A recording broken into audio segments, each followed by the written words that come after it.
Ассаламу алейкум warahmatullahi wabarakatuh. Приветствую вас, друзья.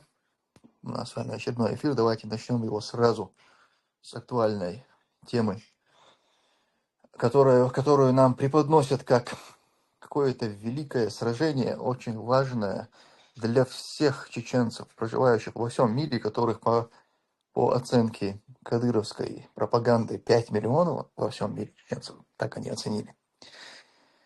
И речь, конечно же, идет о голосовании на тему того, какой объект будет, нанесен на денежную купюру, по-моему, номиналом 500 рублей, если я не ошибаюсь.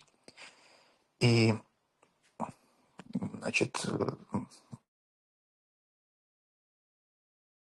Кадыров хочет, чтобы вот эти высотки, построенные в Грозном, красовались на этой банкноте, а в финал, голосования вышли как раз эти высотки Грозной Сити и гора Эльбрус. И вот всякие кадыровские пропагандисты, различные около властные блогеры, чиновники, все теперь агитируют и в прямом смысле, открытым текстом говорят, что это важнейшее голосование, важнейшее событие в истории чеченцев. Все должны принять в нем участие. По их словам, чиновники сейчас не спят, не едят, с семьями времени не проводят, отложили все важнейшие дела в своей жизни, кто был на больничном, вышел с больничного, кто был в отпуске, и все эти жертвы, все эти неудобства ради того, чтобы смобилизировать все всевозможные силы и выиграть это голосование, чтобы на этой банкноте 500-рублевой был Грозный Сити. Это было бы смешно все, если бы не было так грустно.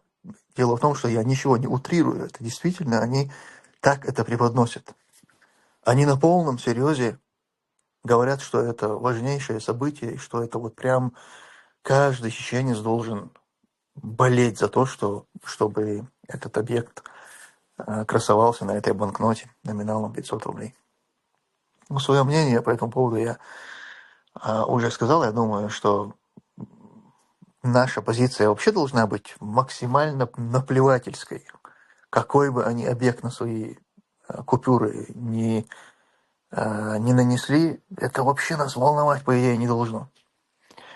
Но вот просто с точки зрения оценки значимости объекта, если говорить об этом, то как вообще можно спорить на тему Эльбрус, говорят правильно, Эльбрус делать, ударение на второй слог, хотя всю жизнь я называл его Эльбрусом. Так вот, ценности объекта, его значимости. Можно ли вообще с Эльбрусом сравнить какие-то построенные здания в Грозном или где бы то ни было еще? Как вообще на эту тему можно дискутировать? На самом деле, из этой сложившейся ситуации эти дегенераты, идиоты, могли бы выйти настолько красиво, такой красивый жест со своей стороны сделать, сказать, ну, если там вопрос с Эльбрусом, то мы, конечно, снимаем вообще свой этот Грозный Сити. Конечно же, Эльбрус – это наша общая кавказская достопримечательность, она гораздо более достойна того, чтобы быть где угодно нанесенной. И это всемирно известный объект, это самая высокая точка в Европе, самая высокая гора в Европе, в европейской части нашего земного шара.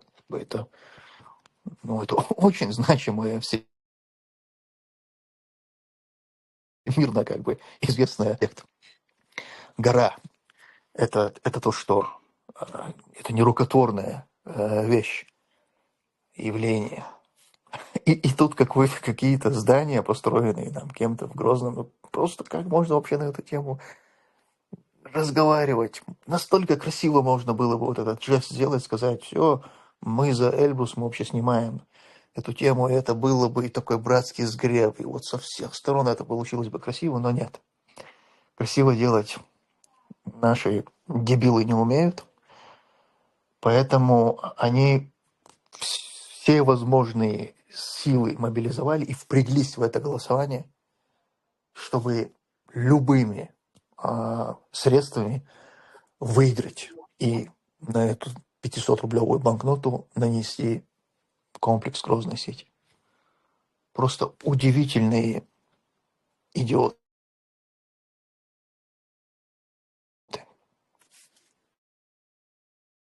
Салам алейкум. Ну, алейкум салям. Тумсо, я изначально думал, что вообще Грозный Сити, когда ты говоришь, это город хотят, да? Ну, как общий город в банкноту. Но когда ты сейчас говоришь, что это здание, просто здание, я в шоке. Реально. Я не знаю. Любое такое здание можно, я не знаю, выбрать.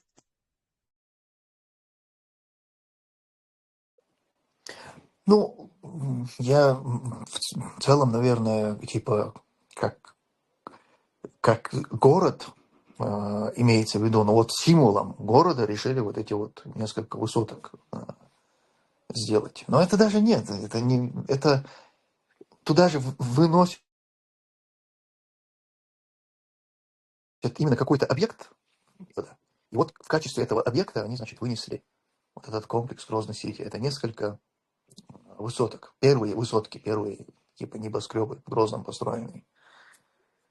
Ну, наверное, если бы речь шла о конкурсе построенных высоток каких-то, я не знаю, архитектурные какие-то там достопримечательности и прочие моменты, ну, то там можно было бы там, допустить, чтобы они повпрягались. Но когда, блин, на одной чаше весов Эльбрус, на второй какие-то высотки, ну как можно вообще на эту тему дискутировать? Про важнейшие события, конечно, бред. Вообще все равно было, что там будет изображено, но увидите всякие комменты и такое ярое нежелание, чтобы именно эти высотки там были изображены, именно из-за того, что это Грозно, и всякие русские блогеры записывали видосы, агитируя голосовать что-то, хотя мне больше понравились башни Ингушетии, красивее, чем Эльбрус даже выглядит. Ну, опять-таки, даже если так, в этой ситуации вдвойне красивее можно было бы выйти. Сказать, нам главное, что вот наша кавказская достопримечательность, для нас мы не считаем это чужим, это наше общее. Мы, конечно, отдаем свои голоса за этот объект. Вообще красиво было.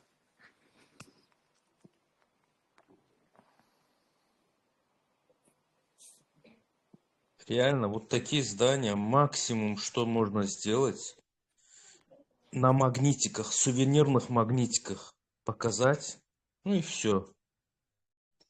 Ну, если бы это было действительно историческое здание, Нарынкала или какая-то древняя башня, или что, ну, имелось просто здание. Таких зданий я не знаю там. В каждом городе России, наверное, есть.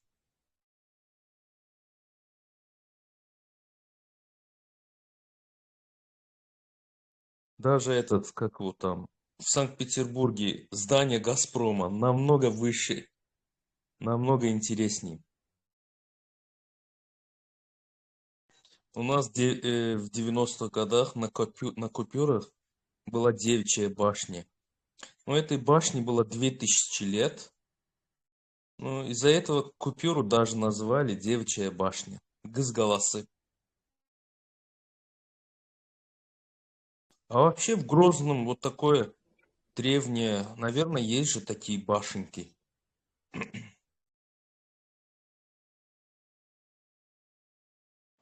Я не пойму, вот тебе микрофон включаем, этот скайповский, зачем ты в камеру врубаешь? Ты думаешь, мы соскучились по твоему внешнему виду, мы хотим тебя видеть. Для чего ты это делаешь? Я вас люблю ради Аллаха. Опять он его включает. Ну, люби нас, не включая свою камеру. Нам абсолютно ни к чему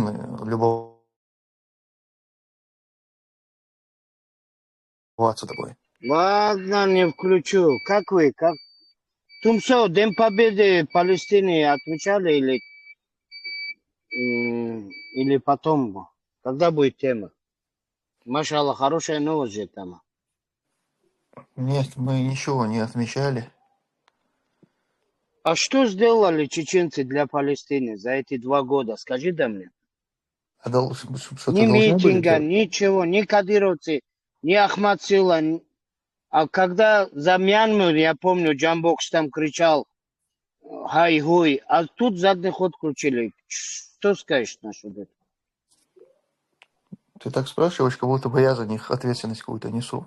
Ну и закаевцы тоже что-то любовь к евреям объявляли, тоже не нравится мне это. К Там, нам какие у тебя вопросы, я не понимаю. Ну, Что уродцы, ты мы в сделал Европе такого? находимся. Что ты сделал? Надо Вот будет ты сейчас это что сделал? обсудить. Что ты сделал? Вот нам Я интересно хоть послушать, что выступил. ты сделал. Нет, давай мы послушаем, что ты сделал. Вот нам Я интересно, в тюрьме что ты был. сделал. Я из тюрьмы выступил. И за это меня обратно что ты- посадили.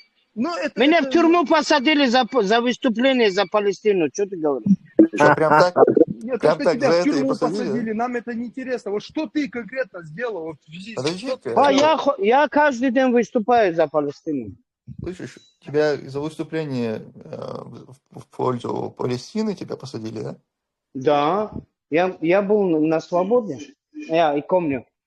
Смотри, я вышел, я на работу выходил полгода уже. За то, что там выступил, меня заново посадили, и до конца последние 3 месяца мне пришлось отсидеть в А что, прям так стражаке. в обвинительном заключении так и было, да? Типа Да, выступление. конечно, меня, смотри, октябре 19 что ли, там я выступил. Просто... Нет, здесь просто в Европе столько митингов, столько людей выступают в поддержку Палестины, а тебя их не сажают, а тебя что посадили? Каждый день митинги проходят. Тумсо, Шамилик, сахахтер дамагес. Да, Ермек? Шамиль, слышишь меня?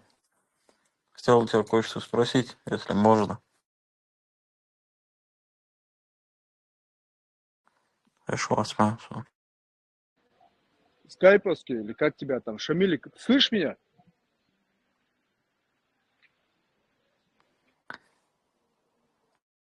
что, как ты думаешь, почему в Европе вот люди свободно выступают за Палестину, а в СНГшных странах вообще никто не выступает? Причина? Не знаю, может быть, там за это какие-то санкции, какое-то наказание.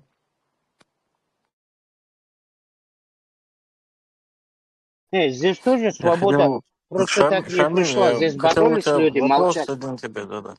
Не, я сейчас Шамиль, отвечу. можно Подожди. тебе вопрос один задать? Сейчас отвечу. На Хорошо. это отвечу. Смотри, здесь свобода просто так тоже никто не подарил им. Они боролись, они говорили, не молчали. Понимаешь? Мы тоже не должны молчать. Правильно. Не Можно обязательно. вопрос тебе задать? Свободнее. Шамиль, слышишь меня? Шамиль, слышишь? Да. Я просто сейчас эфир слушаю, я сейчас на работе, я просто слушаю эфир, я слышу, как ты зашел, вот, что вы сделали, то все. Вот смотри, вот то, что ты сделал, вот, допустим, тебя посадили в тюрьму, я не знаю, там, заявление на тебя написали, то, что ты сделал, это ты сделал ради, там, Аллаха, ради палестинского населения. Да, сегодня их уничтожали, порабощали их земли, это все понятно, Но сегодня вот ты заходишь, вот сразу, знаешь, такой провокационный вопрос, вы там справляли там победу. Какую победу после того, как целый народ уничтожили, земли поработили, что поздравлять? А почему мы должны поздравлять?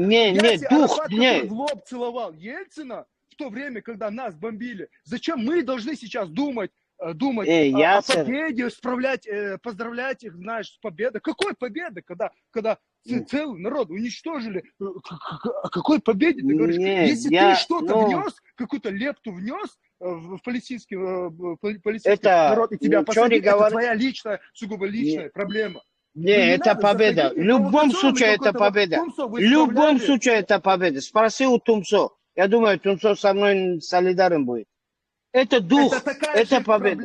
Это такая же проблема, которая может, это такая же проблема, которая закончится, Не, которая может также завтра начаться. И никто, ни ты, никто не может вот сейчас вот ничего сделать, ничего, ни какие-то государства, ничего.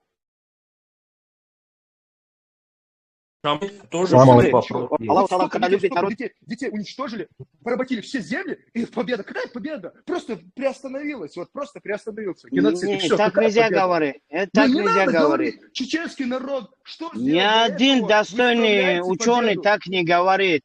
Так не говорит. Это все. Так вообще нельзя говорить. Понимаешь? Они шахиды, во-первых. Они Аллаху Та'ала. шахиды, да, Аллах, иншаллах, они Но шахиды. зато сколько людей, сколько сердец они разбудили. Но да, Понимаешь? это все И показали, глобально, это все какой понятно. гнилой Я народ этот просто, проклятый. это Ну, все подожди. понятно, это все Ну, понятно. Это не сегодня, это люди поняли, это ну, давно уже понятно. Вопрос не об этом. Я сейчас на работе, я просто в эфире, я слушаю. я Ты тебе заходишь, вы поздравляете, ну, справляете победу. Я вот это сделал, за это меня посадили. А что ты меня сделал? спросили, Тут, не знаю, я- кто еще сидит, я не знаю, я просто первый раз микрофон включаю, даже не знаю, как это работает. Зачем это, зачем? Ты сделал благое дело. Ну, Аллах, субхану ва та'аля, он видит то, что ты сделал. И все, не надо с пеной у рта просто сейчас кричать об этом. Вот меня за это посадили, я то написал, все написал. Знаешь, сколько тысяч людей в Германии, во Франции, в Бельгии, Австрии, сколько людей вот так вот выступают на митинги, вот пишут вот эти заявления, на митингах стоят ночами, днями, голодовки объявляют. Ну, это просто зачем сейчас об этом? Зачем это? Шамуиль, слышишь меня? Алло. Оставьте его, просто ненавидит чеченцев, не первый раз так. Салам алейкум. Алейкум салам. А вы что сделали? Да ладно, хайдабы, да, сасилима, цена групп чували, церковь, да, зохчувен, да, ашхудини, Море. а что вы сделали? А что чеченцы сказали? Да ладно, хасилима, да, что сделали? Да, Подожди, Адела, я возбужденный, чувак, надо настолько серьезно реагировать, стагмовать, он просто... Тунсо, Худухан, просто контекст, муха, я это все понимаю, но ты на самом деле своей реакцией, ты только подарил ему сейчас вот то, чего он хотел. Зачем ты это делаешь? Я не знаю, более спокойнее это надо реагировать. Я хотел сказать, только... А что вы сделали? Я-то понимаю, с каким подтекстом он это спрашивает, да? Это все здесь понимают, здесь нет людей, которые это не понимают, и поэтому все как бы реагируют адекватно. А ты начал с ним на эмоциях, короче, зачем ты это делаешь? Просто можешь спокойно ответить. Я хотел сказать, только чат начался, уже фитна уже понеслась, только чат начался. Ну и к тому же Кристиан Морел. Продолжение. Кристиан это на английском христианин. Может, поменять имя надо. Если ты христианин, то, конечно, оставь. Я не крестьянин, собу, да, мула, да. Это просто никнейм здесь, то есть нету такого, что там объясняется, что я крестьянин или что-либо такое, да. Тут нету такого. Все, понял. Как-то. Меня выкинуло или выбило, извиняюсь. Я дал тебе, хотел вопрос тебе задать, потом я дам вам возможность продолжить, я не буду вмешиваться. О, Сахаб Макалов, легенда. Салам алейкум, салам маршал. Алейкум. Можно тебе вопрос один задам, и я потом уйду? Не уходи, да. Слышно меня? Хорошо. Хорошо. Нет, шучу. Смотри, я Да. просто открыл твой профиль, и тут написано, я 5 лет в одиночной камере изучал Библию через Коран. Ты можешь объяснить, как ты изучал Библию через Коран? Да. Момент очень интересный. Аллах Та'ала в Коране говорит, 3 суре, 93 аяте, Куль, скажи, говорит, фату би тавратин фатлуха ин кунтум садикин. Скажи, принесите ваш Таврат и прочтите его, если вы правдивы. И Шейх Саади там пишет, толкует это. Вахаза мин аблаги аль-худжаджи. И это самая доходчивая методология спора. Ан яхтаджа аля аль-инсани бима якулуху. Спорить с противником, используя его же слова, ваяхтарифу бихи, которые он знает, вала юнкируху, и которые он опровергнуть не сможет. А для этого, значит, кифая для нас, как видите, специалисты должны быть. У нас, к сожалению, со времен истории ислама ни одна толковая книга не написана по разоблачению Библии, например, в Тавхиде Хакими, ни во время имама Шамиля, ни во время имама шейха Шамиля Басаева, рахимахумуллах. Мы отстаем в этом направлении. Мы должны это самое, по церквям также призыв к тавхиду, когда я уникальную методологию разработал через призыв христиан давать урок хаджи муридам и накшубандам и так далее. Тоже можно, понимаешь? Это просто, я когда вышел из тюрьмы, я сказал, братья, я пошел в Линкероверский мечеть, где в войнах и собираются, Антверпене, да? Я сказал, ребята, я говорю, давай молодежь наша. Нет, говорит, нет, мы говорит, госбезопасности дали слово, что мы не будем чеченскую молодежь, типа, трогать или вербовать. Это такой султан ответственный. Я говорю, как это так? Вы раньше мне говорили, что я мурджит, а теперь вы сами. Я говорю, это же против Женевской хартии, это же свобода здесь. Камиль, ты Адян. немного не туда ушел, мне кажется, ты немножко Не, я сейчас почему? не туда Тема уходишь. за Библию же я говорю. Мы же должны это христиан призывать, а чтобы призывать, его надо знать. Вон Ахмад Дидат, Заки Найк. Хорошо, ладно. Оставь эту тему. Мавир говорит, иди кто хорошо. Ну, я и сейчас говорю, давайте-ка я короткие курсы буду давать в этом направлении. Очень Шамиль, интересно. ты столько лет учил Библию, чтобы призывать христиан, но в реальности ты все эти знания используешь, чтобы спорить с чеченцами. Странно, Нет. может, ты лучше вот по своему образованию, может, пошел бы. Ты же Библию учил. Нет, Салам алейкум. Будешь молодцы, нормально все? жидкие и газообразные. И твердые. Жидкие и газообразные. Алейкум салам. Нога. И- Учился. В любом случае, Аллах создал чеченцев, чтобы испытать чеченца чеченцем. Люди созданы, посланы на эту землю, чтобы они были волками друг для друга. وَقُلْنَا اهْبِطُوا بَعْضُكُمْ لِبَعْضٍ عَدُوًّا. Сходите на землю, там вы будете врагами друг другу. Отец сыну, сын отцу, чеченец чеченцу, Салам чеченец ингушу, аварец против...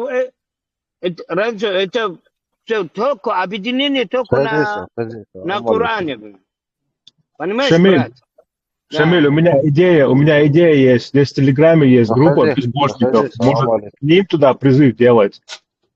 По-моему, им это нужнее, чем...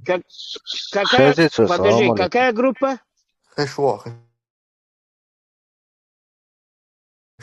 Группа безбожников здесь в Телеграме есть. Может, им призыв надо делать. Там Нартиада имеешь в виду, Нартиада антитеррор, да?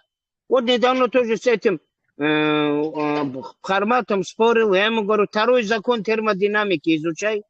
Она указывает на то, что хаос зарождает только хаос и увеличивает хаос. А вы, я говорю, до создания обезьян, кто создал Землю? Кто вашим обезьянам никак читал, я говорю. Короче говоря, загрузил его конкретно. Невежда, он ни по Корану, ни по логике, ни почему он не тянет. Но я сегодня слушал его, Трампа выступление в ООН. Трамп так наехал на ООН. Я говорю, ничего ты. Человек должен был извиниться за то, что они 300 или 500 врачей и Подожди, журналистов можно я убили. что-то скажу? Трамп такой наезжает, даже извинения нет.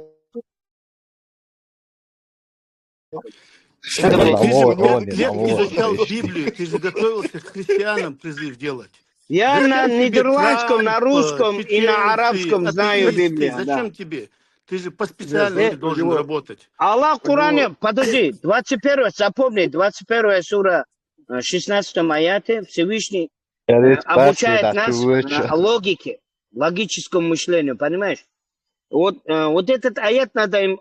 «Вама халакна самаа валь арда, вама байнахума ла'ибин». Всевышний говорит, мы не создавали небеса и землю, и то, что между ними, забавляясь. Тут этим атеистам надо сказать, для чего Аллах создал это? Вот этот великий труд, да? Для чего? Забавляясь? Что хочет сообщить Аллах? Тот, что забавление это недостаток. Подожди, что ты думаешь по поводу Нобелевской премии? Ее сегодня не дали Трампу. Трамп? Ну, по ихним этому, да? По ихним правилам, да, я думаю, он заслужил это. Он слово Хабибу Нурмагомеду дал, он его сдержал.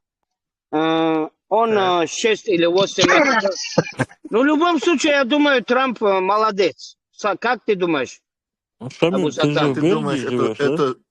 Подожди, а разве если он это слово с него взял Хабиб Нурмагомедов, получается, это же заслуга тогда Хабиба? Не, ну, наша общая, да. То, что мы, мусульмане, как индусы, не спим. Мы лучшая община, выведенная. Кунтум хайрун наси ухриджат ли нас. А? Не, мы спим, я сегодня спал. Не, спим, вечер же не спим, мы спим, встаем, двигаемся. Смотри. Слушай, я думаю, может быть, эту премию мира, эту Нобелевскую премию мира, ее дали кому-то венесуэльской оппозиционерке. Ее же, получается, Хабибы должны были дать тогда. Не знаю. Ну, в любом случае, Хабиб тоже делал, ну, что-то сделал. Чимаеву тоже надо брать пример с Хабиба, я считаю. Ну, Чимаев-то хотел поехать В туда. плане удушающего ты имеешь в виду, да? Ну, хоть что-то надо делать. Ну, я не хвалю этого Трампа, это рыжая свинья, конечно. Это америкосы, это все, у них свои планы, они не успокоятся, это все, это с них Подожди, ответственность не почему ты так снимается. оскорбляешь? Подожди, почему ты оскорбляешь? Давай без оскорблений. Потому что у них планы другие. Ты думаешь, сейчас он будет по кайфу? Смотри, чеченцы, когда это Думаешь, джихад они по был, кайфу они сейчас? были, им было лучше. Вот сейчас этот комфорт в Грозный пришел, вот это все, да, это же еще... Умар ибн Хаттаб заплакал за комфорт. Когда мусульмане богатеют, у них имам падает. Это тоже другая крайность. Вот здесь в Европе, смотри... Ты сам вообще богатый, Шамиль? Я нормальный. Я дома хостел построил, магазин построил, ремонт иномарок, пекарня, чеченцы работали там. 10-15 тысяч мне аренду не заплатили, они ушли, тоже я списал. Не, нормально сделал. Получается, ты нормально, получается, при деньгах, да? Я был при деньгах дома, да. Ну, сейчас перед тюрьмой у меня 10 тысяч на адвокатов, это все тоже ушло. У меня посадили 5 лет. Сейчас мне чеченцы 300 тысяч евро должны, закаиваться. Потому что 5-6 заявлений от него. Рубати, Урукхай, Старый. Закаивать дался. Ну, конечно. Ну, думаю, это суд решить, должны. Подожди, Шамиль, не уходи от темы. Ты сам сейчас как бы в комфорте живешь? Комфортно тебе? Комфорте? Ты называешь это комфорт? Нет, я спрашиваю, я же не знаю, как ты живешь. Комфортно вообще тебе? Ну, это личная жизнь. Алхамдулилля, грех жаловаться. Но я долги отдаю. Я 25 тысяч отдал, судебные кости и так далее.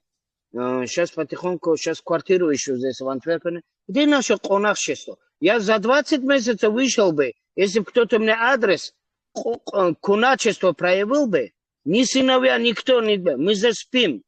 У нас нету братства, у нас нету телеграм общего канала. У меня Третейский суд, никто туда не заходит. Я круглосуточно в онлайне нахожусь. Я готовы для вас, диспетчер и брат. У нас должен быть... Вообще, министр юстиции сказал, мусульмане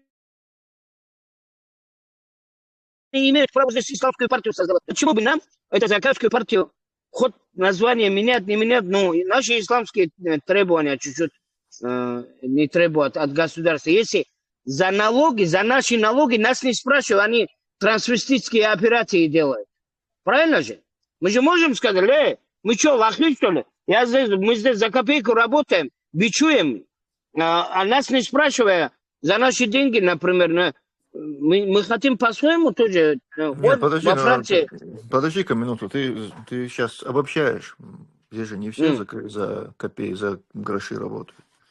Нормально тут Не, в ребята любом зарабатывают. случае нас дискриминирует. Есть институциональная дискриминация. Я их систему Надо тебе изучал. бизнес замутить, Шамиль. Есть тема хорошая, Давай. 17-й айфоны из Италии. Не хочешь? Не, я вообще у себя в группе тоже говорил, как евреи, мы должны оклавами жить, в магазине покупать, только вот внутри, чтобы деньги крутились. Почему это не проходит у нас, я не знаю. Салам алейкум. Шамиль, эти Давай. чеченцы тебе деньги так и не отдали, долг получается? Нет. Тогда, я думаю, его с сахаба можно взыскать, он за всех должен здесь всем.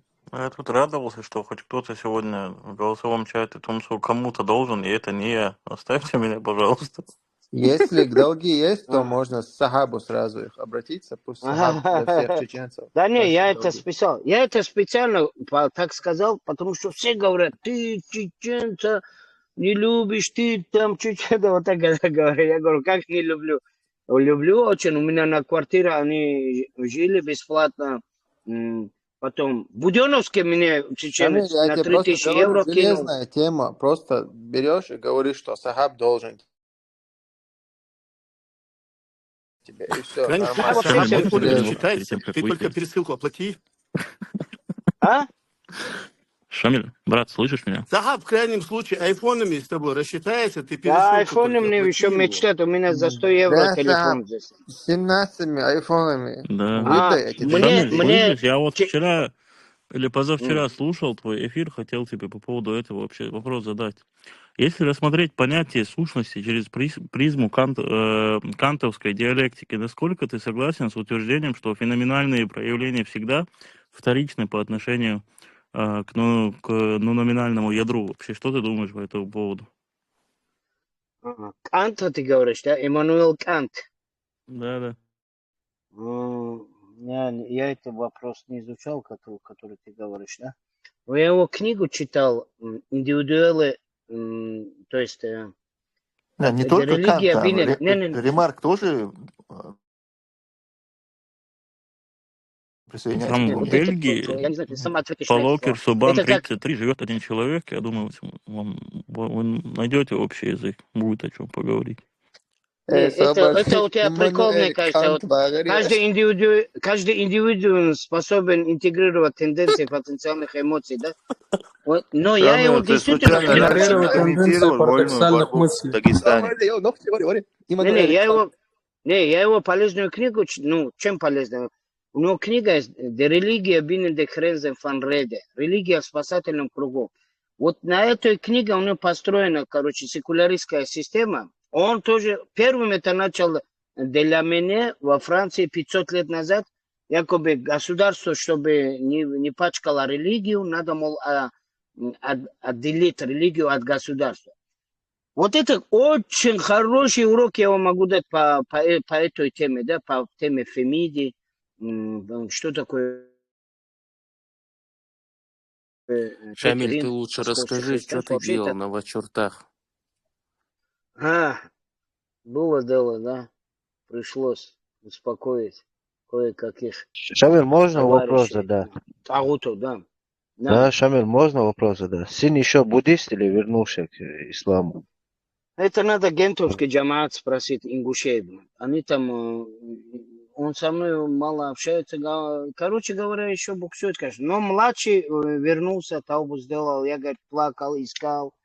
Вот. Ну, ты тоже, да, говорит, займись джихадуль нафсом. Мне кажется, он мурджитом стал. Я говорю, джихадуль нафсом-то надо заниматься, но за Палестину же тоже надо говорить. Не каждый, если за собой, за себя только будет говорить, хотя бы дуа делать, хотя бы выступить, слово, истинное слово в лицо несправедливого правителя, тоже надо говорю. Ты, говорит, да, хочешь свои проблемы через других решать. Я говорю, а для чего тогда джамаат, шура, исламский джамаат, для чего? Для чего через боксом решать свои проблемы? Я говорю, тогда, когда старый беспредельничал, тоже я говорил это. Шамиль, Да. вот смотри, за пару минут я вот услышал, за пару минут я вот пару тем услышал, вот это Закир Наик, потом вот это то, что там 300 чеченцев должны долг или 300 тысяч должны, вот как бы несколько тем. Вот, Закаевцы, да. Давай вот этих немецких философов тоже оставим. А вот что ты думаешь по поводу Сахаба Макалова? Мне это интересно. Ну, много чего на чеченском бывает. Там какие-то лавзаритки, туда-сюда, другие его. Ну, что так, что надо было бы закрасить эти моменты. Ну, наверное, времени нет. Я не знаю, в последнее время я не смотрел его. Вообще тоже не смотрел. Ну, пару раз увидел, он вроде, я не знаю, он порицаемый, устраняет это делает. Я, честно сказать, ну, своими делами занят больше, да. Сахаб сам, наверное, знает, что делать. Или он с этими алимами, с кем-то, наверное, советовался, с талибами. Да, у меня есть один, этот, Умар Хихоев его зовут, знаешь такого? С ним советуюсь. Умар Хихоев? Да. Где он? Он в Чечне. Кадыровский, да? Да. Ну, это вопрос, что значит Кадыровский? Он же нормальный. Дай мне его пообщаться с ним. Я уважаю этого вашего, ну, чеченского... Муфтия Салах Межиев. Нашего лидера духовного Кадырова. Не, Варандо и тот Сулейман, который одноглазый. Да, он тоже, машаллах, он вообще тоже... Мы Салах Межиев, вот эти наши. Салах Межиева я вызывал, когда Зело еще был, я говорю, вызывал, он говорил, что разделение тавхида на улухия, рубубия, асма сифат, это, мол, фантазия Ибн Таймии. Я ему урок тоже дал, это тоже там есть, что это Абу Ханифа еще тогда начал. Не принял твой вызов, что ли? Нет. Он твой урок не принял. Он твой урок принял, он где-то говорил, что благодаря Шамилю Скайповскому я... Да, я видел. Не прикалывай, да. Но это урок есть, если... я видел. Смотри, вот там мой учитель Марджан привел книгу Абазак аль-Бадра, тахкик сделал шейх Фаузан, рад аля ман анкара таксиму тавхид. Такая книжка хорошая. Четко и быстро сделал, она до сих пор, да, она там гуляет. Амиль, а какой у тебя долг, если ты сказал, долг отдаешь? Отдал уже 25 тысяч, у меня все забрали. Смотри, я же в Италии живу, и там в Бельгии эти 17-е айфоны, они стоят где-то 1500-2000 почти. Здесь они по 550 евро. Мы можем тебе их здесь купить, я тебе отправлю, ты там продашь, нормально заработаешь себе. Я никогда не поверю, что такая большая разница будет. Есть. Давай тогда базар личку напиши не мне. веришь, Шамиль? Там в Бельгии есть человек уже на этом, который заработал, его зовут Магомед Чукчуев. Кстати, мама целая, Давай. сын Кавказа. Кстати, Сааб, я уже 2 получил Баркалаун, да? Я уже 2 получил. Напиши мне очень довольный. Сейчас это точка, запятой чувак. Пустой карман не любит ногти. Помнишь, кто это? Будем бизнес делать, да. Иншаллах, миллионерами станем.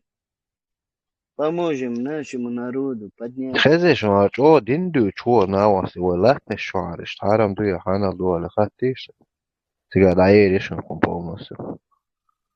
تيجي على اليوم سразу على اليوم да ما شاء الله شهادة على اليوم Я сейчас шаланду отцеплю, но я вас слушаю. То есть, ну, в наушниках, да.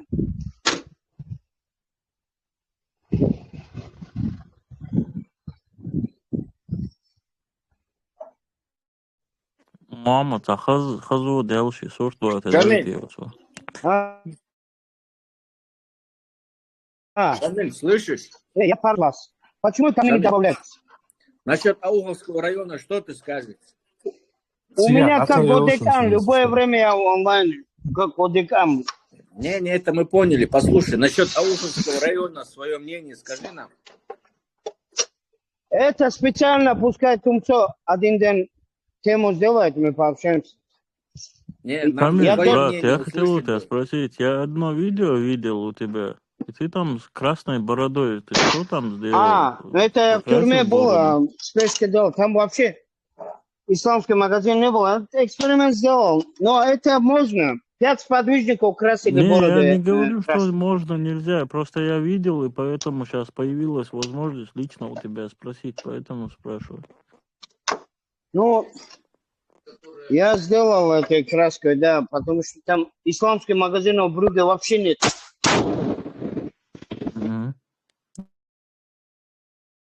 А если нету, Мы можно, протест да, был против... краской? Вот. Это бороду красной красить можно. Шамиль, Ассаламу у меня алейкум. один вопрос. В следующий раз я более... Шамиль, Шафрановый цвет. Шафрану можно красить. Шамиль, слышишь? Сахаб, менеджер Макалова, عشان личку. Да. Шамиль, Ну, вот, тоже. вот Сахаба, смотри, тут я в серьезный мемах видел, вопрос, а ты с красной бородой залез, Сахаб. Да слышь не, меня, борода Шамиль, тоже серьезный вопрос. Ну Да. какой Шамиль, серьезный? Скажи в общем, насчет в мемах я Ауховского видел района. видео, ну, пару видео видел, мемов, там, как бы, где ты говоришь, что каждый мусульманин должен быть в розыске. Вот мне стало интересно, по какой статье он должен быть в розыске? Можешь ответить? Желательно по терроризму. Ну, короче, смотри. Вот ты говоришь, живешь в Антверпене, да, это Бельгия, по-моему, если я не ошибаюсь. Да. Там это как Да. приветствуется? Шамиль, это твои слова были, да? Каждый мусульманин должен быть в розыске. Не каждый, а нормальный. Не каждый мусульманин. Не каждый мусульманин нормальный. Это нормальный должен быть. То есть, Это вообще получается, легендарная, Получается, правильно? это вообще Бардак легендарная его настраивайте. цитата была. Он там говорит, каждый мусульманин должен быть или в окопе, или в В розыске, розыске. или еще Или что-то в там. тюрьме.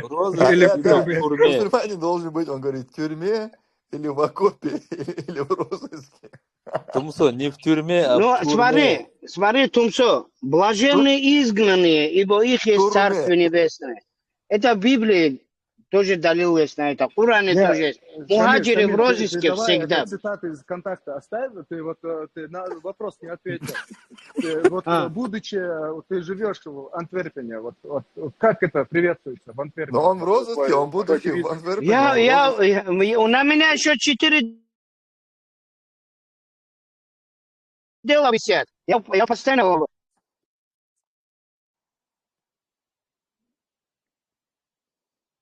Не, я же был в тюрьме. Я уже был как бы в розыске. Что-то должно быть, одно из этих. Если тобой довольна система, то перерассмотри именно система Фемиды, да? Вот это христианство, вот это все, это Камиль, а вот эту мою аватарку я просто не мог секуляристская... тебе в личку прислать. А вот это когда ты делал? Фотку вот эту, которая у меня на аватарке просто. Я не знал, как тебе по-другому показать. Это дагестанские сексоты, как Шамиль сказать. дурацкий. Вот этот человек меня сдал Кто, вот полиции, этот, который на он аватарке? ФСБшник. Не, вот этот, который сейчас спросил, где твоя дочка, да. Он Ага. постоянно про мою маленькую девочку спрашивает, он педофил. Он Не, лейтенант, всё, он в Евгений, Берлине боксер, аварец. Короче, он в себя поверил, он издевается надо мной. Скажите им, блин, братья Исуа, шариатский суд тоже не идет. В телефоне ломает, Гаджи Кулизанов его зовут. Я Абу Хамзе тоже сказал, я говорю, у нас должен быть джамааты. У нас должны быть шариатские сами суды. Кстати, Урухая тоже поймали, наказали, говорят. А, просто Дица бихизи дурияс рот. Наваиш, Саги, Абу Ишак. Заблокируйте этого хайвана Абу Ишак. это хайван, он вашу чеченку оскорбляет, между прочим. Поймайте его, накажите. Он педофил, но чемпион мира по боксу, предупреждаю. Это он, что ли? Да, Он я наварит? вам фотки скину. Аварец, но возле грузин, который же, по-моему, нечистый аварец. Казак. У нас говорят, чья кровь с грузинами смешана. У нас говорят казак. Ну, короче Ты говоря, откуда знаешь лей, это? лей. Ты его спрашивал? У него поведение такое хутовское. Какой достойный мужчина будет? Дица бихила рот. Маленькую малолетку постоянно. Моя жена чеченка и Ну что, дочка... Казим? Твоя жена не чеченка. А? Твоя жена не чеченка. Бельтойская, да. Это масло минуты, ладно? Кто сказал не чеченка? За то, что за аварца вышла? Уже не чеченка, да? Шамиль, Дица бихизи дурияс рот. Шамиль, смотри, ты говоришь, а с какого тейпа? Он говорит, я твоей дочке, говорит, задницу порву, говорит. При чем тут моя дочка? Этого пидора завалить можно или нет? Кто скажет? Слушай, Он же твоей дочке это говорил, ты завали его тогда. мы тебя выключим. Блядь, скажите им, блядь. Шамиль, не матерись, ты что, Так. в натуре? Давайте дадим ему немножко остыть. Что-то он завелся. Включил шарманку теории заговора. Пошел эфир. Он, видать, не сделал тренировки для джихада. Мы сейчас делали тоже тренировки с галушками. Сколько подходов? 2 подхода, честно говоря. И 2 чая. Да, точнее, 2 перерыва на чай с медовиком. Томсо, ты видел, как они твои слова по поводу Эльбруса и этого, ну, это видео, как они используют, какой момент они оттуда вырезали, добавляют к себе на каналы? Нет. Что за момент? Ну, они вырезали те слова, которые ты говоришь, что, мол, Эльбрус — это творение Всевышнего и все остальное. Они используют такой момент, где ты говоришь, слушайте, но если выбирать между Эльбрусом и... это Грозный Сити, ну, как бы Эльбрус. То есть, вот этот момент, кусок мама, ты видел, наверное, лучше это скажешь, чем я. Я сейчас слова не могу соединить. Я моя этермонная мама. Да, я правда не понял, в каком контексте они это используют и что из этого они могут получить. Просто вот этот момент они говорят, что если выбирать между Эльбрусом и высокоэтажками, типа этими многоэтажками, то Эльбрус. Я не понял, правда, к чему они это. Ну, ты это, наверное, как я, не понял, потому что ты полную версию видел, а этот Амир, Сугаипов, кстати, его выложил, этот Амир, который регистрацию блогеров делает. Этот момент к себе он закинул, и, типа, для тех, кто не видел полную версию, это выглядит так, как будто Тумсо сейчас вся Чечня как бы пытается сделать так, чтобы выиграл Грозный Сити, а Тумсо говорит, ну, слушайте, если выбирать между этим, то, конечно, Эльбрус, в общем-то. Тумсо это и говорит, в принципе, в чем. Шамиля дочка проститутка сейчас работает, Да, вы это но знаете, да? все равно в конце что-то Дэл Гоузел Кадек Боша. Дючл, момент, поехал в конце босса специально. Вот царь мелочь, вот они никак не искажают мои слова. Как бы я это действительно говорю. Это не проблема. Я понимаю это, но им это кажется, как будто они это делают.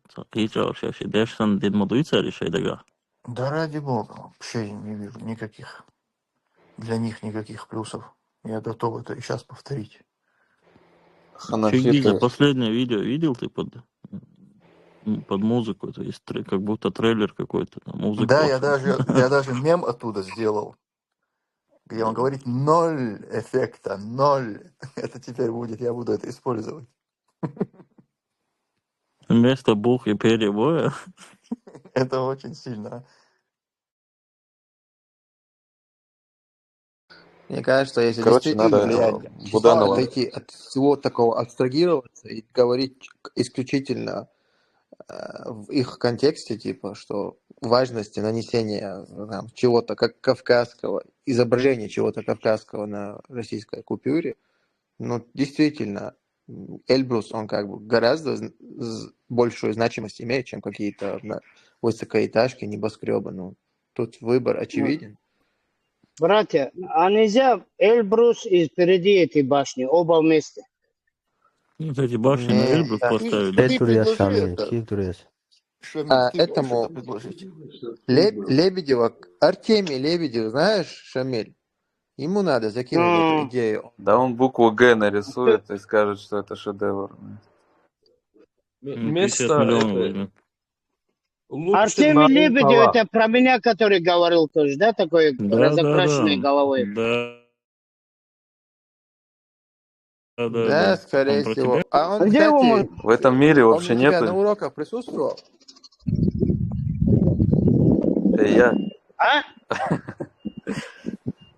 Короче, мужики, я предлагаю, кандидатуру, картина жопой к небесам в исполнении Юрия Буданова. Шамиль, Купюра вот как у меня на 500 заставке, да? евро. Ой, Как у 500 меня на рублей. заставке. И Шабанова тоже рядом. Шамиль, давно же Да, никто да, этот да. скайп не использует. Вообще, вот это, как будто одеяло на себя тянет, да? Ну, Чеченская республика. А почему не дагестанская что-то?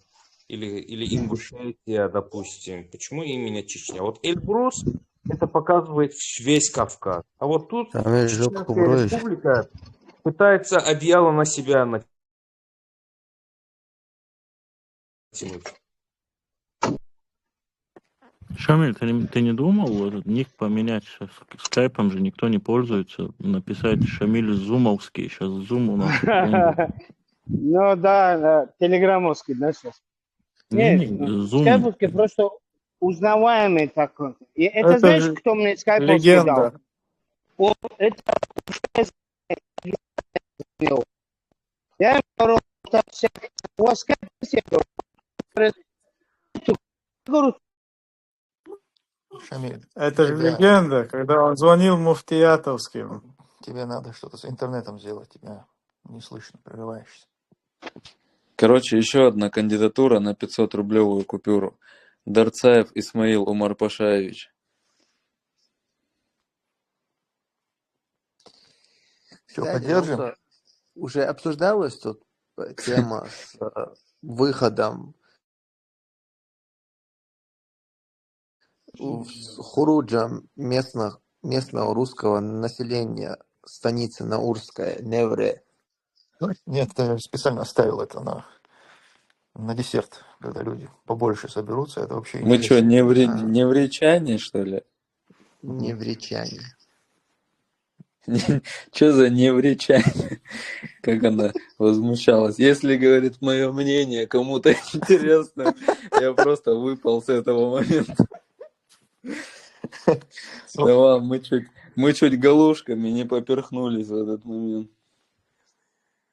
Böyle kanal yaşalış nokçu filan bet hoş işleri sarıkom. Kanal doytur. Şu an mягко мышь кош, да? Не, на самом деле произошло-то очень значимое событие. Это ведь впервые за 25 лет мы вот наблюдаем подобное, когда Шаманов, наверное, даже не подозревал, когда он эту речь толкал, насколько он ломает систему, иллюзию, которая строилась 25 лет. Вот смотрите, вот этот вот хурудж этих жителей, русскоязычных жителей Наура, то есть вот их выступление в администрации, его опубликовал первым и единственный, кто его вообще опубликовал, это канал Многонационал, по-моему, называется. Это националистический канал, русский националистический канал. И если вы заметили, и моя публикация, и вообще все публикации, они все идут с этим знаком, водяным знаком на видео, многонационал. То есть это говорит о том, что это видео, тот, кто его снимал в этом здании администрации, он напрямую этому каналу отправил это видео.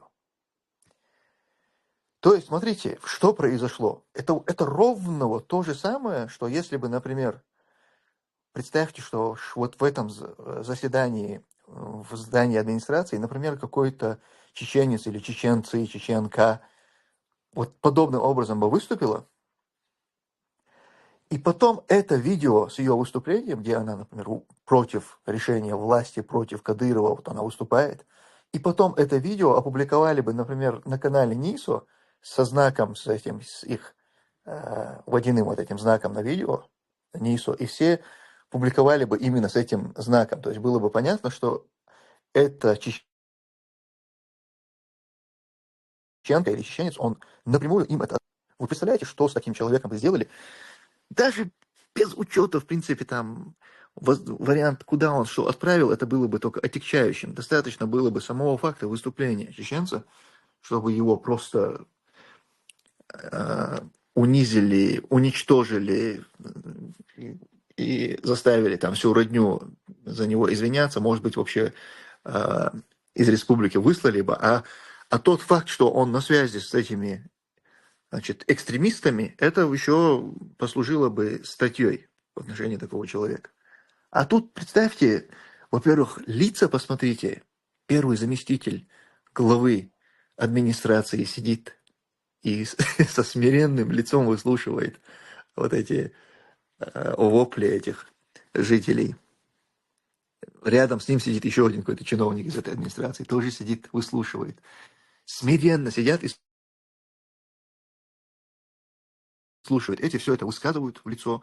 Своим этим высказыванием они выходят против решения власти и также против мнения подавляющего большинства чеченцев, потому что переименование этих русских названий, это, в принципе, для нас, для всех это нормально. И плюс они еще становятся на сторону Шаманова, то есть они публично говорят, Шаманов прав, мы в этом вопросе с Шамановым. Плюс вот эта смелость их, эта дерзость в этом выступлении говорит о том, что они заручились поддержкой, то есть им сообщили от Шаманова ли, от кого бы то ни было, им сообщили, что они могут так высказаться, и за это им ничего не будет, что за них вступятся. То есть они поэтому, чувствуя за собой вот эту силу, они смело высказывают свое мнение, тем самым становятся на сторону Шаманова, поддерживают Шаманова, против Кадырова уходят. И вот, прикиньте, и не происходит. Какой там букет они собрали, да? Они против власти открыто выступили. Они открыто стали на сторону Шаманова, которого Кадыров раскритиковал, сказал, что он военный преступник, его нужно судить, в чем нет сомнений. Это все правда, то, что Кадыров сказал. Мы тоже этого же мнения. Просто он сам Кадыров такой же военный и не только военный преступник, которого тоже также надо судить вместе с Шамановым. И он вообще брат Шаманова и Буданова. Но не в этом суть. Он открыто выступил против Шаманова, и вот прикиньте, они открыто выступают за Шаманова, против Кадырова. Плюс они еще и с националистическим каналом на связи, они напрямую туда отправили эти видеосъемки. Мы сейчас должны были видеть на различных каналах их лица, как их унижают, как их ругают, как на них что-то возбуждают, как жители их проклинают, и ничего не происходит. То есть Шаманов вот этим своим выступлением он показал, насколько Кадыров ничтожество трусливое. Неделю согласовывал с кем-то там форму и вообще саму возможность реакции, ответа на слова Шаманова. Неделю это согласовывал.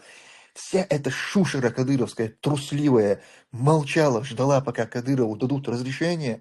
Кадыров что-то скажет, и только после этого они стали что-то говорить. И теперь еще и жители, русские жители Наура взяли его так в открытую, выступили, и с ними они ничего сделать не могут. Их смиренно сидят, выслушивают, и после всего этого ничего не происходит. Представляете, насколько оказалось значимым вот это выступление Шаманова, как сильно он уничтожил эту иллюзию, которую с таким трудом выстраивали в течение 25 лет. Это еще хорошо, что Жириновский уже помер. Да, Это кстати, было бы повезло. интереснее. Жириновский однозначно выступил бы на стороне Шаманова. И Евкуров поддержал бы это всё.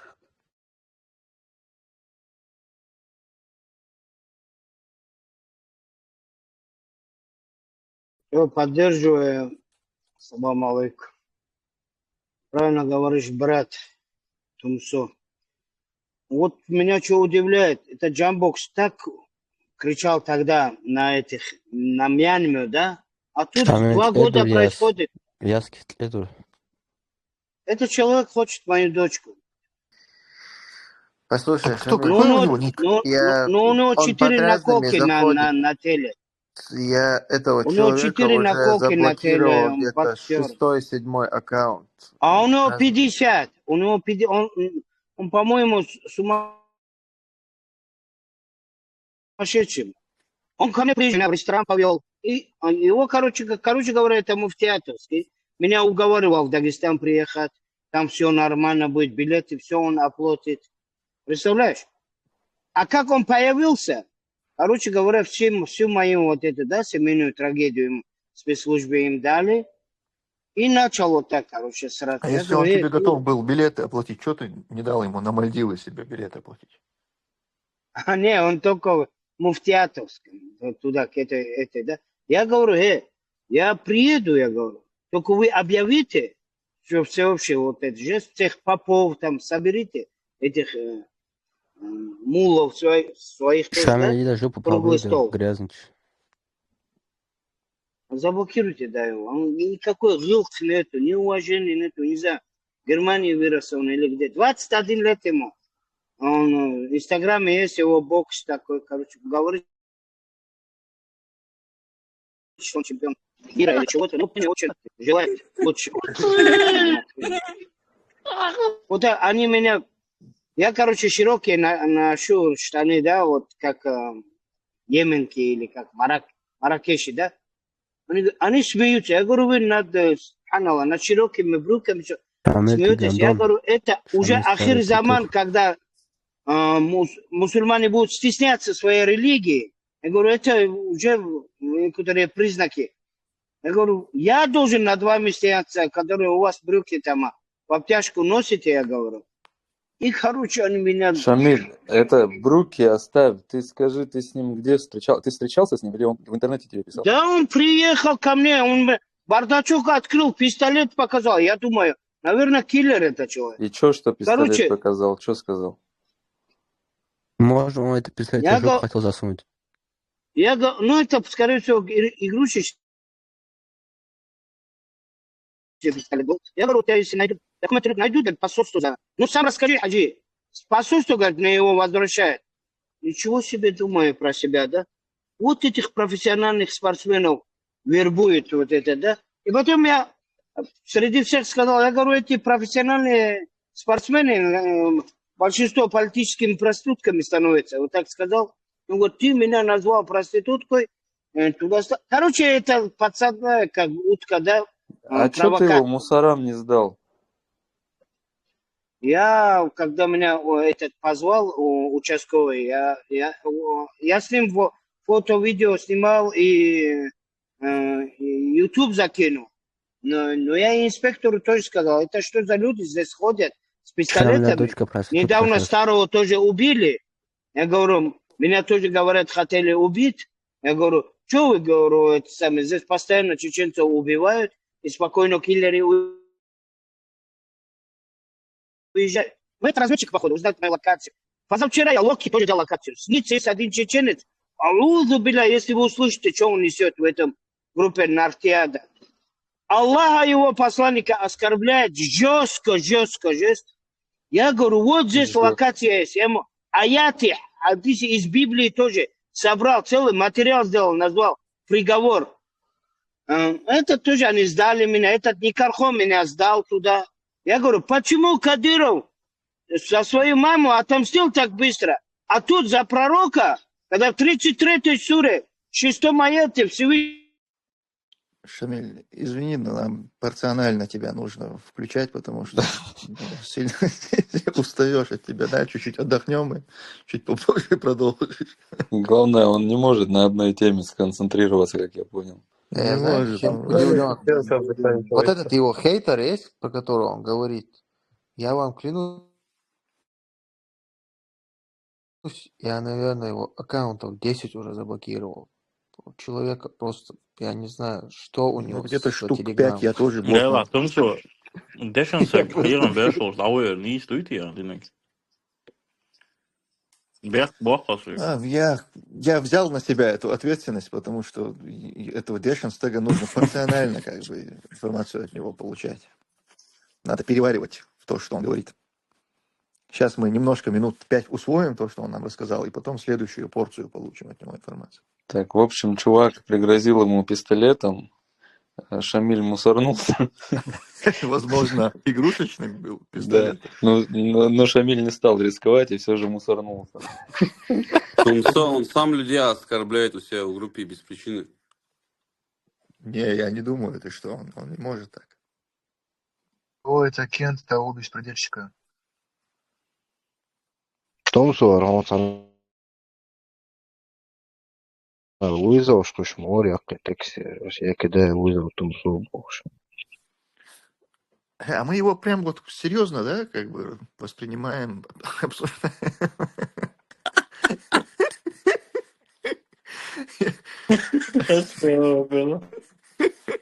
Вообще, Амиру Бошли, я что, серьезно вспомнил. Просто, если такая волна, то давайте. Все, вы готовы следующую порцию Эльмы получить? Давайте будем рассказывать про его дочку, Шамиля дочку. Давай будем рассказывать про это. Что там, брат, ты сказал, да? Сынка указал, что видели, я более чем уверен, что было бы о чем поговорить. Это был бы жесткий диспут, на самом деле. Это было бы что-то с чем-то там все. Сахаб, просто скинь ему локацию этого и назначим встречу от его лица, и все, они просто встретятся и в жизни поговорят. Так, все, короче, умолкаем. Следующая порция Али мы получаем. Я включил Шамиля. Братья, вы что, по понятиям живете? Шамиль пошел жить. Вернулся. Смотри, подожди. Шамиль я вас сейчас загружу. АУЕ Я вас сейчас таксир загружу вынесет. по шариату загружу вас. Смотри сюда. Шейха Фаузанов и других фатв есть. Этот человек мой телефон взломал, и на шариатский суд не идет. Он муфтиатовский, он лейтенант школы милиции, он кафир. И здесь нету шариатских судов. Мы вообще зачем сюда приехали, я не знаю. У нас нету джамаата и так далее, так далее. Я как тут себя должен защищать? А если ты же говоришь, он не идет. Шамиль, подожди, сразу вопрос уточняющий. Ты говоришь, что на шариатский суд не идет, и тут же говоришь, что здесь нет таких судов. Как решить? Не, шариатский суд... Не, подожди, мечети можно... Ну, нету, имеется в виду, вы не организовываете. Не организовываете. Имам должен быть в онлайне в Телеграме. А? Смотри сюда. Мусорнулся, ты говоришь, да? Я тебя вызываю на шариатский суд. Если ты не обоснуешь эти слова... Не надо вызывать на шариатский суд. Ты в итоге заявление написал или нет? Да, я написал. Он моей дочке фотку что за шариатский суд? Подожди. Смотри сюда. Что за шариатский суд? Где это находится? Камиль, а там вор есть у вас? У меня здесь в Антверпене. Которому можно эту тему занести, чтобы он рассудил. На центральной площади? Не понял, что за... Шамиль, я готов прийти с тобой на шариатский суд. Давай. Там адрес Локер Сабан 33, Сент-Николас. Там встретимся. Давай. Не важно общая суть рассмотрения. Смотри сюда. Смотри, вы смеетесь, да? Вы, когда в закаевском сайте войнах.ком Рубатис разместила статью арестовать Шамиля Маликова и так далее, вы такфир вынесли Закаеву за допущение этого Рубати и другим. Или у вас такфир это такая Вы За ж что не вынесли, еще обязательно. раз скажи. Не, мы За ждали, заяву. Она мы написала ждали. статью, что я... Так Подожди, мы же не послушай. выносим такфир за У нас заяву. Амир есть, мы Почему? перед Амиром не Это лезем, же, Шамиль. это же 8-й путь на вахидуль ислама. Музахаратуль мушрикина, ау Не, мы муаванатум аля следование муслимин. за... Но А? это же должно быть доказано. Мы ждали, что произойдет заседание суда, а вы Не, что вы заседание суда смеетесь? не провели. Не, Не, Шамиль, там заседание же суда есть не нужно. детали. Там детали же есть. Шамиль, Мы же тебе не даже Какие такфирим кому-то детали? это. обязаны, блядь. Какие детали? Как какие? Есть этот, как Послушай, я вынужденные когда старый на ситуации, меня как у заяву тебя, написал, например. да, я тебе Потом расскажу. есть... В 17 году старый на меня заяву написал, меня Давай. федералы позвали. Я все объяснил. Я с их кабинета, когда они чай пить пошли, я ролик снял, к ним всем обращение сделал. Это все и в Телеграме тоже есть сейчас. Я говорю, заберите, вы сейчас кафирами становитесь. Меня если посадят, ты виноват. Забери. Я целый год бегал по мечетям здесь. Меня в мечеть даже не пускали. Я говорю, успокойте этого человека. Он и дагестанцев, и имама Шамиля всех материт.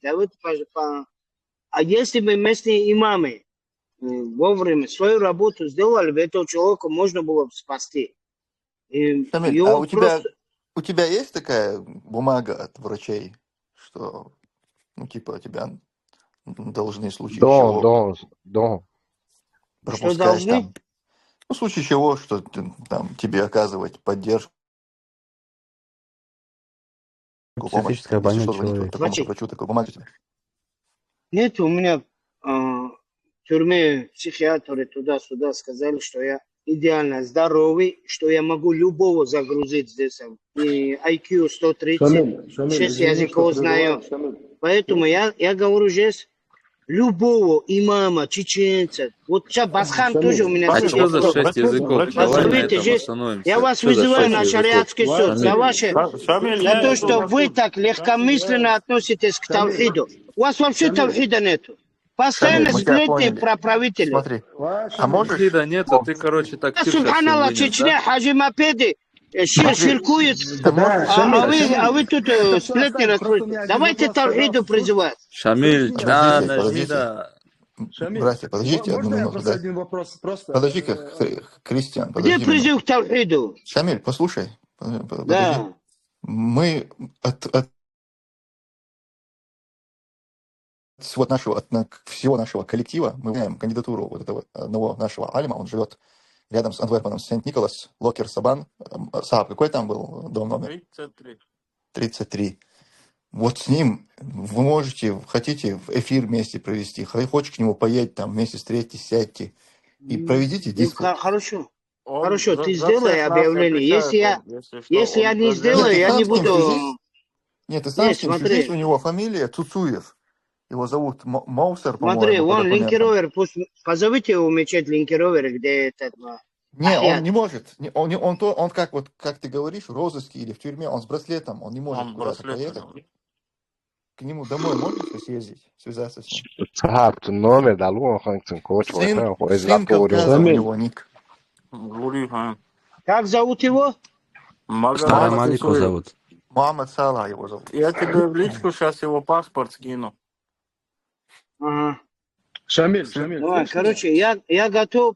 Свяжись с ним, пожалуйста, Шамиль. Можно вопрос, можно вопрос задать Не, тебе? Он, смотри, Шамиль, вот, он подожди. представитель Тумсо Абдурахманова в Ну, Бельгии. Шамиль, не, Шамиль, почему у ваших, смотри, вот ты почему у указал ваших сайт мечетях какой-то. меня... Шамиль, Не, можно просто один вопрос, почему... можно достать? Можно спросить один вопрос? Смотри, вот ты указал один сайт, что в войнах, или так, как он там называется, что там Рубати, она как бы, что там написал, что тебя надо посадить, правильно?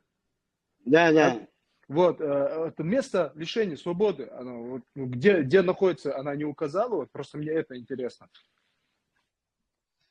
Короче, она указала Маликова Шамиля арестовать. Я, говорит, зам Закаева по особо важным делам. Он говорит, шпион Путина. А Он ты еще не дело делал особо эти... Если только начались преследования. 19 у меня... А? Да, это понятно, вот арестовать, но хорошо тебя Это арестовать, куфр а место акбар. лишения свободы, Это где куфр акбар. находится? После этого Чимаев с ней там фоткается, Патриот фоткается, Нет, потом это мне в не Берлине интересно, то, она... что он сфоткается, мне вообще не В интересно. Берлине она Получается, живет, позовите ее Мне на просто, шариатский да мне суд. не Уже интересно, где она мужчины. находится. Мне Как вообще это не... женщина командует, здесь ходит, болтает? Шамиль, Ее подождите. терпит, что, мужчин нету, что ли? Что она беспредельничает? Назло тебе нацикам ебут, сука! Шамиль, Теперь, слышишь, Шамиль? блядь, Шамиль, хуй, блядь. Шамиль, соображаешь или? Подождите минуту. Да. Это что получается, если с Рубати этот патриот фоткается, то он тоже получает, ему тоже такфир надо, да? До патриота этот Закаев, Закаев вынесли такфир. Это ему самому тоже не нравится. Не, мне интересно по Как это патриоту. взять Если вообще он... исчез? Мне больше интересно по Патриота патриоту. номер есть у меня. Я ему писал, он меня заблокировал. WhatsApp А есть у что? меня. Как ты думаешь, ему такфир надо ему за это вынести? 000 999 928. Шамиль, адекватная реакция любого человека, которому ты напишешь, он тебя заблокирует. Такфир Тавхид выносить ему надо? хакимия, посмотри, по тавхиду улухия, ну, если... Так, Шамиль, подожди, нам нужно переварить информацию. Давай еще перерыв сделаем, минут 5. Шамиль, я тебе в личку скинул и номер, и паспорт этого нашего представителя. Вита, Абу Хамза, خلاص حقيقة ما بوصل بايديس, да? Joo, aseri tyyssä, se on haltin Kamilus hallitus, kenää parissa, se heiterissä putsun siihen. حلق جاهل شمال.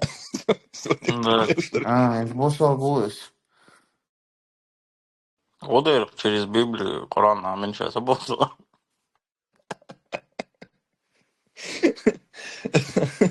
Хадисы из Библии, говорит, предоставил. Нет, тут уязан, написано, скринер, есть, отвечаю. Я 5 лет в одиночной камере изучал Библию, Бог через Коран. Шамил, ты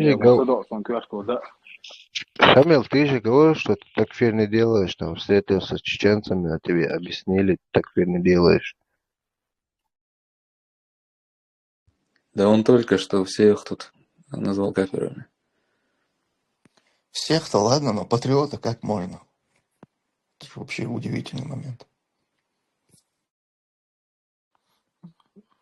De som är sultan jag lägger i Sara och möten Taberi sort vart i nationen bola. Det så snävast sen. Все, это والله دوق دون أقل أوكي مش خير دوق. والله بالله حكمتك جو صوني تاب пармот бючевать он за YouTube. Вот он дуем сони аккаунт. Просто это жесть какая. Сейчел до хейтерш был Сагинас, он того самого делался, того еще. Да, кстати, действительно, это, по-моему, такой первый случай, когда здесь сахаба кто-то переплюнул по хейтерам. О, том самого вообще адвокат делал, убрать я видео было комментарий.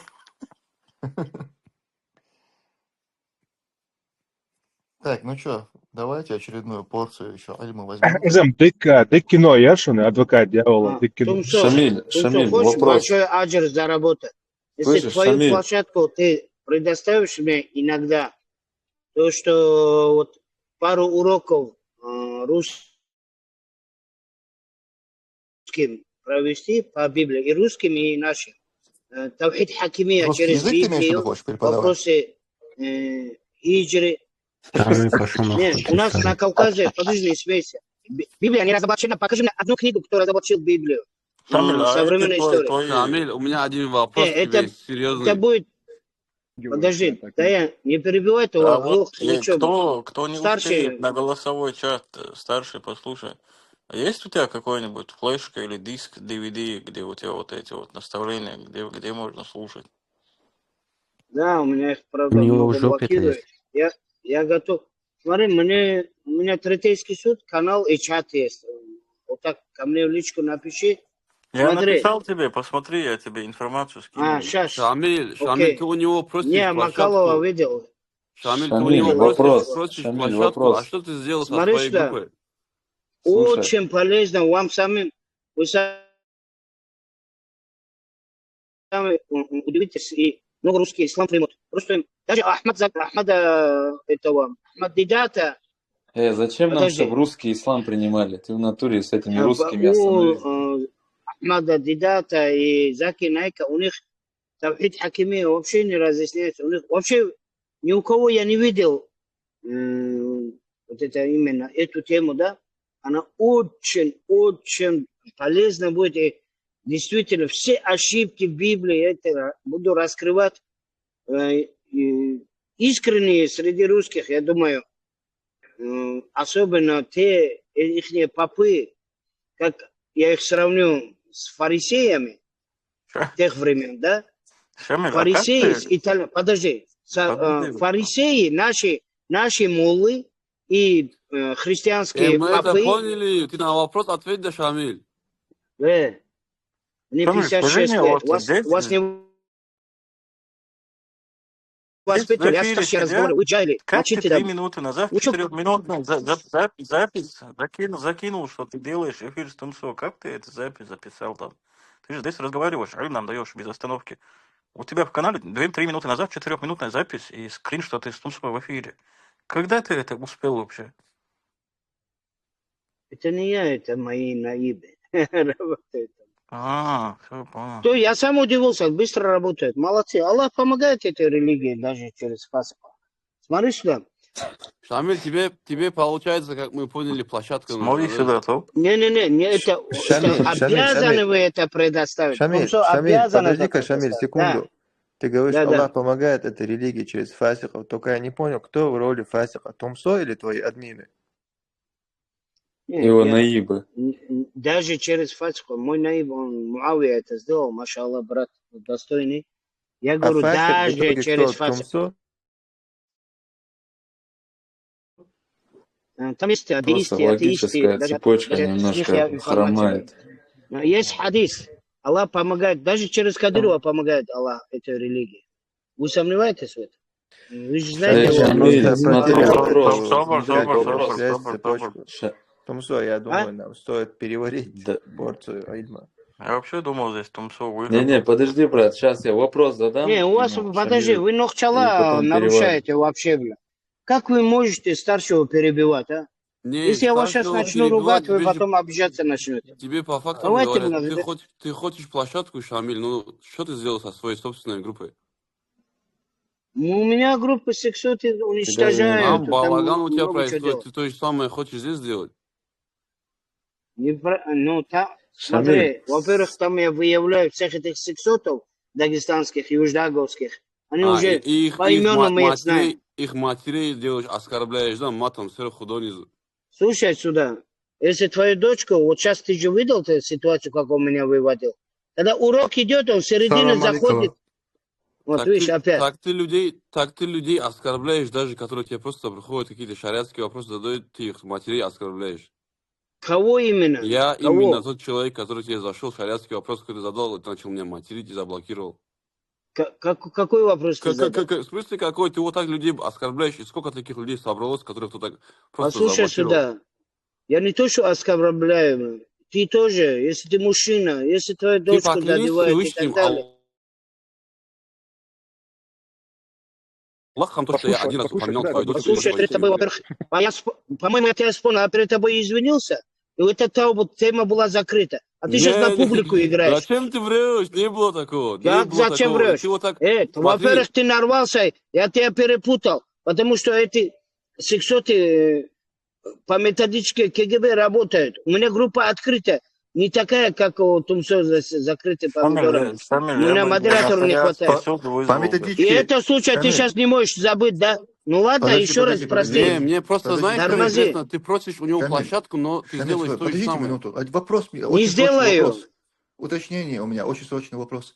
Шамиль, это КГБ сказал, ты по методичке, это по белорусскому КГБ, да, у них методичка? Ну, я тоже это... Там была раньше такая книжка какая-то. Это старый тоже говорил. Там у КГБ, у тебя с Лукашенко какой-то замес, что ли? А? У тебя с Лукашенко какой-то замес? Коллаборация. Николсон, я думаю, Лукашенко тоже уроки давал. есть методичка КГБ, как выводить человека, что-то. Такая Он что, у брошюрка него была. знаешь, с кем замес? У него с Газиком замес. Про Газика спроси, он тебе расскажет, кто такой Газик. Леш, Шамиль, вот это Газик муфти, это, муфти да, Дагестана мент. есть? Слышишь, Ну, Шамиль? Не, ну вот это Муфти КГБ, Дагестана. это же белорусское КГБ. да, ну это старая брошюрка, когда это общая была КГБ. Понимаешь? Как этот Они по старой, катахизис получается, методике еврея. работают. Ну, люди еще по старой работают. Ну, Шамиль, вот эти это, выводы слышишь, человека. вопрос тебе, М. Шамиль. Это Да. муфти Дагестана есть, Ахмад Афанди. Он Он вообще мой чистый односельчанин, да. аварец. Он чистый аварец или Чистый, нет? да. Чистый вроде. Может быть и казах. Ты, Про него, когда... он меня знает. Он на Новочертахе, на Вакилатле 10 лет жил. Потом, про него много чего есть. У него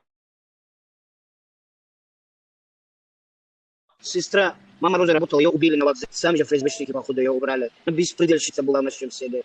Я не хочу гиба делать. Ты ему просто доносил, да? видя, какой вред этот человек наносит исламу, также и Салах Межиев, кто они такие, народ должен знать. Они унижают нашу сунну и наш Шамиль, ислам. за Салаха Да, такие поэтому вещи не говори тут такие. такие Шамиль, люди не должны Шамиль, быть во слышь главе меня, нас. Шамиль, Мы все должны делать, чтобы их скинуть. Да. Шамиль, слышь, вот ну, хорошо, за лишение свободы ты мне так и не ответил. Вот у меня вот следующий вопрос. Вот, допустим, ну, чеченцы, дагестанцы, вот мы оба гордимся нашей честью, там, достоинством, всякими делами.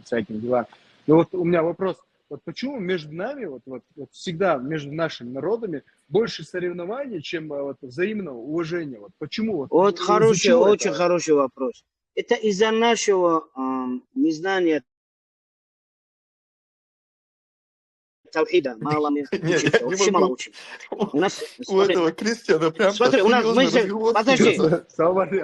смотри, мы здесь в Европе живем 30 лет. Скажи мне, сколько хафизов мы воспитали в Европе? Девочки и мальчики. Скажи, 0,0, наверное, да? Одна чеченка в Англии стала хафизкой. Очень много. А? Но насчет Европы я не могу тебе вот прямо сейчас. Смотри, мы здесь имеем право... Я могу тебе четко сказать, что очень много. Очень хорошо, если да. Я в Шамиль, Бельгии там не знаю. в Бельгии, вот Локер Сабан 33 есть школа хафизов. Окей, я знаю, я понял. Около 9 хафизов там уже вырастили. Сент-Николасе? Да. Не, я понял. Так, Смотри, я что дальше наша живу. религия Ответь это на мой Не вопрос. хафиз, что-то так говорит наших других детей. Ты Мой знаешь Осман эту школу, 9 да? Это жузов учит. Мичель, Его знаешь дети же эту, буддисты, которая вы не Я находится знаю, знали кого... это? Локер Сабан 33? Я... Смотри сюда. Это Куда? знание, да? Не давайте собакам святыни и не бросайте жемчуга пред свиньями. Слышал Твои такое? дети же буддисты? Это Матвея, 6 глава, Матвея, Шамиль, 7 глава, Шамиль, 6 стих. Шамиль. Смотри сюда, я знаю, кому идти и с кем говорить и так так и не далее. понял Понимаешь? ответ И на мой кому вопрос. знания давать, кому не давать. Недостойным я не Шамиль, даю знания. Шамиль, Да. я так и не понял Значит, ответ на мой достойных вопрос. нету здесь, да, Почему между получается? нами больше соревнований, чем в чем-либо, чем взаимоуважение? Я так и не понял вопрос. Это не только между нами, между марокканцами и Ответь. алжирцами тоже есть. Это кознища. Почему? В 17 суре 62 аяте шайтан сказал, Посмотри в личку. да, это эти пидоры меня вывели. Я говорю, вот так что ли одеваться? Они в Иерусалиме занимаются. Вот такая молодежь у нас воспитанная, махачкалинские, понимаешь? Выводят человека, а потом вот такие вещи делают. Где их родители вообще? А хоть зачем ты тогда своей жене трусики показывал в сторис? А вот это зачем ты делал? Нет, это старого сказки, блин. Вот его чужое нижнее белье интересует. Это разве мужчина это? А? Это менты дагестанские. 5-6 человек есть.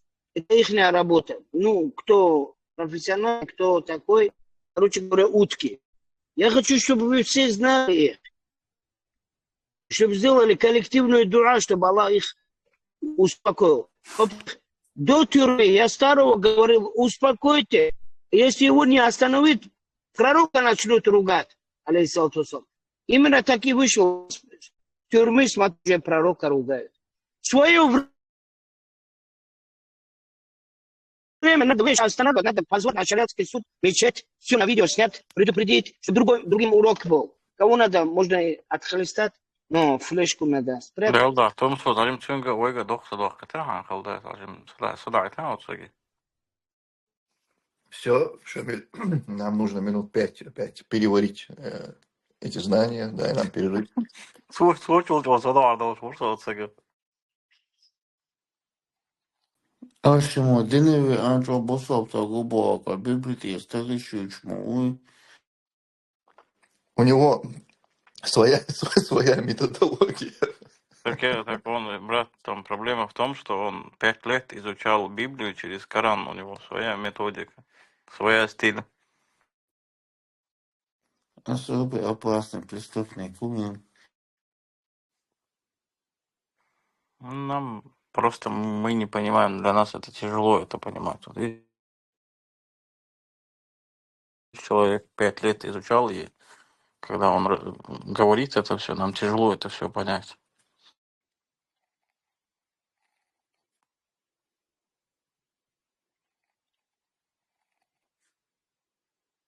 Я шейдел хартера сакран туися элца вообще закрыл модель сузуна. И милорти свой весь на него.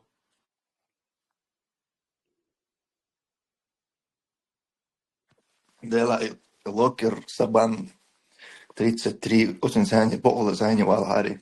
Почему? Воку главное заинтересоваться Дира Мадухарчит Вала. Это был бы такой эпический эфир. Точно диспут ровно после 5 минут, потому что там просто вот этот звук запикания можно будет ставить на весь диспут и все там. Дальше сам редакция. Думаешь? Думаешь, не будет там аргументации?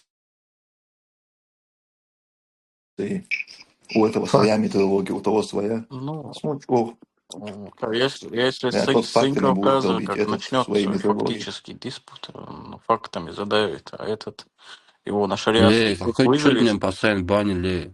Дайте поговорить, Шамиль. а этот его вызовет потом на шариатский суд, а этот не придет, и вот так закончится этот диспут. И потом через 2 недели мама Цала выложит оригинал, короче. Вот так это все будет. Давайте на тренировки для джихада.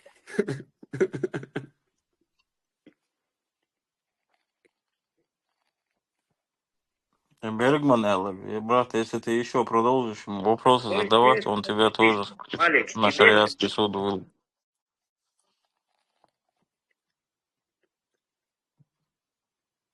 Заявление нужно. Так, он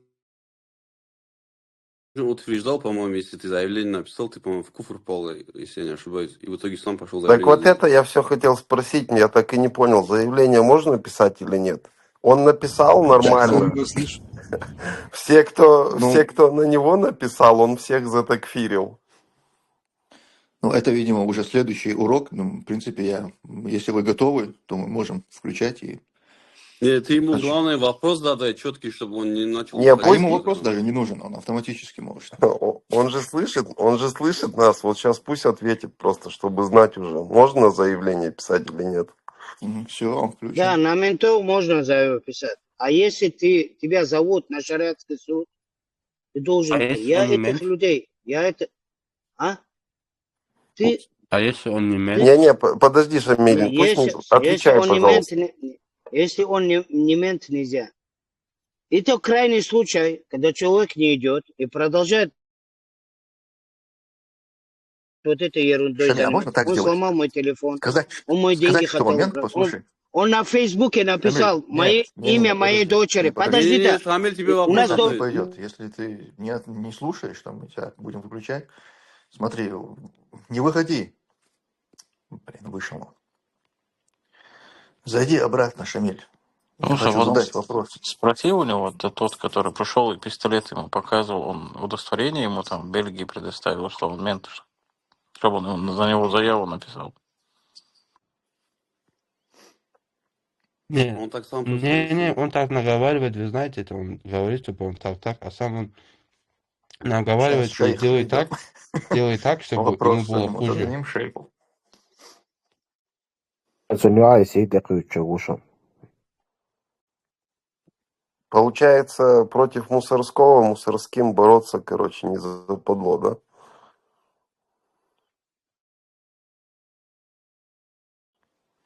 О, шейх, где ты? Если он сейчас пошел к себе в канал, пару записей про тебя закинет и вернется. Его зовут она. Он делает в своем канале, сейчас зашел Записи в будут эфир. Меня, знаешь, что удивляет больше всего? То, что он так не матерится, ничего здесь так спокойно себе ведет. Да не, он здесь матерился тоже. Сейчас записи сделает, как его притесняли. Скажет, мусульманина притесняют, значит, они все, короче, муртады.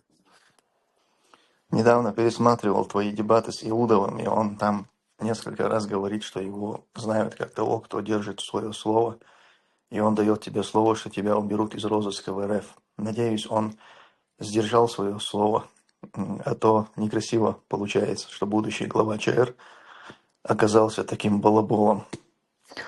Увы, но оказался. Но он только ход сделал.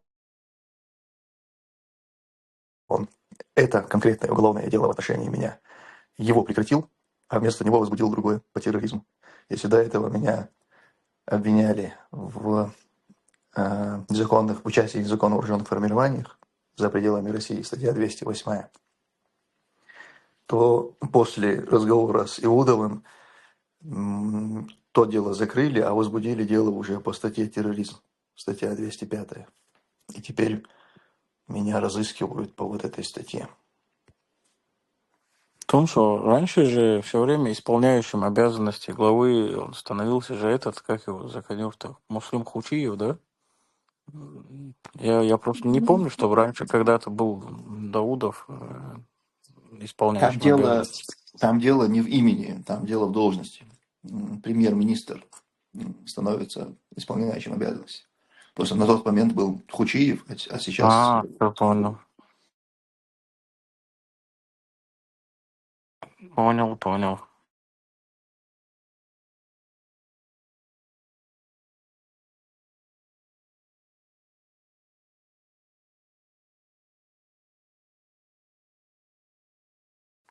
И, скорее всего, его туда поставили временно. Что было бы не слишком красиво, если бы Кадыров сам подписал бы этот указ о присвоении ему этой медали. До этого, наверное, сделали так.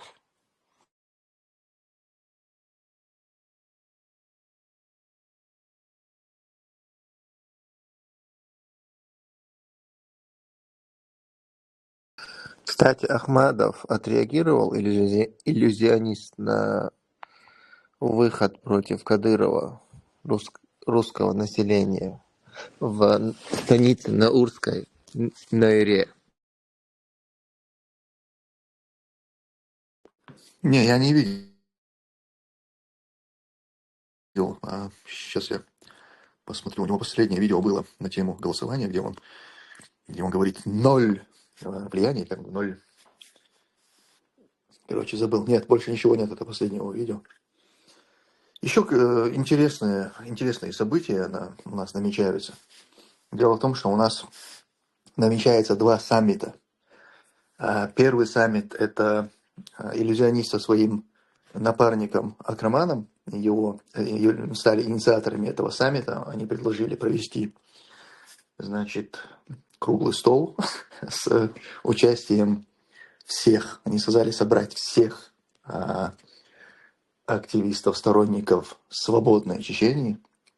Они называют там меня, Закаевых, Булата, Сулим. Короче, всех, типа, вот все соберитесь, говорит. И мы, значит, проведем такой онлайн круглый стол. Вот это первый саммит. А второй саммит, его инициатором выступил как раз тот самый житель вот этого адреса Лока Сабан, или как его там, Цуцуев. Он после расследования, после видео Сагава Макалова, он в ответное выложил видео, в котором говорит, что вызывает, значит, на круглый стол меня, Макалова, этого Басхана из Ниццы. Он будет четвертый. И кто там еще был, сам я забыл. Я тоже не помню тоже. Или все, по-моему. Короче, вот это будет второй саммит. В общем, потом на наших площадках мы, наверное, оповестим, когда и где эти саммиты пройдут. Готовьтесь. Слушай, получается, исходя из его этого короткого обращения, которое он выложил после этого видео, все эти сборы, это все, это полнейший бред получается, Бериш Адехенбош, потому что, как он сам там признался, девочка сбежала, получается. Не знаю. Но он это открытым текстом как бы произнес, сам сказал, да? Девочка ушла сама. Ну вот, а сборы-то были, потому что детей забрали, нет? Ну да. Прикольно. Получается, не забрали.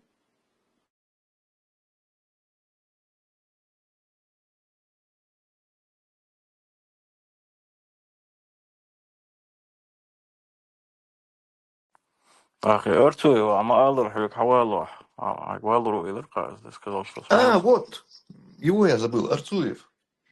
Пятый, получается, участник этого саммита, Арцуев. Итого, я, Макалов, Арцуев, Басхан и сам Цуцуев. Пятисторонняя встреча, пятисторонний круглый стол, саммит.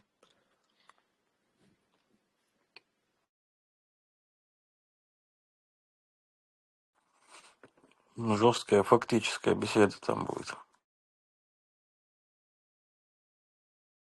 Мама, что-то тебя недооценили, тебя тоже надо было туда позвать. Я думаю, что просто Цуцуев решил избежать лишних административных расходов.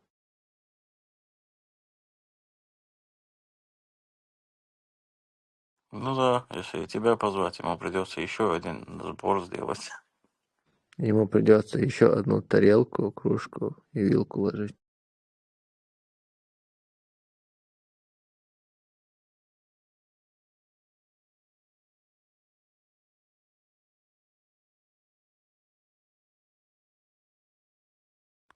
Интересно, отправят ли родственников этих жителей Неври на СВО, а женщин заставят опровергать свои слова на ЧРТРК и публично унижать, приведя их к Кадырову?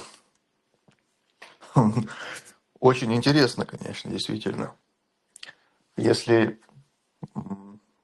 ожидаю ли я подобное? Нет, не ожидаю. Я думаю, если бы была такая опасность, эти женщины, и да, не только там, еще один мужчина, мужской голос тоже был, кто высказывал, то есть там не только женщин. Будь такая опасность, не будь у них гарантии, они бы никогда не посмели такое высказать.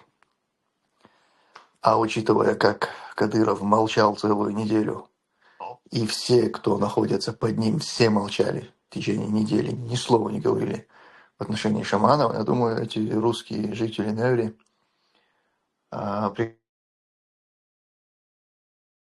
прекрасно понимают, что их никто за это наказывать не посмеет.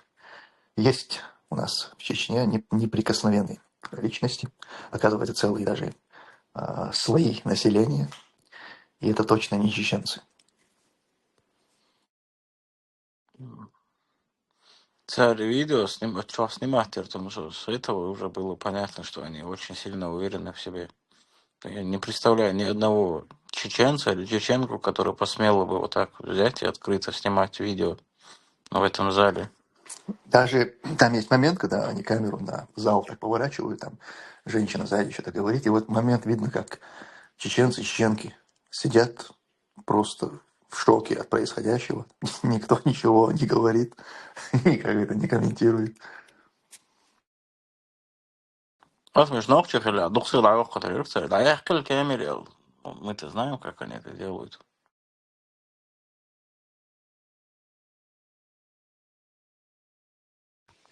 А на самом деле ситуация настолько сегодня увидел это, и меня эта ситуация выбесила. Они же на самом деле, эти жители, они говорят следующее. Да, наши отцы, деды сюда пришли, мы вас истребили, сделали на месте ваших сел наши станицы. Это наша история. И, в принципе, их логика понятна. А эти сидят и просто, я не знаю, как какие-то испуганные котята, что-то сказать даже не могут.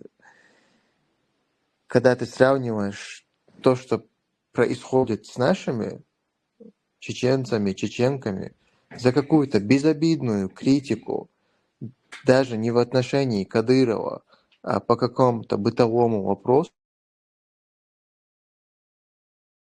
там газ, свет, просто приводят жену, сажают вместе с ее мужем, проклинают целым селом, целой республикой, унижают ее мужа, родственников, всех, там, не знаю, за чуть более там агрессивную критику, штаны снимают с ребят, там, с чеченцев. Просто какая-то нереальная жесть происходит, реакция бывает просто несовместимая с тем, что было сделано. То есть всегда показывается вот то, что мы здесь сила, мы здесь крутые. Но как только ваши хозяева что-то вам предъявляют, говорят, вы как вот эти вот послушные, верные жены Кремля сразу же на свое место садитесь, занимаете свой угол и боитесь что-то сказать. Я ни к чему не призываю. Я там не хочу, чтобы кого-то вы там, вы относились к кому-то вот точно так же, как вы относитесь к местному населению, но просто настолько быть конченными, настолько быть немощными, это поражает.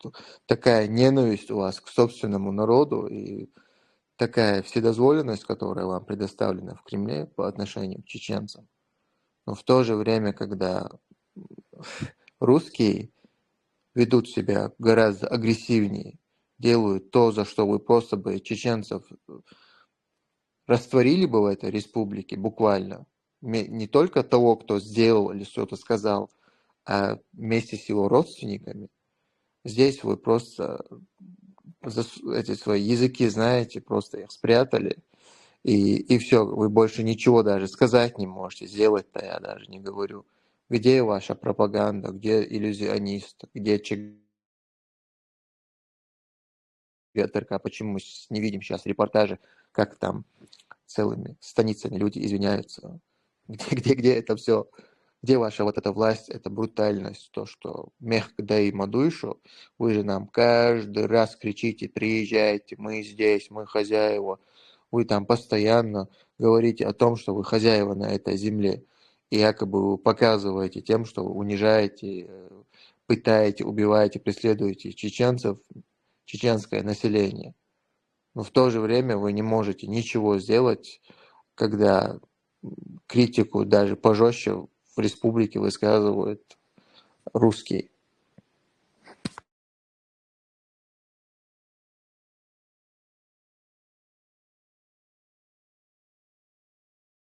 أشي كوارت وهاتا عن ويش خلاص وهر يغاسق عيد لغو بورسان هوشي كيك بيحكي بورسان درتي قاحلم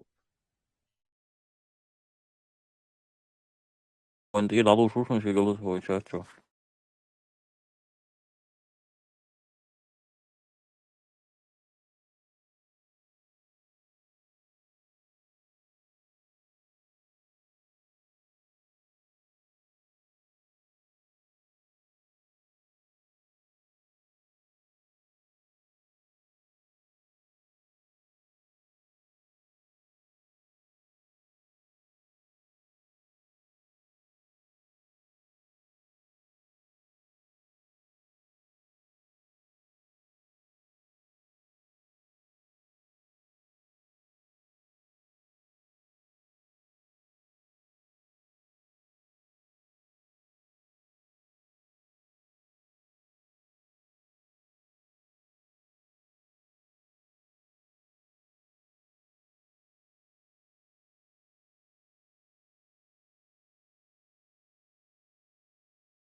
Еще момент один хочу отметить. Когда кто-то будет говорить о притеснении русскоязычного населения в Чечне, можно просто приводить вот этот один факт, который будет опровергать вот все эти нелепые какие-то высказывания, договоры.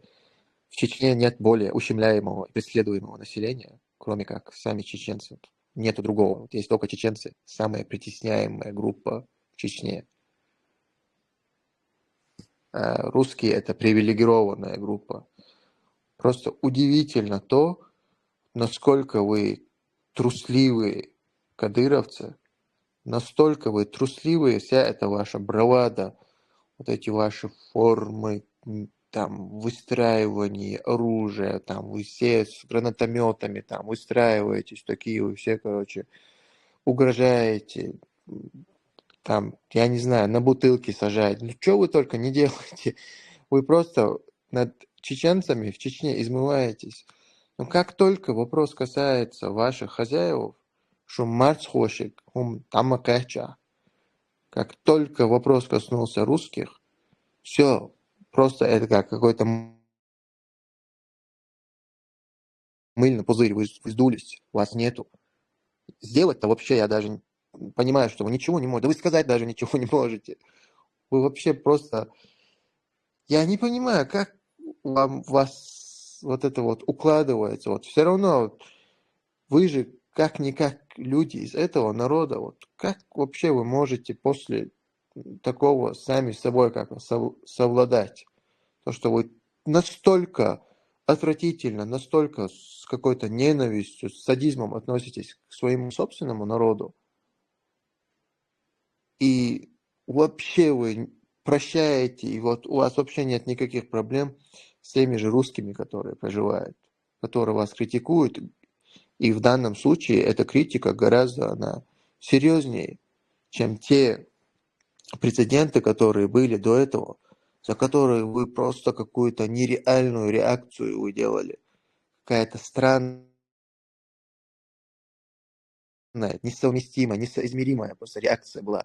Когда вы просто женщину, которая там по бытовой теме высказалась, что вы просто сделали с этой Айша Инаева, если я не ошибаюсь, фамилия у нее была. И после всего этого вы будете садиться и еще что-то рассказывать. Фу, вы такие конченые лицемеры, просто я не знаю, как вы спите. Имат моя алаца бах телефон хаяка баха. Но моусар варisa Halloween снимать-то Ой, пробки, трафик, что классный. Ногти чон это. Нет, там же помимо Инаевой, помните, еще был случай Волхазурова, когда глава администрации Урус-Мактановского района на тот момент эту должность занимал житель Гайтов Абдуришидов, Валид Абдуришидов по прозвищу Кандагар.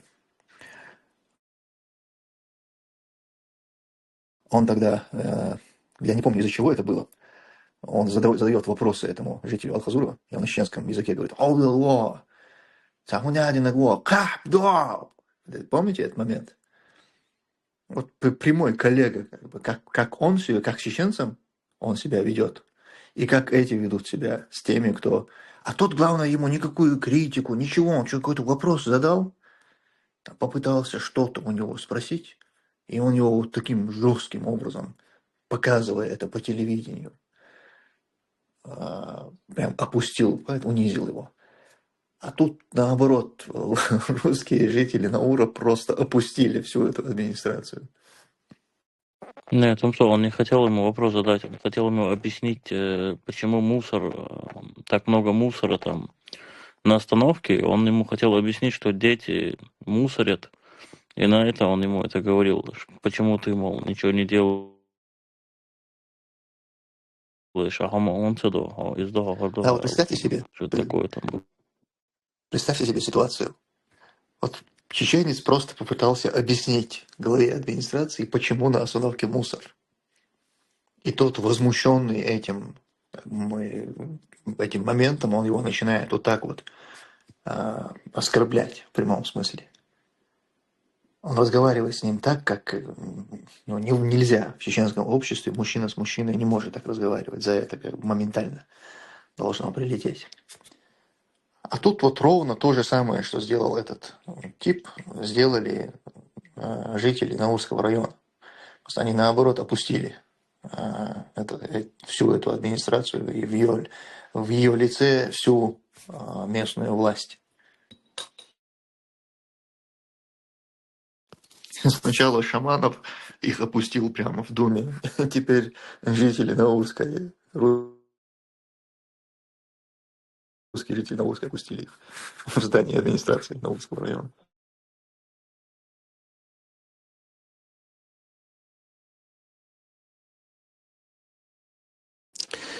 Я бы сказал, даже у них тон был угрожающий. Она ему говорила, вам лучше по-хорошему сдать назад, потому что к этому подключатся все, и, короче, там мало не покажется. Да, там помимо угрожающего тона, там еще и такой презренный тон тоже присутствовал. Сделали нас невреями, вот это вот невре с ударением на последний слог, презренно так. То есть они всячески показывали свое презрение, где-то местами даже угрожали, потому что понимают, что есть у них такая возможность.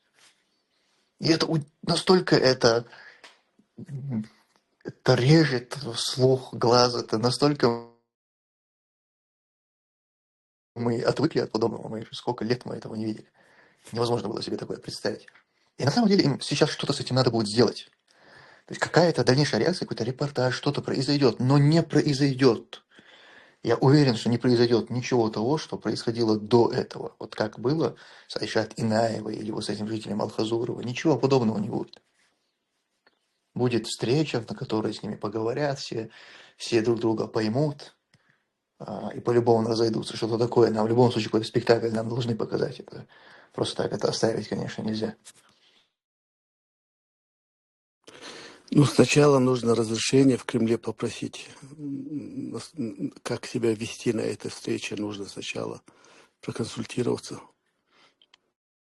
Ну, они озадачили их конкретно. Сначала их Шаманов озадачил на целую неделю. Теперь вот эти жители Наурской конкретно их озадачили.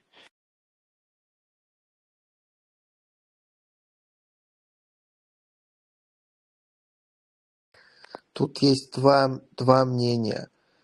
Пофиг или станица Наурская. Просто сам тон разговора. Я не могу себе представить, чтобы вот так они дали разговаривать чеченцу.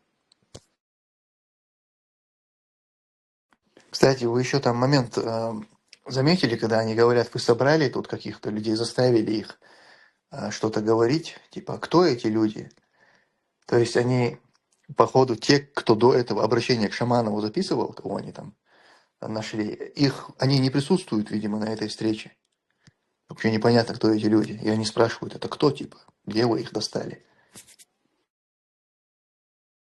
Потому что эти названия уже Хитанюш, это уже вступило в силу или до сих пор этот вопрос обсуждается? Ну, в Нижней палате парламента они это приняли. Теперь, я не знаю, дальше, либо это уже принято, по-моему, дальше это должно через Совет Федерации и президент там утвердить, по-моему, такая процедура, как и с законами. Я не знаю, на всех этапах прошло или нет, но в самой Госдуме это прошло. Просто это Чингис в комментариях, когда Махмад был у него в комментариях, кому-то еще отвечая, сказал, хотите вы это или нет, хочет этого Шаманов или нет, название же уже Хитан мою, типа, вот что-то такое вот сказал, типа, уже Хитан и вещал. Шайдер кто-то.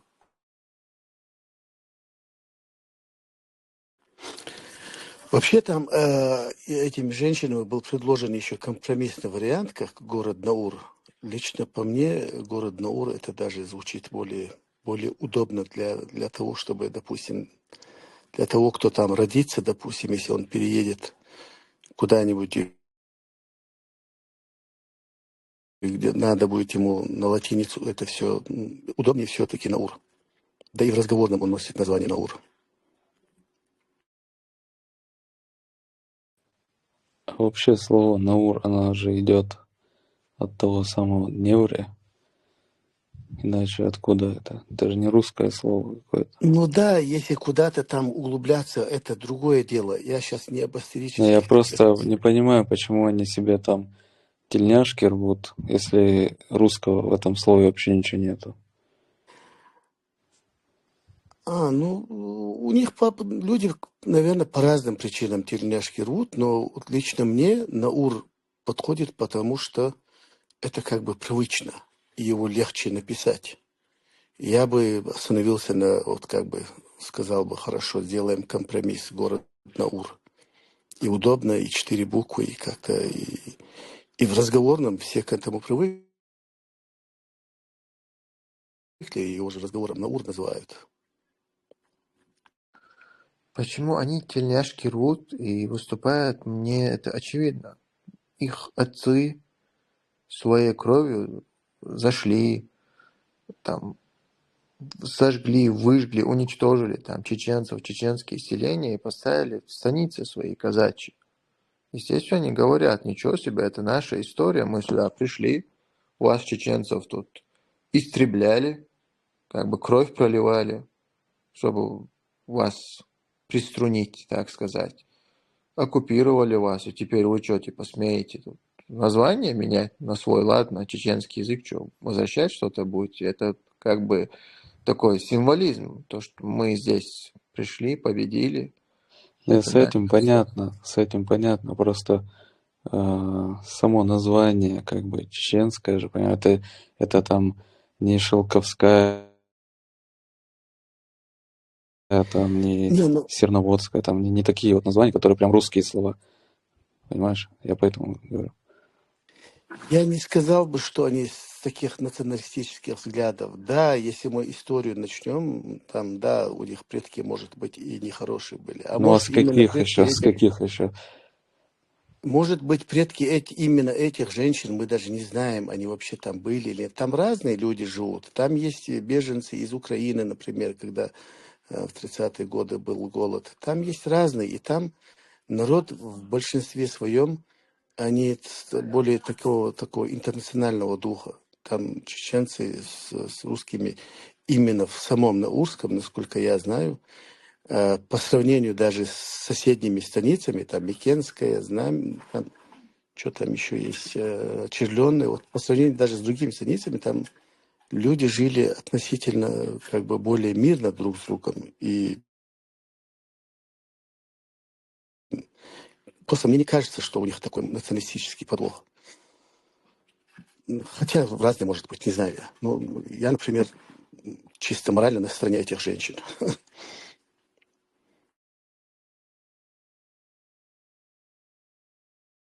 Да, понятное же дело, что нету там никакой стороны, чтобы русских заставить выйти, что-то сказать. Это, ну, либо надо им приказать это сделать, либо надо деньги им за это дать. Я Какие даже у них там уверен, могут они... быть мотивации там еще? Да им пофигу, там хоть как называй. Я даже, уверен не могу сказать, но я думаю, что вот прежде чем они туда это высказались, они же между собой, это соседями, там, другими обсуждали это, и я думаю, что даже среди вот чеченского населения они в этом вопросе находили поддержку. Вот, чисто вот когда вот болтают люди, вот если бы они видели бы, что вот их соседи, чеченцы, были бы так против ихнего вот этого мнения, и вот, а я вот назло вам всем вот так вот, я не думаю, вряд ли они вот так вот выскочили. Это, скорее всего, мнение жителей вот Наура, я бы так сказал. Не, И а просто вообще, чеченцы когда не мнение могут этого спрашивали спрашивать. вообще? Но Не я задавали? согласен с тем, что вот им можно, чеченцам нельзя, вот это несправедливо, конечно. Но чисто как бы мнение, я так Не, думаю, а, что а когда это мнение спрашивали, тебя не удивляет это? не, ну это меня, во-первых, не удивляет, потому что это может кому-то странно выглядеть. Это несправедливо, да? Но это не удивляет, потому что русским всегда там было все можно. И во времена Советского Союза, между прочим, если мы возьмем 80-е, 70-е годы, Но вот они же все, что... оккупанты, конечно,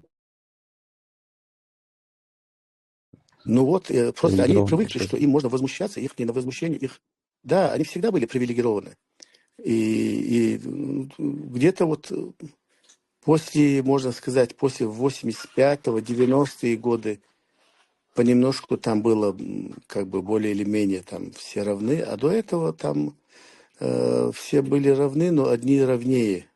И вот по всей Чеченской республике, вот не позднее, а вот 70-е годы Советский Союз, если где-то чеченцы начнут что-то там возмущаться, там, допустим, высказывать свое мнение, типа как митингов, вслух что-то говорить, их могли наказать или в лучшем случае просто проигнорировать все их требования.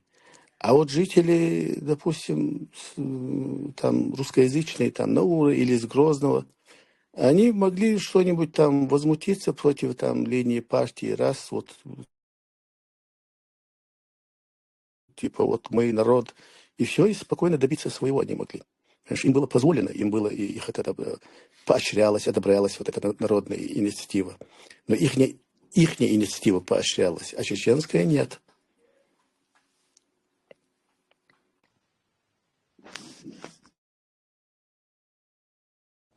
Кто бы мог подумать? И почему же я нисколько не удивлен?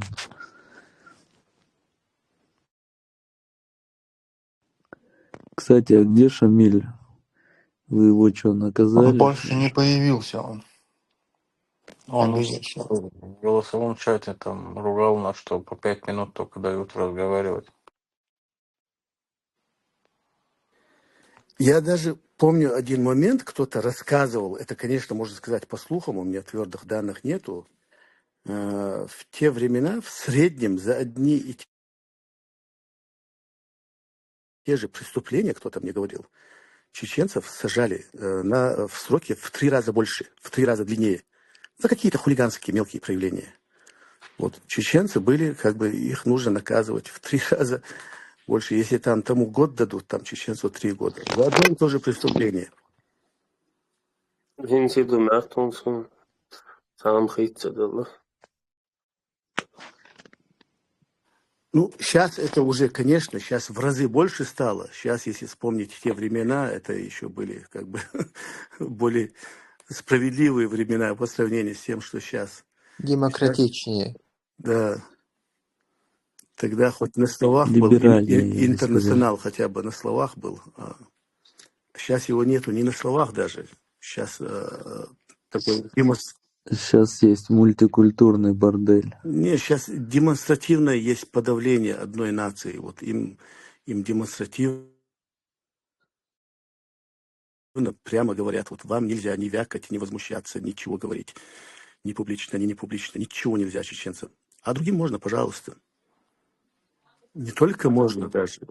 Кстати, вы слышали новость? Ингушский физик-ядерщик получил 18 лет тюрьмы за то, что перевел 1200 рублей какому-то добровольческому корпусу, что ли, или что-то такое там. И там какая-то организация, которая помогала избежать отправки на войну, что-то вот туда, отправил. В общем, 1200 рублей, 18 лет. Из них 14 лет колония строгого режима.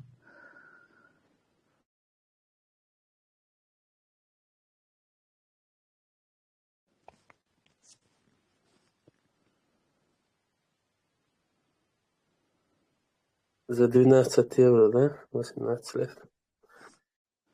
Да.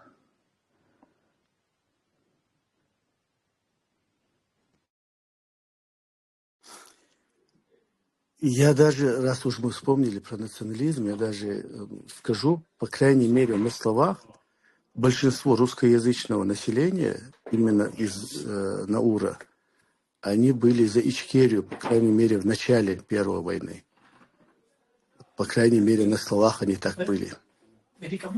И даже есть люди, которые погибли, сражаясь за Ичкерию, именно из русскоязычного населения. Конечно, это единицы, но все-таки есть именно из Наура.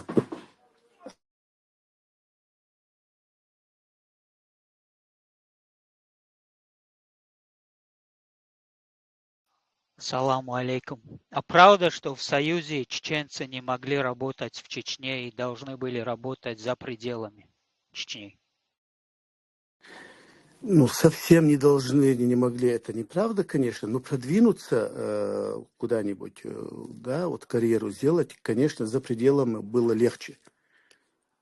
В Чечне, я тоже по слухам скажу, слышал, что первый бригадир, просто бригадир был на каком-то заводе, это Гантимиров Беслан, который, как мы знаем, был, ну, сотрудничал с властями, какой-то был продажный человек в дальнейшем. Вот он как бы за свое сотрудничество, наверное, его сделали бригадиром. Это когда-то. А так безработица просто была высокая, и поэтому люди выезжали за пределы работать.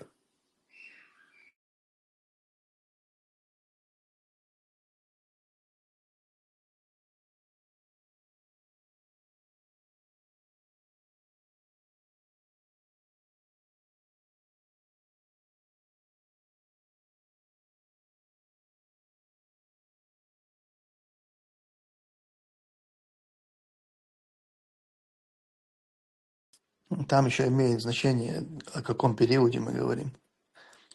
Если сразу после возвращения из высылки, то там ситуация была вообще жесткая. А ближе уже к перестройке там чуть полегче было.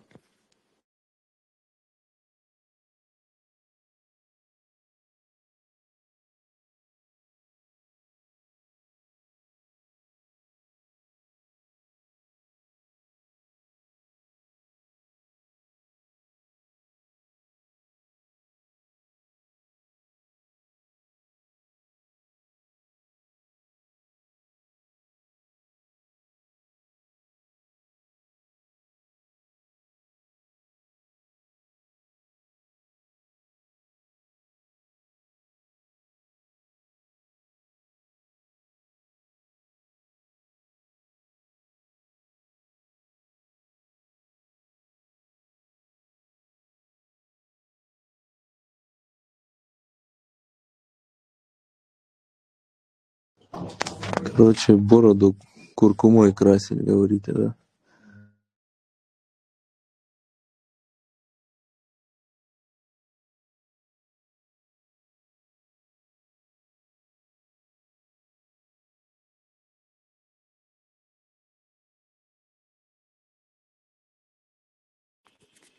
Бергман, тебе нужно покрасить бороду? Мне? Да. Нет, Здесь чисто просто, для прикола. здесь просто был урок был от шейха. Он как раз рассказывал про бороду, тоже упомянул по поводу окраски. Тебе надо будет переслушать запись Вот эфира. я слышал там мельком что-то там. Что-то он какой-то ингредиент назвал. Шафран, по-моему. А, да, вот шафран. Я думаю, это дороговато выйдет. Шафран не дешевый. Куркумой хочешь заменить, да? Ну, куркума это чисто, чтобы желтое было.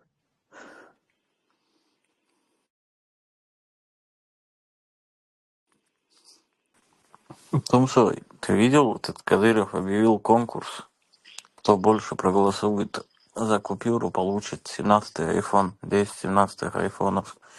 Я Да. хотел эту новость Цинкавказу скинуть, что-то он меня заблокировал.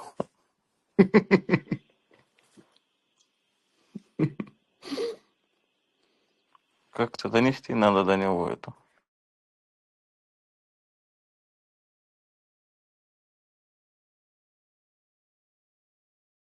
И вообще думал, Говорят, он выиграть в этом увлекается конкурсе айфонами. Я вообще думал выиграть в этом конкурсе, чтобы на этот круглый стол принести их и там ему их отдать, передать. На шариатский суд, да? Да, Бергман, он вовремя вышел. Если бы еще чуть-чуть, он бы тебя туда точно вызвал. Сахаб тебя заблокировал, что ли? Так он такфир Паста уже когда? вынес, что туда идти? Уже этот вычеркнули, короче, из верующих. Уже на шариатский суд смысла нет идти. Да, мама, он меня после этого видео, а, помнишь, он мне запись какую-то прислал. Сейчас оригинал зачитывал. Тоже личку я тебе скидывал. И вот после этой записи он меня заблокировал. А после этого видео, он мне тоже, то, что мама обычно пишет, в личку тоже написал. Он какой-то оригинал скоро выложит и заблокировал меня. Томсо, ты понял, что Мухаммад Салах вышел из этих абьюзивных отношений наконец-таки? Не, это еще рано делать выводы. Это в отношениях всегда бывают вот эти вот вспышки гнева, но тот, кто находится в зависимых отношениях, он все равно возвращается к своему абьюзеру. Поймите правильно, что я сейчас скажу. Он всегда ко мне возвращается. А сволочь, это нормально. И сумби ушла семейски.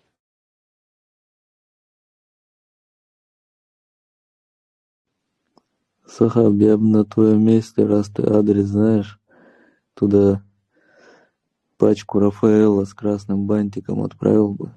С Там извинительной была уже, запиской. там была уже одна посылка просеку на эту фишку. Да и до кого Гучой Ларцинса. Там должен был быть один очень крутой эфир.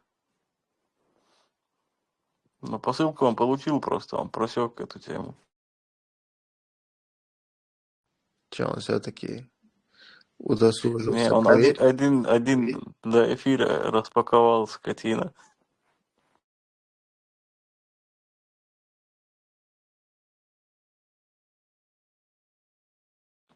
О, мощный эфир. Лишь моет вообще.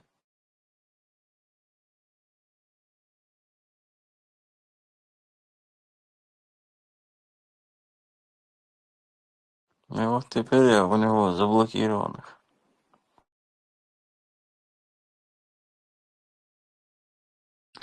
А подарочки он себе оставил?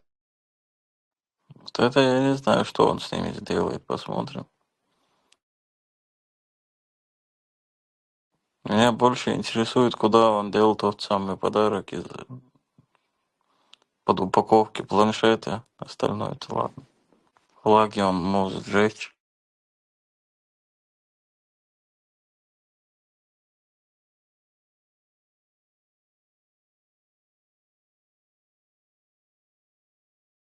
Не, все-таки мне нравится идея Бергмана с Рафаэлками и извинительной запиской.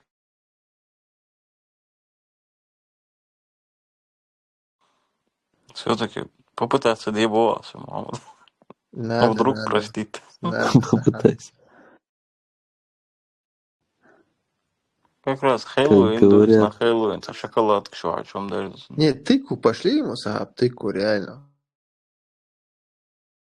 Не-не, он тогда не подумает, он подумает, что это там... А хотя, если адресат указан, Не, смотри, поймет. тык, у Но меня это идея, слишком, мне кажется... у меня, короче, гениальная идея. Короче, Сахаб, берешь тыку, вырезаешь ее внутри, как бы, или покупаешь уже вырезанное, на Хэллоуин бывает.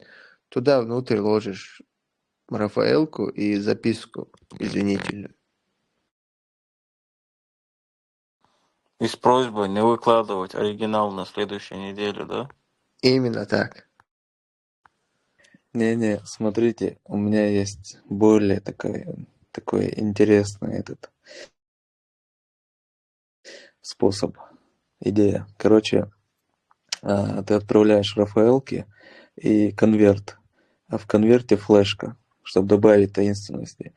И он, короче, собирается такой всей семьей, там торжественно включает флешку, и там Сахаб такой сидит с грустным лицом и обращается с извинением, Если ты с это видео просьбой. видишь, меня уже нет на этом свете, Бог вот. Да, вот типа такого.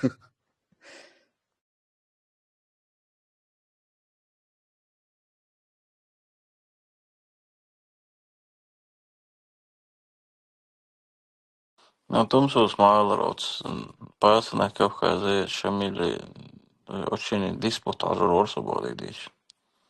Shadow Walkditna. Сабо, тут еще одну идею подкинули. Написать ему под окном, точнее, выложить, будет правильно сказать, с 17 айфонами слово «прости». Как думаешь, может там 10 штук хватит, если да, я попробовал бы в этом конкурсе выиграть и как-нибудь с этими айфонами Вообще не этот хватит вопрос там 10 решить? штук, чтобы слово «прости» выложить. Там минимум нужно штук 30. Ну а если написать так, как пишет он, с ошибками и пару Ну, букв можно, убрать да, оттуда? пропустить, допустим. Какие буквы пропустить? Р можно пропустить, по Си написать, например. Да не, сори, просто на О, английском без да, одной «р». сори, точно. Если он поймет, правда. Он Сори поймет, через что от одну меня «р». покороче можно слово просто факт написать, я думаю, тоже будет достаточно. Не, напиши Не, «сори» с одной «р». Да, сори, очень не хороший вариант. советую писать на немецком. Entschuldigung. Даже нет, даже знаешь, как наоборот, можно написать русскими буквами сори, потому что там экономия будет ре меньше, нужно на русскую ре нужно меньше этих айфонов. Соответственно, он все равно это поймет, он даже, наверное, лучше поймет, если на русскими буквами написать.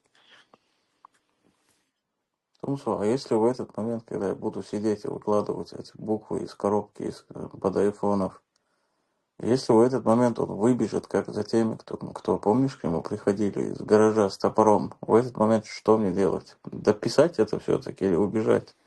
Не, я думаю, что в отношении тебя такого не будет. Даже если он будет выбегать, я думаю, тебе переживать не о чем абсолютно.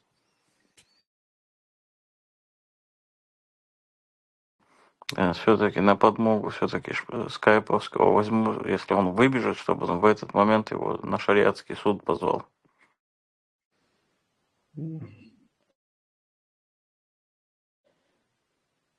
Если что, скайповский мусорнется.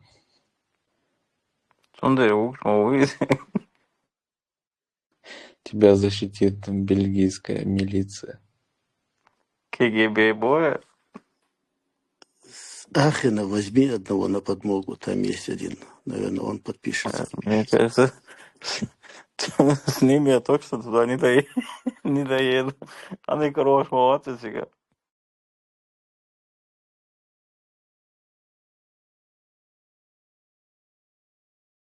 Seni Mikael doğmadı tamam. Sağında tamam TikTok şu hoşu karan leş mağrışı şu.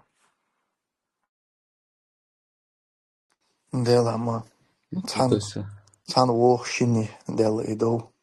И маликов цан шинтике тачодик трио не слоирон зер. Мне очень нравится, что все фрики потихоньку перекочевали в этот ТикТок. Ну, там легко аудиторию набрать просто. Самом я хочу все сдалиться до хастах Мikael. Så хочу я не буду не зариться.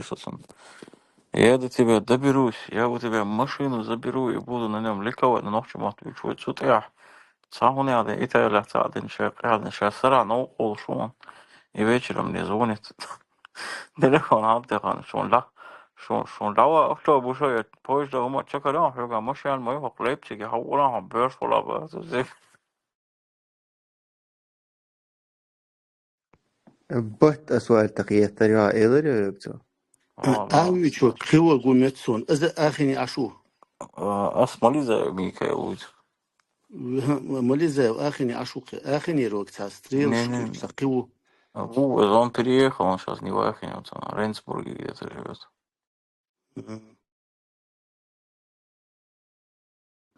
У меня такой риторический вопрос. Это все, конечно, весело. Я вот так подумал, короче. Да. Интересно просто, что за люди, которые вот за таких людей своих дочерей замуж выдают. Это что вообще, короче? Может, эти люди когда-то были другими? Я просто что-то задался этой мыслью сейчас. Что за обстоятельства побудили, короче, на такой отчаянный шаг?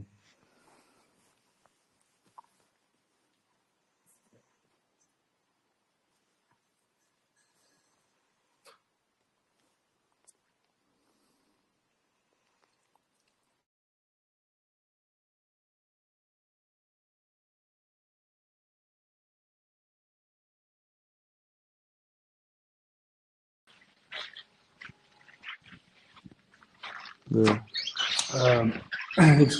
Икминот, Алмама, вспомнил. Просто из-за работы мне пришлось прерваться. Как раз помял Дэшхайнага, ущемление русскоязычного населения, больше даже это слово, ну, как бы трудно выговорить, потому что это оно наша реалия, как бы даже нереально. Так, Тумсус чукусанил видео, сын хоша, чо зучу, раска я, чо камел дэшо. Чо камел дэшо это будущее, ну, жительница Чечни, Юкас, как-никак, Наурский районе, хулили, мечер хулили, как бы еще недовольство юкцу, гойчик, критик юкцу, ящик, да. Что самое интересное, худуется, чувство самосохранения яцун, цакиром бацун, просто еще недовольство юкцу, гойчик. Это, и хундуешь, от чего это исходит, да, почему, будучи жительницей Нохчичура, Яхаргою, да, вот, цакиром бацун, еще недовольство юкцу, гойчик. Так, от чего это исходит? Что интересно, Халарксон, да? Первый раз гушлюсон это видео, тумсоса, чукусон, нет, да, первый раз гушлюсон, просто что интересно, доксон, от вообще недовольство гойч, если вам интересно наше мнение, бахцу, да, просто что интересно, доксон. Так понятно же дело, что никому не интересно их мнение, что это все как бы спектакль. Кто когда у них мнение спрашивал? Не, Бергман, не, дело не в том, что их мнение интересно кому-либо. Дело в том, что, будучи жительницей Чеченской Республики, она показывает свое недовольство. То есть я это впервые вижу. То есть она критикует власть. Почему? Вот если вы спрашиваете мое мнение, я не хочу, чтобы меняли Бахцу. Да? То есть она показывает свое недовольство. То есть сам инстинкт самосохранения, яцун. То есть кирам бацунга, да? Иду социацию. Откуда это исходит? То есть... Так от русских исходит. Это же пролоббировано. Это ей сказали, я уверен, как бы сотрудники сказали ей, ничего не бойся, там, говори вот так, короче, и все, вперед, мы с тобой. Вот, Бергман, вот ты вот прочитал мою мысль, вот действительно, первый раз гушу, недовольство, территории, да, недовольство, критика, да, и она четко, ясно, она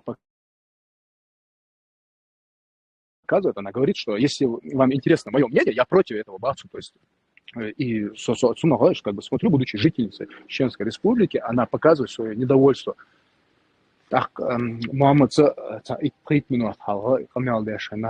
русскоязычное население ущемлять. Даже, ну, трудно даже выговорить такое слово, да, потому что это наша реалия, это просто невозможно, да, это даже представить невозможно.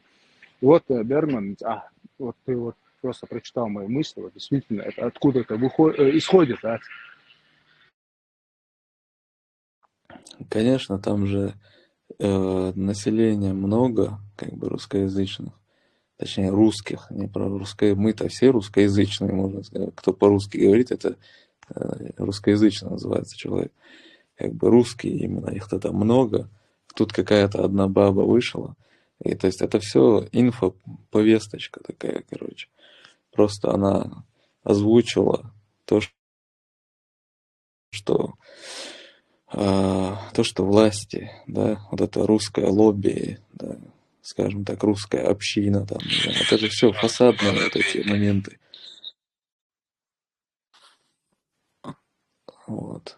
Все это, чтобы раз там какая-то говорящая голова появилась, а мы там против, типа, и якобы русская вышла, сказала, что против, значит, все русские, типа, должны ее поддержать и формируют, короче, вот эту вот погоду нужную. Вот и все. А так-то вообще по России же никто никого не спрашивает, как что назвать. Нет уже какого-то голосования. Если надо было бы, может, провели бы голосование. А так они в Госдуме решают, как какой-то там поселочек назвать. Вообще не... Берман, по поводу голосования. Вот как раз Грозный Сити опережает игра Эльбрус. Вырвался на первое место. Сильный отрыв, да? Нет, 200 тут голосов, буквально примерно, плюс-минус. А Буданов на каком месте? Просто я за Буданова как бы в этом вопросе. Хочу, чтобы он был изображен на купюре. За Грозный Сити проголосовали 839 381 человек, а за Эльбрус проголосовали 839 156 человек. Ну, ноздря в ноздрю идут. Да, прямо такое захватывающее ощущение, как от американских выборов. Да, прям. Бергман, ну тут еще может быть, знаешь, такой вариант, что ей дали слово, ну, как бы, а заметили, они все внимательно, как бы, выслушали ее, да, отцат ее, как бы, не перебивали.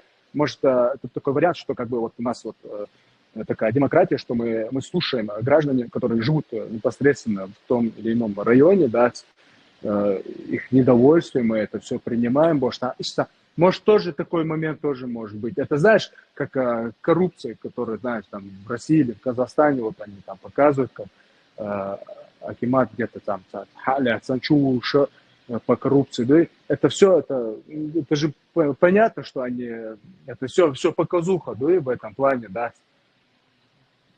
Да, демократия в России это как чеченские ПВО примерно. Ну, там, конечно, можно попридумывать, что все может быть теоретически, но в реальности я не могу поверить, что там это постановка. Я также не могу поверить, что там какой-нибудь там Шаманов или другой какой-нибудь кремлевский агент ей что-то обещал, какую-то защиту обещал. Да и как это вообще может в реальности действовать? Вот А просто что это женщины, вообще за дети с сборище? интересом. Вот давайте разберем сначала. Что за сборище вот это вот вообще? Ну, собрались люди, и как они там именно в этом зале собрались, я не знаю. Но вообще Вот люди, это которые... интересно, как это? Это А что за там мероприятие? объясняется на видео, как Кто там на трибуне? там и говорится, они же в этом, если вы смотрели полный ролик, 11 минут, их пригласила туда администрация, и сделали они это за короткий срок. И требование там у этих людей еще такое, что Как они заранее, типа, давайте пришли, соберемся. кого именно пригласить? Как? Как они пришли к тому, кого именно нужно туда Нет, там, пригласить? походу, Вот всех именно, желающих приглашали. Они там и говорят, то есть все желающие туда могли прийти. А в итоге самые активные туда пришли. Ну, это, в принципе, так всегда и бывает. Ну, в итоге пришли все, кто не желали этого. В итоге пришли те, чье мнение, возможно, нам не интересно вообще. Мухаммад, ты Как помнишь, она? раньше был такой же конкурс, где они, вся кадыровская элита заставляли людей голосовать, замечать, там, сердце Чечни, смс-ки отправляли. Да. И вот под конец конкурса они также с таким же примерно отрывом шли, и под конец у того, кто ровно с ними шел, там 200-300 тысяч голосов чукает, сабок палхлар цансига. И слухай, да, еще один какой-то конкурс был. И сам конкурс хасаях был что-то. Самани, за юкосын, скады конкурс хаях был, шолкса олуш, шокса долуш. Мадук нах ахыр бусиксар ваховшин и голосовать дойч. Просто он очень азартный.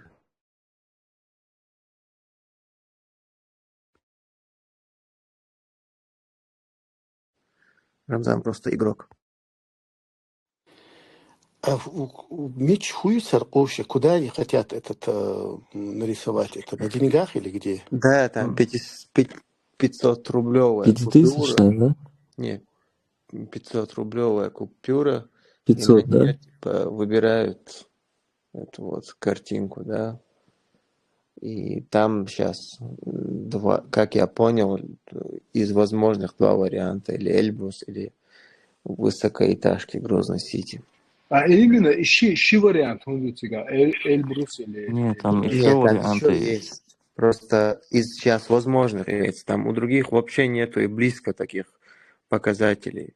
То есть вот именно эти два варианта уже там под 1 миллион голосов набирают. А какие еще Кстати, там есть? Там еще есть вариант сейчас. Горнолыжный курорт Домбай. Он набрал 2715, чтобы вы понимали разницу. Это чисто Тот, жители кто Домбая предложил, голосовали. тот, кто Там Эльбрус, еще крепость Дербента. ага, Дербент, это старейший город считается в России, кажется. А этот Эльбрус, наверное, предложили, есть же в Европе некоторые среди там географов или кого, граница Европа-Азия, она по-разному чертится. И в Европе до сих пор многие не хотят признавать Эльбрус высочайшей горой Европы. Они считают, что Монблан высочайшая гора. Есть такое мнение. То есть это смотря где границу чертить между Европой и Азией.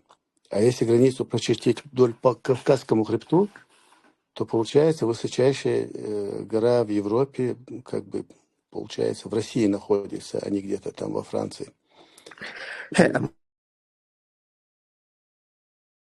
Мы в итоге все-таки вот Да. Чечня, Кавказ, мы к Европе относимся или к Азии?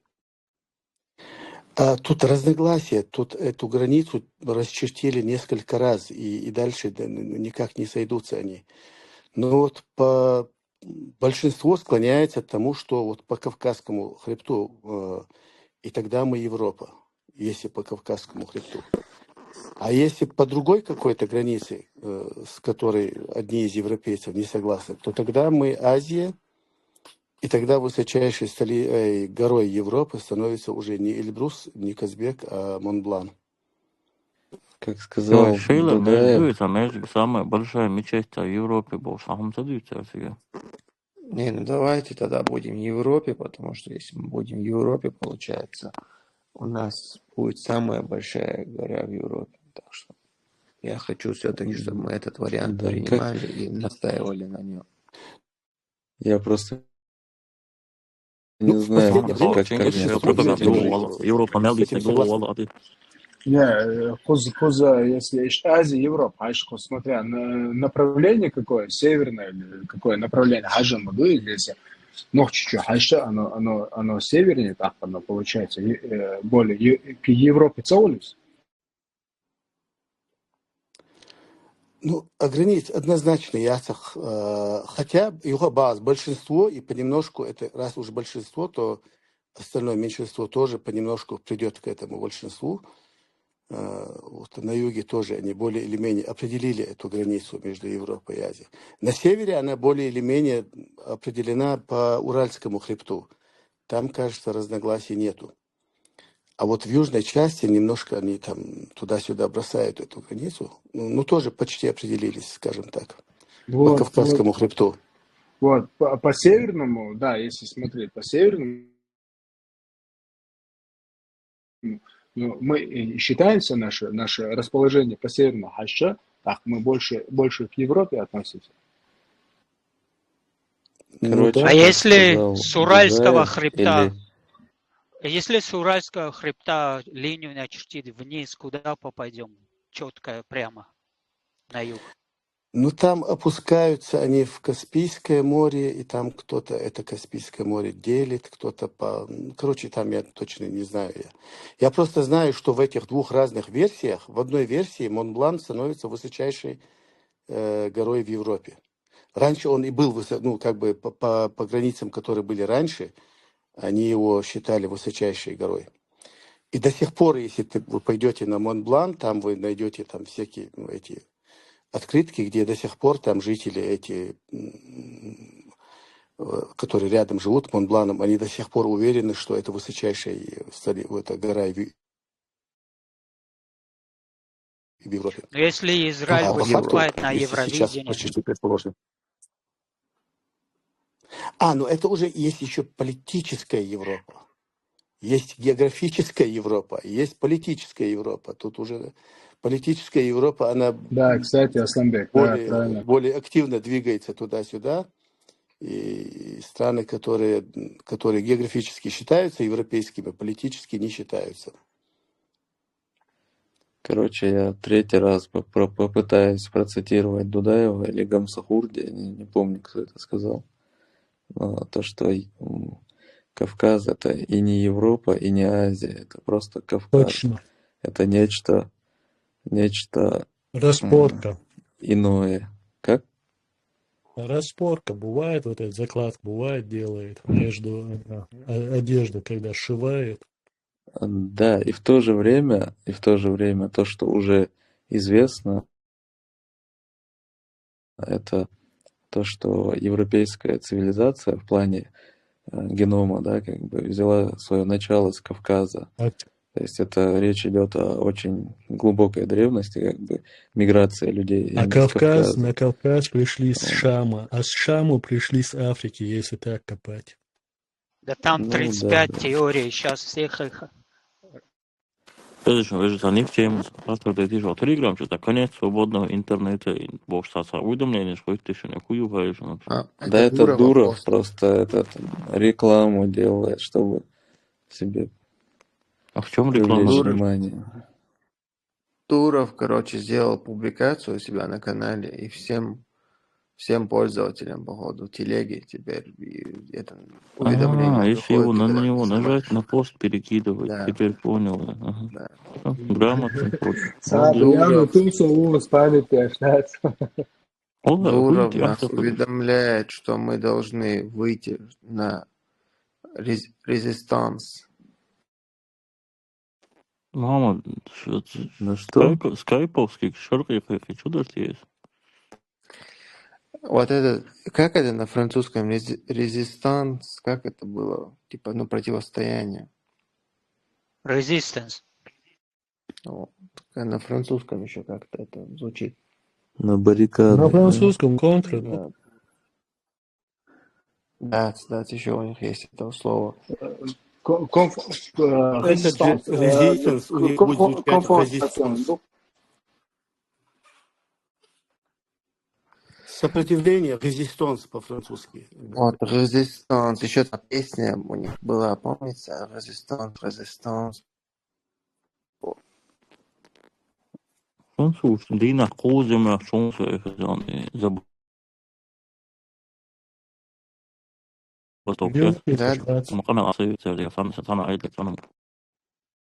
в любой непонятной ситуации забастовку делайте.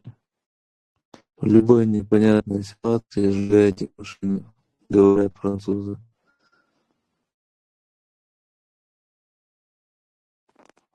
Сабан 33. Да, по революции в Олимпийские игры штали. Первыми занятиями.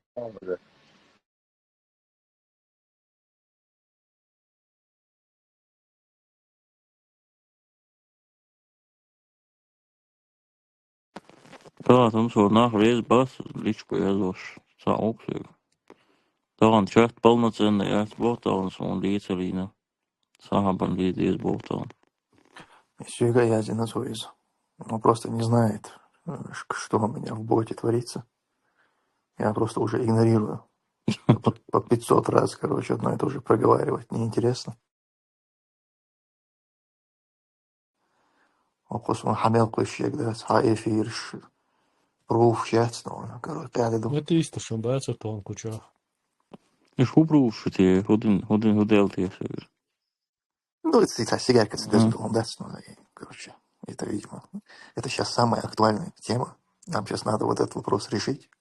Это и скайповский, шариатский суд, все, короче, второстепенно. Подожди, от его идеи, да. Онлайн, Амир Кавказа, весь холодеешь.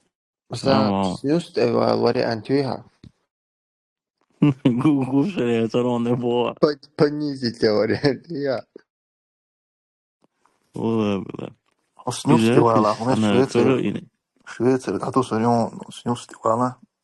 Кстати, Алазо сигар мои избила. Нормально эфир. А ну что, с видео как-то, я этом пруфте, а гуще ахтез, мосить цаганин эфири. Онлайн Амиру микро включите. А что, пришел, что ли, он? Да, руку поднимает он, вон. Кого? Шамиль, ты почему ушел? Тумсо тебе вопрос задал, так и без ответа ты его оставил.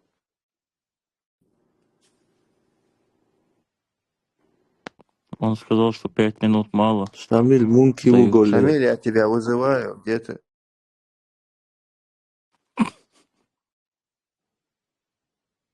Шамиль, микро включи. Салам алейкум. Шамиль всех чеченцев вызывает на шариат. Шамиль, ты в натуре что-то нелогичный. Такфир нам вынес, сейчас саламы даешь.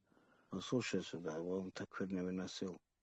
Он там нартиада, есть там 6600 человек бывает эти, да, атеисты, да, антитеррор, вот эти, да, чеченцы тоже, очень много там чеченцев сидят тоже. Смотри, там одна чеченка с Германии говорит, у нас, говорит, ну, маленькая такая, ну, по голосу видно, да? Да, у тебя чеченцев, другой темы нет. Она говорит, 98% говорит, здесь разводятся чеченцы. Это, наверное, она перебарщивает. Это большая трагедия, когда одна семья разводится. Вы помните это хадис, да?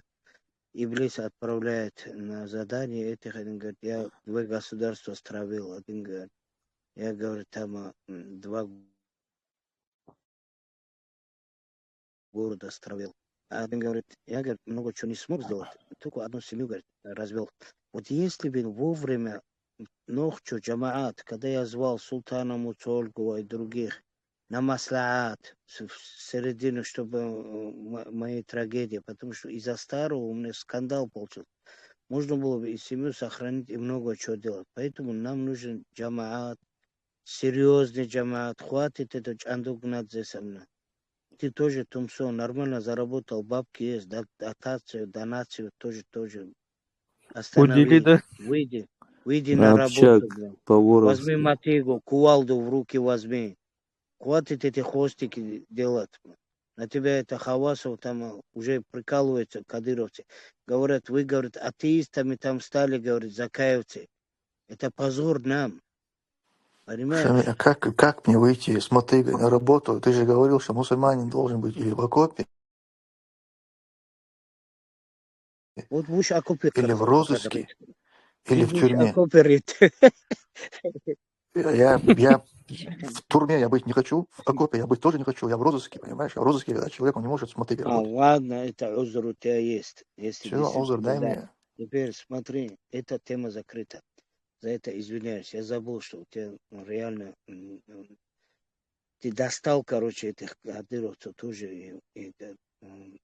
Алхамдулилля. Ты ничего не говорил. Но проблема у нас не в Кадырове только. Мы должны, у нас, смотри, Хаджи Муриди здесь мечети понастроили, правильно? Нет, у нас проблема в Сахабе Макалове, то, что он курит. Аузу билля. Где он? Шамиль, слышно меня? Вот, Шамиль, смотри, я вот что подумал, вот смотри, вот Сахаб там курит, 98% Германия, чеченцы разводятся.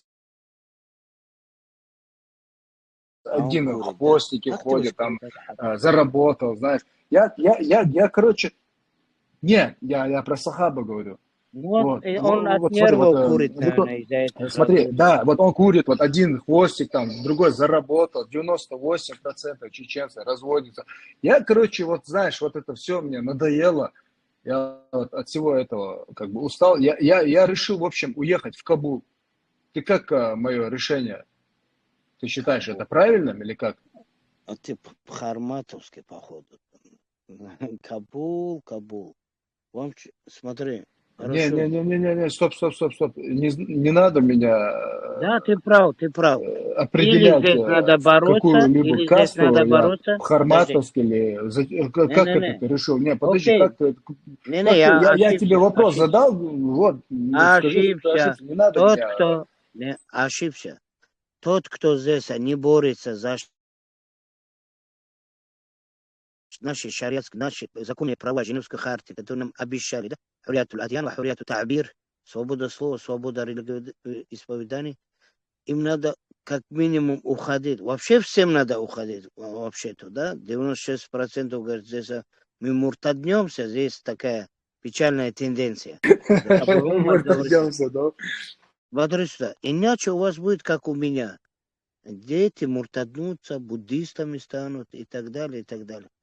Ну, я хоть борюсь, но мою семью можно было спасти, если бы здесь был бы наши джамааты авторитетные, маслахат джамаат, имамы и так далее. Когда я султану Мусоргу сказал, давай вмешай эту проблему, и за того вмешались. И это наша проблема. Поэтому здесь не до смеха. Наше положение даже хуже, чем Чечня. Да, но смотри, насчет муртаднем, Если я не вот с тобой своих детей согласен, может хотя это некрасиво говорить. У меня вот хотя 6 лет, я могу поспорить, что с любым пацаном 6-летним, он намного в плане грамматики и разговорно, он очень часто говорит, он в медресе ходит, он родился и вырос во Франции, но я могу поспорить, что будучи жителем 6-летним его ровесником, который живет в Чечне, он намного в плане грамматики и разговорном, он намного чище говорит на родном языке. Так в этом плане муртадца, как ты сказал, нет суть. Я вот говорю, я вот задал вот конкретный вопрос, то, что Сааб курит, там, один там, не знаю. Ну, Сахаб тоже 6 лет был хорошим мальчиком, сейчас закурил. Смотри сюда. Я тоже, как ты, хвастался. Я говорил, смотрите, мои дети там в медресе ходят. Мой сын со школы выгнали за то, что он секс-урок на них наехал. Я его отправил в Египет. Я говорю, чеченцы, давайте отправьте с моими детьми. Я буду там. Я сам там 4 раза в Египет ездил. Я так говорил. Но получилось, видишь, это дуня, комфорт, вот эта свобода их взяла, и они сейчас расслабились.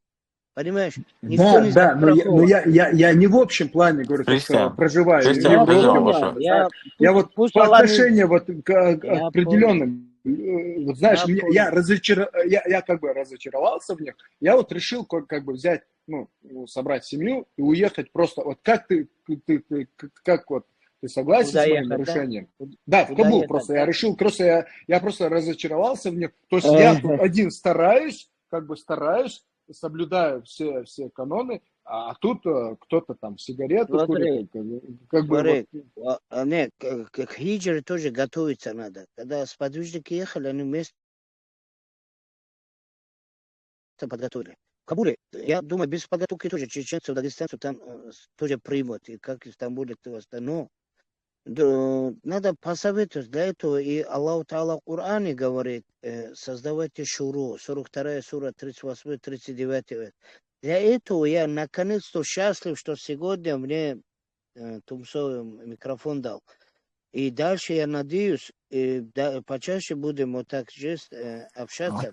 Амель, Вот это выдели, пожалуйста, ровно вот это.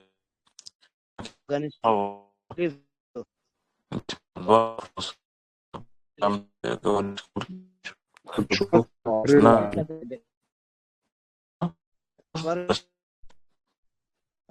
там Плохо.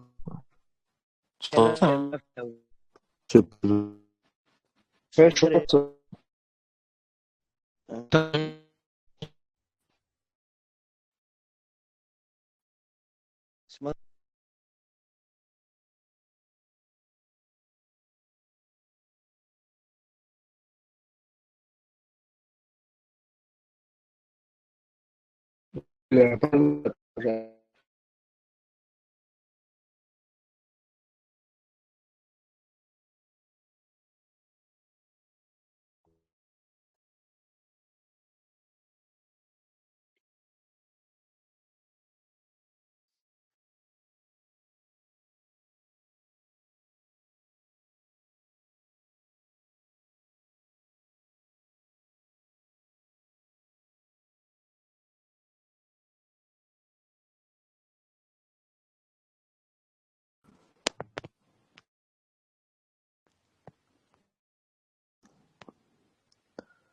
Прием, прием. Слышно? Слышно. А что это, повыкидывало всех, что ли, или что? Да, здесь в Телеграме есть глюк, когда много пользователей Когда в Шамиль чате. много говорит, да? Сухин, скажи, теперь слышно меня? Да, Да, да. слышно. Шамиль, ты где? Равоиныш. Как только Шамиль ушел, у нас сразу чат восстановился, заметил? Хазион, Кристиан Морел, Лила, серьезно, камелдам уолла. Саула мама, да элла саула, просто болта усой человек, Гагин, да, просто понял даже, что да элла ватса.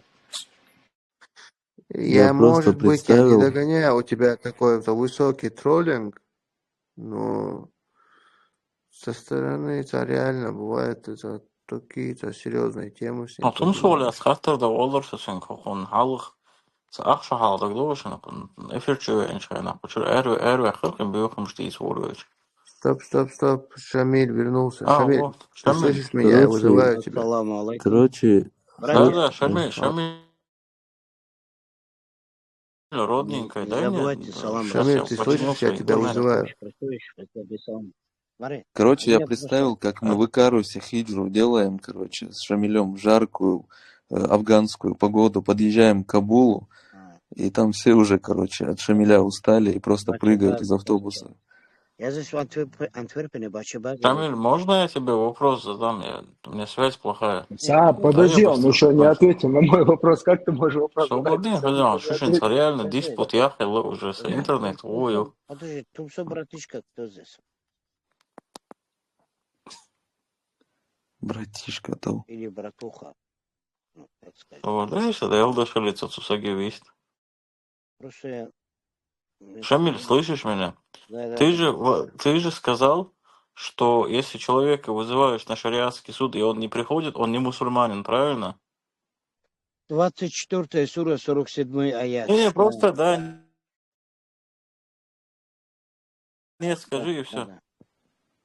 Ну да, такфир идет, наверное. Вот, когда где-то полгода назад, когда ты заходил в чат Тумсо, и тебя отсюда убрали, потому что ты начал материться, ты в своем чате везде вызывал Тумсо на шариатский суд. Он пришел на шариатский суд, и ты ему вынес тогда такфир, помнишь? Ты это... Нет, ты... Подожди. Ты это взял обратно или нет? Потому что ты сейчас спикером, вот ты сейчас спикер у него в голосовом чате. А как ты можешь быть спикером в голосовом чате у человека, которому ты такфир вынес? Либо эти слова надо забрать обратно, либо как-то решить надо. Я и не выносил, если даже Выносил, я лично был свидетелем, как ты у себя, я тебе, Дай я тебе ты объясню, что лично такое сказал. такфир. Подожди, что такое такфир? Я знаю, что такое такфир, я же слушаю твои наставления всегда. Послушай, хукм дават и окончательно такфир выносит. Хукм дават, например, у меня Басхан сидит, он еще трубку не поднял, ну, там Басхану я Он с написал... Франции, который? Да, смотри. Басхан, я написал на Басхане фотка. Короче говоря, его со мной связали. Я говорю, у тебя телеграм есть? Он говорит, нету. Ну, я потом, говорит, скачаю туда-сюда. Потом, оказывается, у него есть телеграм, и там где-то 23 тысячи человек сидят и так далее. Шамиль, Я ты на не туда фотке написал. уходишь, кто другой был. Подожди. Шамиль, Басхан мой сосед. Если у тебя вопросы, ты можешь ко мне обратиться. Он мой сосед. Хорошо, салам передай ему, салам маршал. Смотри, Я и на его фотке написал, если Басханов не придет на шариатский, то, короче говоря, ему светит такфир, так написал. Потом это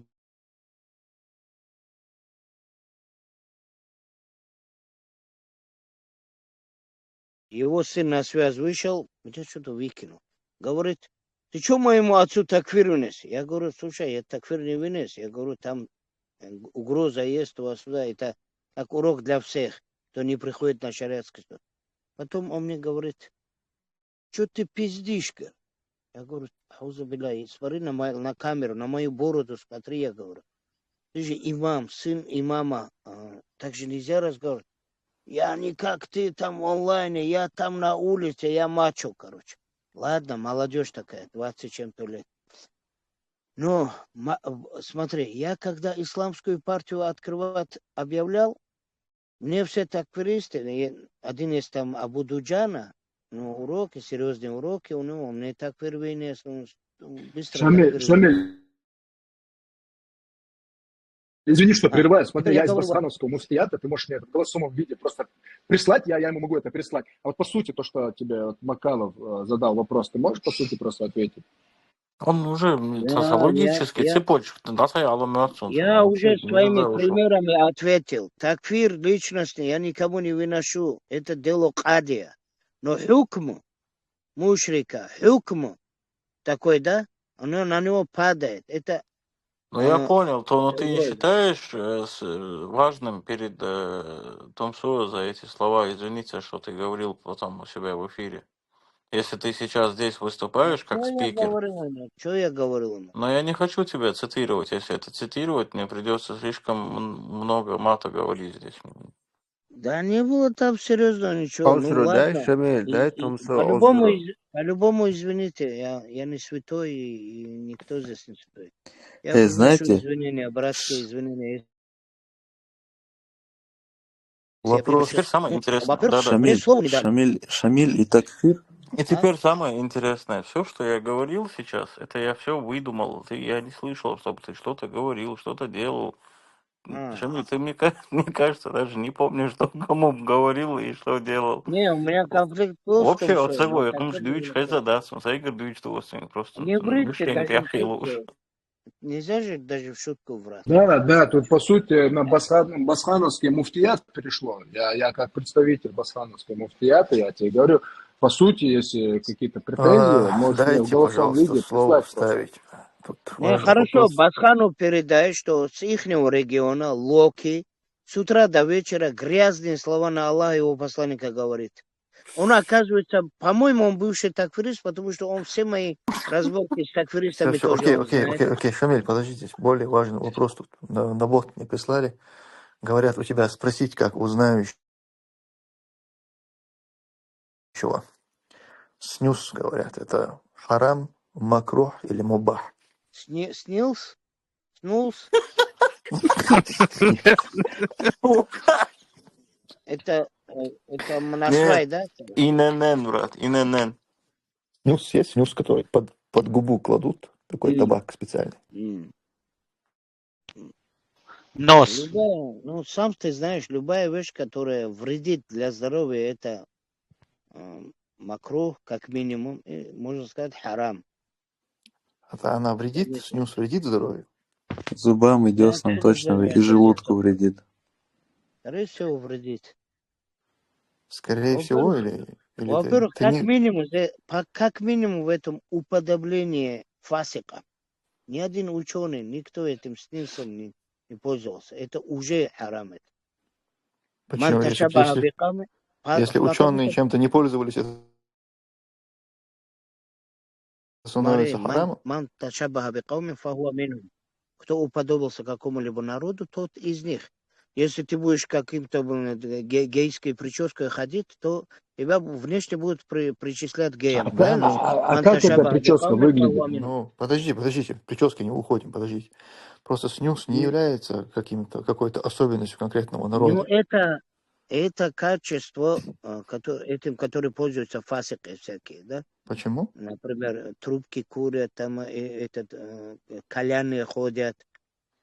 Фасихи машины водят, и что теперь? Не-не, Шамиль, Не то, что снюс этот машина. даже. Послушай, Шамиль, снюс кидает даже президент Польши. Кто? Кароль Навроцкий кидает снюс даже. Президент Польши. Это что? Он что, примерно? Да, так что Короче, получается. какой в итоге, какой будет, Карл, ты тоже скажешь. какая будет фатва? Это харам или макрух, или все-таки мубах? Я не факих, он Басхана спросит. Знаете, Это харам, я думаю. Шамиль, Ты думаешь, Шамиль, да? Тумсо, Ну, как Шамиль, минимум макрух, да. Шамиль и Такфир, это знаете, как история, как выглядит? Короче, сын спрашивает у отца, папа говорит, люди говорят, что ты расист. Он говорит, они не люди, сынок. Это вот Ну, примерно. как евреи говорят, да, гои, короче, да. Аллах говорит, им лицо, ну, человеческий образ дал, чтобы евреям там не было, как говорится, противно. Тумсо, смотри, я с тюрьмы вышел и нарвался на этого антитеррора. Короче, потом меня начали обвинять, что я его разрекламировал. Во-первых, я не знал это чудо, я не знал вообще. И они, оказывается, и записывали. Я в шоке был, когда они говорят, что-то ты на чеченцев, что-то сказал, мы тебе голову отрубим и так далее. Пока я в тюрьме, он говорит, уже 3 года этим делом занимается, да? А нельзя было его вовремя вылечить, как и старую. Мы не должны мимо проходить. Увидел мункар, надо сразу нахью делать, предостерегать. Не иначе мы будем прокляты, как Бану Исраиль. И тот, Так кто если молчит, он не слушается, что делать? ну, как минимум, хоть один раз не слушается. Понятно, что он не слушается. Надо записывать, надо разоблачать его, как я вчера или позавчера это было. Разоблачили его и закрыли. И это самое. Я когда это Я участковый меня думаю, позвал, просто я ему мусорам сказал, надо сдать его. можно. Да он всех блокирует, кто ему спорит с ним, он блокирует. Там все они фанатки сидят в его группе. Да, он блокирует, когда не вывозит. Смотри, когда меня участковый позвал, каждые полгода меня участковый зовет. Видимо, я у них на контроле. Смотри, я ему сказал, я вообще на видео снял это все, радиомарша, туда-сюда, я говорю, я сейчас туда иду, я его, короче говоря, я сдам, говорю. Я Кадырову всем обращение сделал, говорю. Я говорю этому участковому тоже, я говорю, смотрите, я говорю, в России есть статья 148 до 3 лет за оскорбление чужих религий, группу. И в Израиле 170-я, 173-я статьи есть. Говорю, есть у нас в Европе что-то не... Я говорю, разве это свобода? Я сейчас там фонарь такой стоял, да, лампочка. Я говорю, вот если я скажу, вот это мое божество, не трогайте его. Я говорю, у нас в Коране, говорю, 6 суре 108 аяте предостерегается не подстрекать это. И если так делают, у нас конкретно 9 суре 12 аяте говорит, таких убивайте. Я говорю, зная это, вы это делаете. Шарли Хебдо это сделали. Потом двух этих тоже обезглавили. Я говорю, вот этот человек, скажите, это нам было, разве это свобода? Они говорят, нет, конечно, нельзя, мол, подстрекать. То есть издеваться. Он же издевается. И именно сейчас наша задача, вот это Локи, когда говорит, даже именно его издевательство нужно записать и на суд подать. Именно он говорит, я, говорит, вашего Всевышнего, вашего пророка всех на бутылку посажу. Каждый день повторяет это. Эти вещи нужно записать и туда на суд отдавать. Сказать, это по какому правилу идет? Если человек тебе говорит, я вашего короля буду так делать, сяк делать, вы это не стерпите. Поэтому то, что мы не боремся... Короче, ты призываешь мусорнуться в очередной раз. Да. Мусорнуться. Смотри сюда. Шейх Фаузан, шейх Усеймин, все говорят, если мусульмане не могут свои права забрать по шариату, то им дозволено. Но лучше им Мусорнуться. создать шура. Хорошо, шура как решит, так и будет. Понятно? Вот у нас шура сейчас, правильно? Совет. Мусульмане должны советовать. Во-первых, аддину насиха. Смотри, истинная группа это не пораженцы. 42 сура, 38, 39 аят Всевышний говорит, аллазина аману, то есть, аллазина стаджабу ли раббихим. Истинная группа, говорит, это те, которые отвечают на зов Аллаха. والذين استجابوا لربهم وأقاموا الصلاة وأمرهم شورى بينهم. И они... Когда он уже в роль этого входит, давальщика, надо его прерывать. Все перебор. Шамиль, ты, пожалуйста, вопрос-ответ, давай в таком формате общаться. О, подождите, тут этот Наджас пришел, но я его отсюда вышвырну. Дело Мостафа, он Наджас, он. Адеш, что он хамил, что он хазнал, а учу, вистран, он не тягаться. Тумсо, что скажешь насчет Прометея? Кто это такой? Хармат. Мифический персонаж какой-то. Это покемон. Нет, второй закон термодинамики, он учит или нет? И ты учишь или нет? Да есть. Это аварец наш. Хармата левая рука или правая нога, не поймешь, короче. Он постоянно у меня сидит. Он говорит одноногий мент. Мы ему такую кличку даем. Он это, в Киеве, оказывается, тусовался, якобы он 2 миллиона или сколько-то должен государству, что-то. В общем... Шамиль, подожди, ты сейчас про Шарли Эбдо и сейчас термодинамика. Мы еще не закончили. Ты слишком гиперактивный, просто мы не успеваем за твоими мыслями. Давай закончим. Он этот генератор случайных тем у него сейчас включилось. Подожди, у меня много чего. Чат-рулетка. Шамиль, сюда. Ну, вопрос тебе. Давай. Шамиль, ты гражданин Бельгии вообще уже или нет? Нет. До 27-го у меня еще. Нет? Короче, у меня постоянно как бы бесконечная... ПМЖ, да? Карточка есть, короче, которую они якобы не имеют права забирать. Вид на жительство постоянно есть. Но гражданство... Короче, я к тому, что ты говоришь, я там участковому сказал, но это же смешно, это несерьезно. С твоими правами ты можешь напрямую королю, например, письмо отправить. Почему? На встречу там напроситься. За что?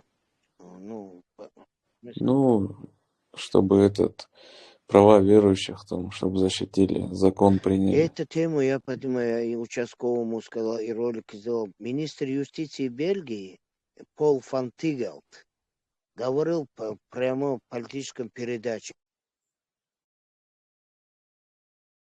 Мусульмане имеют право здесь создать исламскую партию. Исламскую партию, говорю, нет.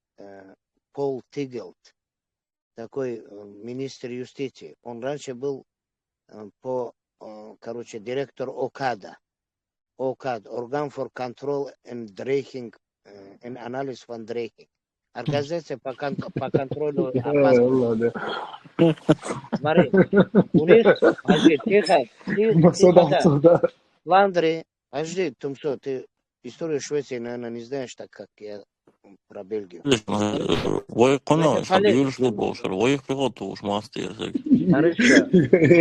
Конкретно комшу.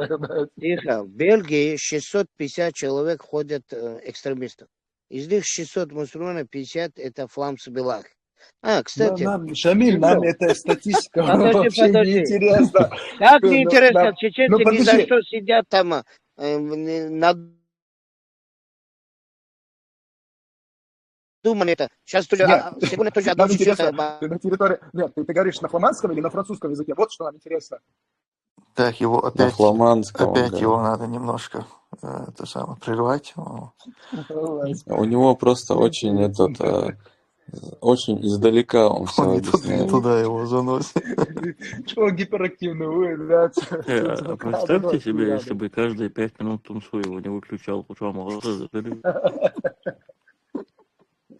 والله دوكو وده غايشة سباحة روسو أخشائنس ميكروفون حلقة تاندنس أما بات начале и Карабах, и Азербайджан, и Ладош. Сялан я ермятся эфир тахана вот 1,5 часа сахабо вязел сигар ключ, да. Дейл, да, я бывает, может сахабиться, я безамбаться от ناوست تولي وشتغل لا حد ساتسون ثاني بيازل اتسون نيچكو علي داتس انا داتس اوشو سيجار والله ودش اذا سيجار كور وي سبولتر часатан эфир луш тан чурал ерна вас датс والله Короче, у меня есть один знакомый, и по какому-то случайному совпадению он тоже из Бельгии. И вот это вот тип человека, которому скажешь, подай вилку, можешь вилку дать. Он тебе скажет, ты знаешь, что в Бельгии за год производится там 6 тысяч вилок там, из такого-то материала, короче, и начнет тебе там историю вилок рассказывать. Вместо того, чтобы просто взять, дать тебе вилку эту. И это вот, короче, люди, с которыми бесконечно его, если дать ему говорить, просто слушать его, ему этого достаточно. Он просто сам себе темы придумает, сам себе Да, будет на вопросы отвечать. Просто главное, чтобы ты слушал. Сразу, чтобы ты не туда не уходил, тебе сразу вопрос тут возник, на борт Подожди, прислали. Абу Саддам, ты в Бельгии был, почему ты ко мне не пришел? Я извиняюсь, я просто Я тебе замотался. вызов кидал и ролик кидал насчет Это нашей обязательная излюбленной часть посещения темы. Бельгии, Герой, не чтобы герой, тебе Зачем ты мне пригодится. вызовы кидал? Что свобода, меня... не свобода. Зачем эти вызовы? Зачем тебе меня вызывать? Не вызов, ну, посидеть, пообщаться, да, тем более у тебя бабки гуляют в ресторан. Меня все в ресторан ведут. Времени не было. Из-за того, что бабки гуляют, я везде на расхват. Не успел. Друзей много, да, как деньги появились. Слушай, тут вопрос в связи с Ньюсом, говорят, ты мощный расклад дал. Тут спрашивают, безалкогольное вино, говорят. Можно? Какой вообще хоком? Которые в Саудии, да, сейчас выпустили. Безалкогольное Нет, пиво. зачем? В Саудии здесь везде по Европе продается безалкогольное вино. Можно спрашивать, братья? Пиво давали безалкогольное пару раз. Не, это на публику нельзя как бы употреблять, тем более там, особенно с ними сидеть и там пить нельзя. Если ты... А тут важный момент, если не на публику, то нормально, да? у себя дома, если все, что не опьяняет, то есть все то, что большое количество опьяняет, нельзя и малого количества. Допустим, А если немножко? Смотри, Чуть-чуть это вино, совсем. да? Если она действительно как виноградный сок, да? Ты вот 3 литра выпьешь, и ты не пьянеешь, тогда можно его пить. Что означает на публику на нельзя? жихаде можно пить. Сахих Бугари, 4 тысячи. Ладно, да. Пришел еще один деятель. Шамиль, вот ты сказал, что на публику... Шамиль, вот ты сказал, что на публику нельзя. Это по какой причине, что нельзя пропагандировать или что? Да, ташбихуль куфар, например, уподобление кафирам. Ты будешь там пив в баре ходить, я пью же нулевка, а ты там в толпе среди них. Другие будут мол, Шамиль, а как твой жамаат вступить? Ты уже в ней находишься. Ты уже... Я тебе эту самую корочку вышлю. Где ты находишься? Шамиль, я с тобой полностью солидарен. В Грозный вышли мне, гаражный, 10. Грозный, да. Окей. вот, Слышь, Шамиль, я вот полностью солидарен с тобой, вот как Сааб сказал, вот твою там, группу или джамаат вступить. Вот ты кого, там Тунцо, по-моему, ты вызывал куда ты вызывал его. Вот на шариатский суд, да. Вот мне интересно, это будет происходить в Антверпене или где это? И... Антверпене, да. Он был в Антверпене, сказали мне. Потом я ему 40-минутный ролик делал, разъясняя положение героев, не героев, свободных, не свободных, из Корана, из Библии и так далее, материалы. А что такое короткие 40 минут? Подлиннее надо было. Что за шорт ты записал? Что, нормальное видео не мог записать? Братка, сестра таланта, говорит, да? Смотри, А у тебя, я так понял, где-то, да? Тумсо, послушай сюда. Если бы Аллах видел бы в этом пользу, разделение муджахидов или пророков на героев, не героев, то он бы его сделал бы. И пророки так Но, разделили бы. Поэтому Шамиль, какая тебе разница то, что Тунцо считает это народ кого-либо фитна героем? делает, сам Он не Платон, он не Аристотель, не Тем более, Сократ, тогда он не нельзя, мы не философ. должны говорить Какая тебе Окей, разница, я тебе он объясню. кого-либо считает героем? Вот если ты кого-либо считаешь Да героем, я зачем объясню, кого-либо я куда-то объясню. вызывать? Вот Да представляешь, я ему объясню. надо приехать, там Общественные представители, религиозные я не вопросы знаю. Да, должны Томсо, разбирать хозяин. ученые. Сынка указывай, ну. Должны разбирать ученые. Смотри, Верно. Так, тихо, да, Макалов.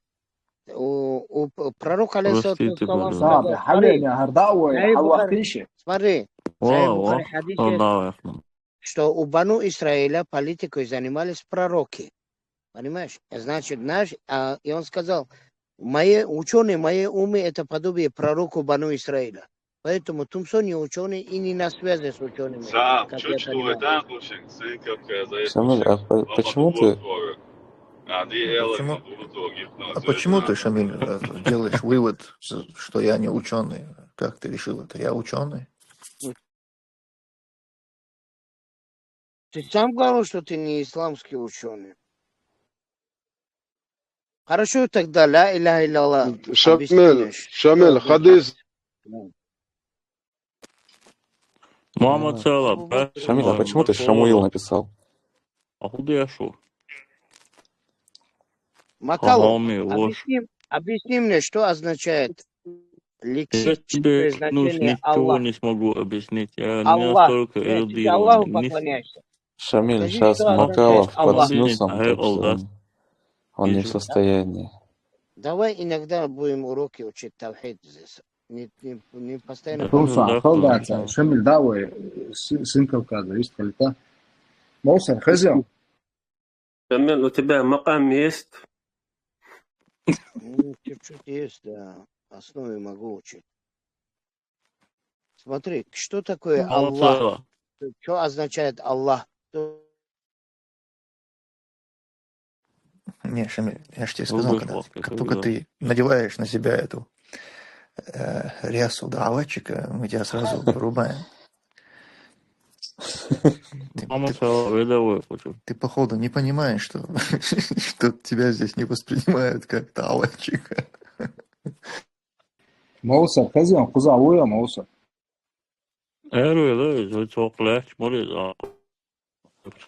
Он испугался, что Шамиль его вызовет на суд и сразу потерялся.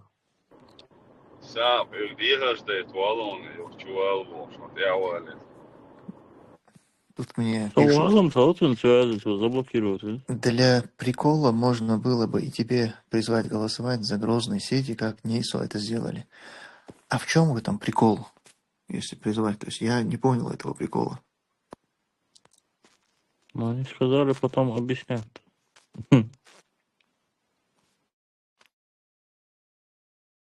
Что дальше? Что еще? Наш стоял.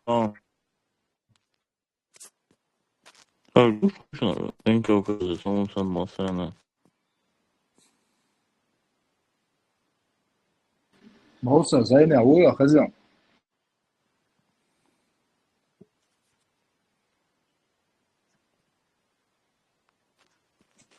Justement, acheter le zombie au coração. Zana Ufa.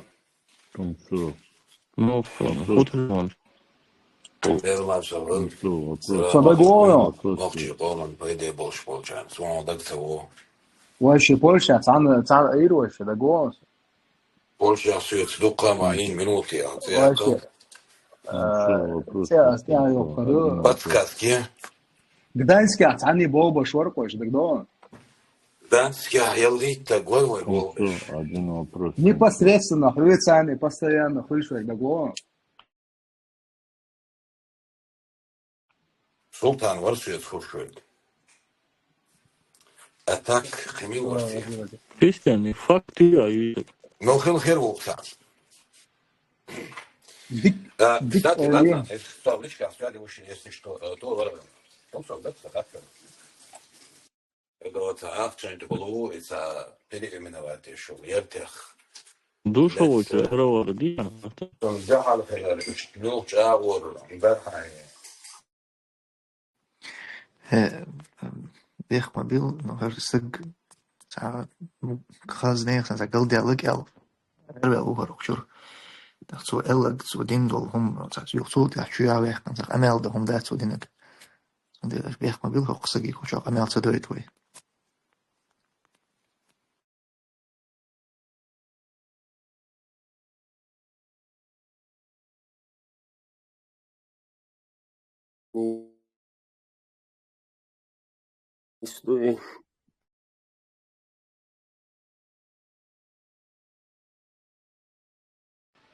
Слушай, Велари. Стаи إرتون ميكروفون أرم تبعي خنس ميكروفون تاعي أنشين لا على ضوء شيء ويس ويست خلوش إنسان تعميلش ديش قص حقوق خيرترش ديش أجيب بشلوش حقوق خير داتنا ونداري جار نين سيتي قيدن أربع موي وكشر نديل ماستر Все как-то шейко, я так. Слушай, ложка على طول شوية. والله да. ديرو واش латвару. Выпускайте Шамиля. Так, жох плу элязис ю само сян жох плу бахтишку. Хахтар юхцада. Вчера сообщение читаю. Это голосовой ща, это нахуй. Голосовой, голосовой, он в чате уж, что делать, голосовой, что я охуел на голосовой.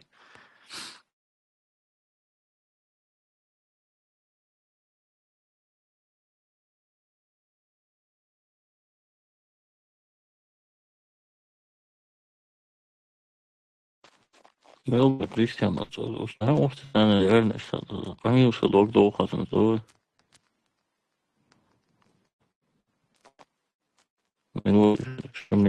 Цара зеронса, хубара. Вот Сунсан на серьезных шах Сунсан, он его стакис, друг друга, то есть реально, прям ушел, удешел там.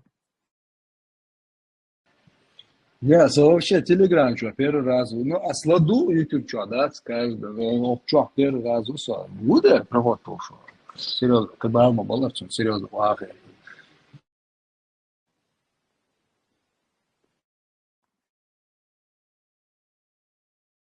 Просто, в общем, совсем, да, говорю, 10 секунд, 10, он уже переводит сейчас сообщество. Исполнит.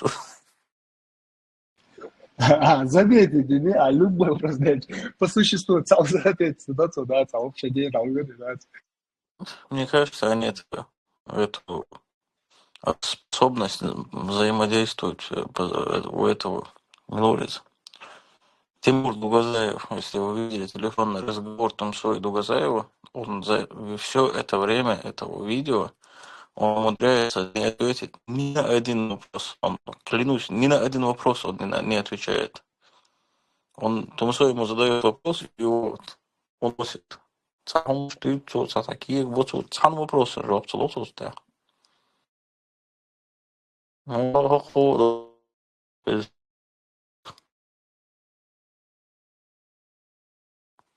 Кстати, Томсо, интервью я дарил. Мне кажется, слишком риторический вопрос. Это я это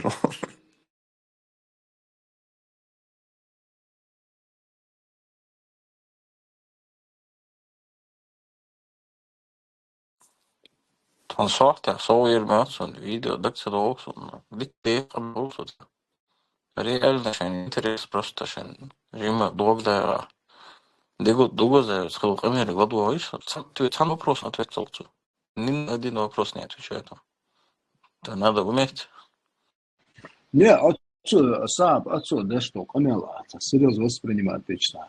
Хай чувство собственной неполноценности, уж так могил, да. Например, но первым этим коучем он сказал, мне казалось, что ты сейчас реально серьезно шаг с ним сейчас собрался диспут какой-то устраивать. Не, тебя бадыга, что он балка, я первый раз чую, эфир, ну, онлайн-режиме был, до садать первый раз. И что, и царь резко, что вопрос, что догад садать, но, дальше я уже понял, да, что Ты его, наверное, мало знаешь, он всегда на любой час, ну, так, с ноги залетает. Это нормально для него. А так, по существу, главное, кому он вообще, вопрос, по существу, ни разу конкретно вопрос ответить не дать, вокруг да около, так, бил бях бац, куда, да?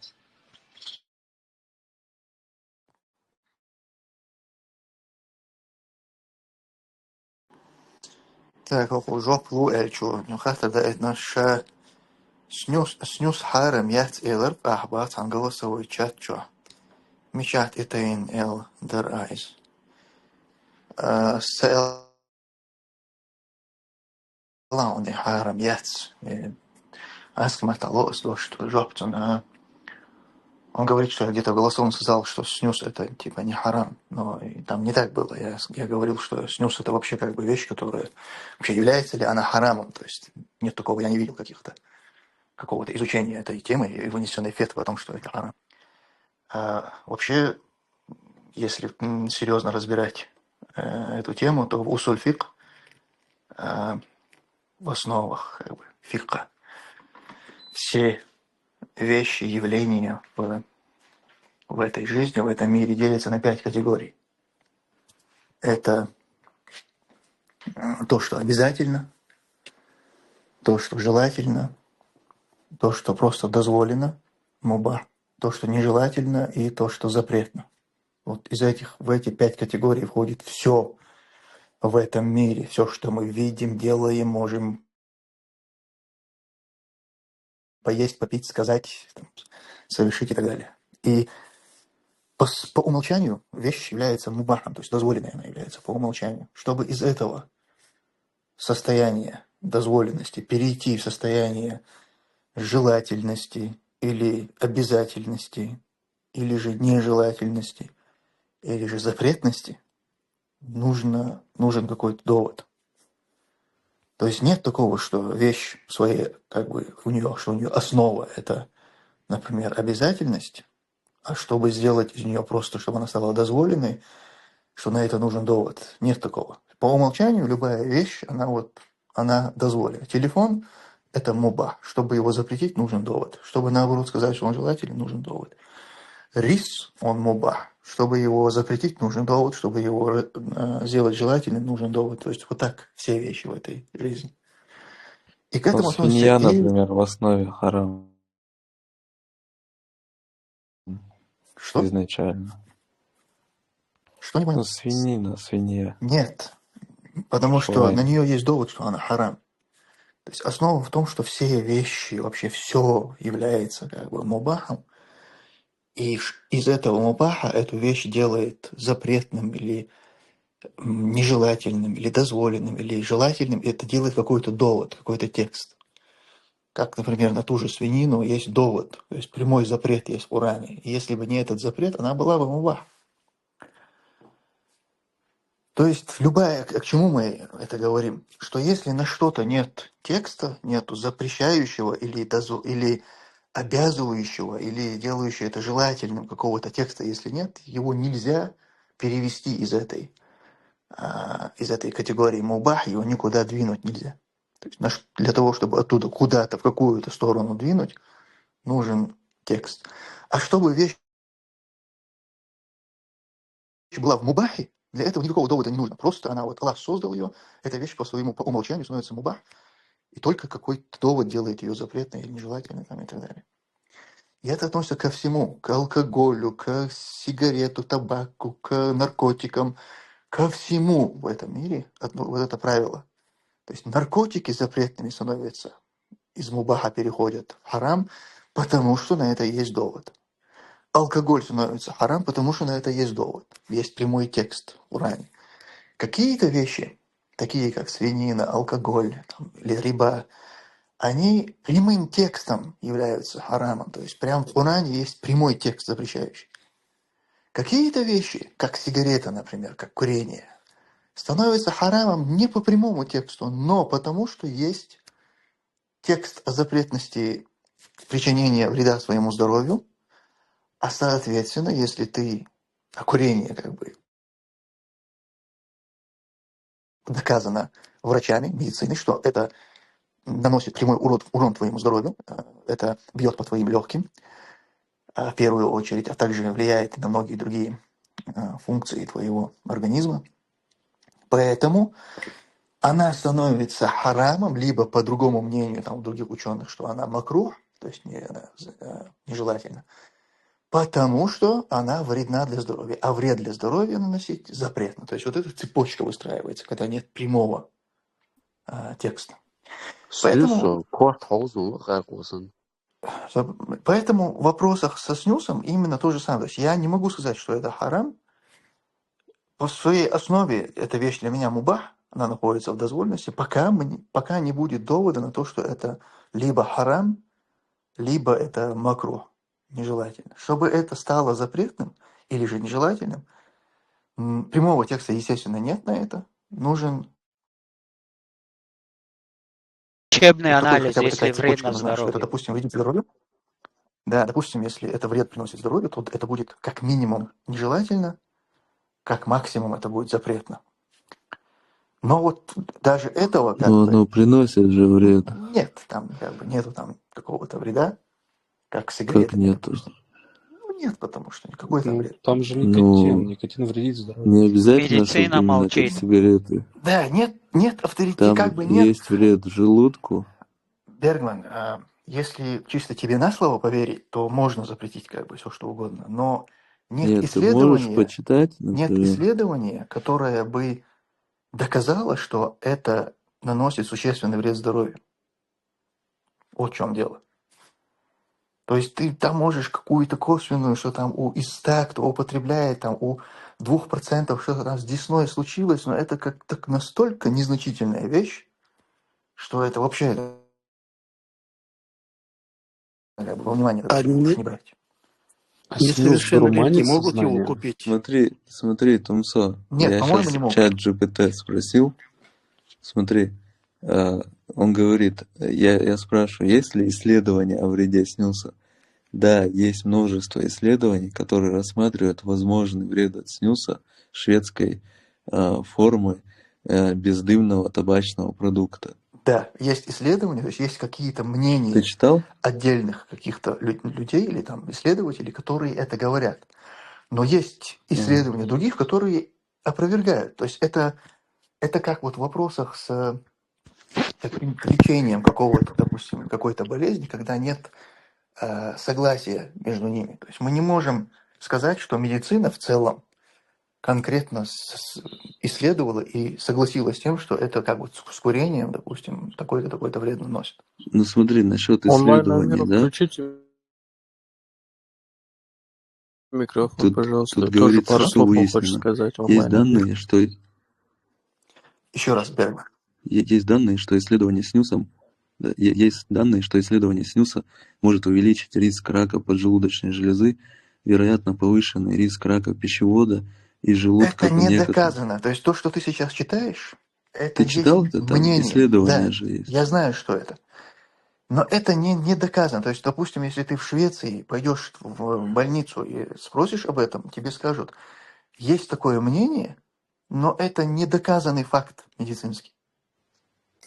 А не лучше избежать таких рисков? Безусловно, это лучше, но сказать, что это лучше, это не одно и то же, что сказать, что это запретно или Не, ну это нежелательных, да? исследование, понимаешь? То есть это есть исследование, ты просто им можешь не верить, можешь верить, но Но есть другие исследования, Да, есть другие опровергающие это какие? исследования. исследование. О Герман, пользе им есть. дали 20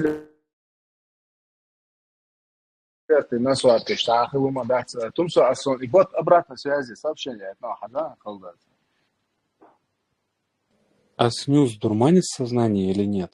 Да. Да нет, конечно, какое дурманит. сознание. Поэтому не говорю, Не что дурманит, это не каждый дурманит. Вообще определяет, не что это дурманит. Ну, всякое. немножко, наверное, как сигарета. Ну, сказать, что совсем не дурманит, тоже нельзя, потому что от него есть зависимость. Люди, которые постоянно на него сажаются, они как бы, ну, не такая сильная, как наркота, но все-таки Это зависимость. нет, Асланбек, это вообще разные вещи. Как бы дурманить сознание и когда вещь входит в привычку, это вообще разные как бы вещи. Он не дурманит сознание, и сигарета не дурманит тебе сознание. Просто ты привыкаешь к этому. Как А кофе. одурманивание сознания – это когда ты после употребления чего-то ты теряешь эту трезвость рассудка. Этого не происходит ни в случае с сигаретой, этого не происходит, тем более не в случае с снюсом этого не происходит. А что по поводу марихуаны? По поводу марихуаны я разные тоже видел исследования на эти темы.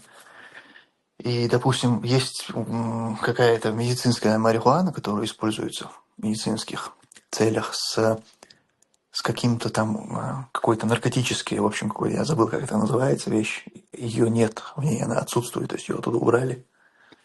И ее используют для лечения. Соответственно, если в ней нет вот этого одурманивающего рассудок этой составляющей, то она перестает быть харамом там, или макрухом. То есть основа, я имею в виду, все то, на что нет прямого текста, это все зависит от других каких-то исследований, каких-то там ученых. И если там нет четкого определения, что, например, вот есть прямая связь между, например, этим же снюсом и раком поджелудочной железы, допустим. Вот если этой прямой связи там нет, то человек может сказать, а где ты, приведи мне доказательства, что это Аллах запретил. То есть здесь наоборот, человек, говорящий, что это запрещено, может попасть под аят, что тот, кто запрещает то, что дозволил Аллах, и тот, кто дозволяет то, что запретил. Короче, это очень опасный момент. Можно еще исходить из как там говорят, отталкиваться от противного. Польза есть у снюса, у сигарет там? Польза есть какая-то? Ну, тонизирует, смотри, наверное. по вопросу пользы, тебе там пользу могут найти и в алкоголе. То есть тебе, например, кидающий этот снюс может сказать, да, польза есть, вот он меня успокаивает, допустим. Это не тот вопрос. На самом деле, ни наличие этой Имеется в пользы, виду ни ее для отсутствие, здоровья, то есть ты... ни наличие этой пользы, ни ее отсутствие не сделает эту вещь запретной там, или нежелательной. То есть ты не можешь сказать, если в ней нет пользы, значит она нежелательна или она запретна. Не работает это так.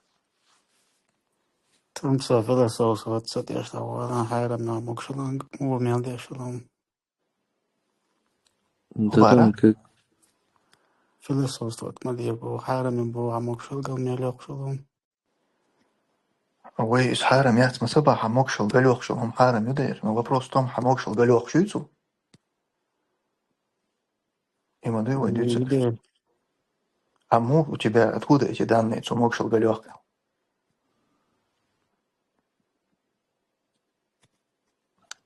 Но снюс реально вредит.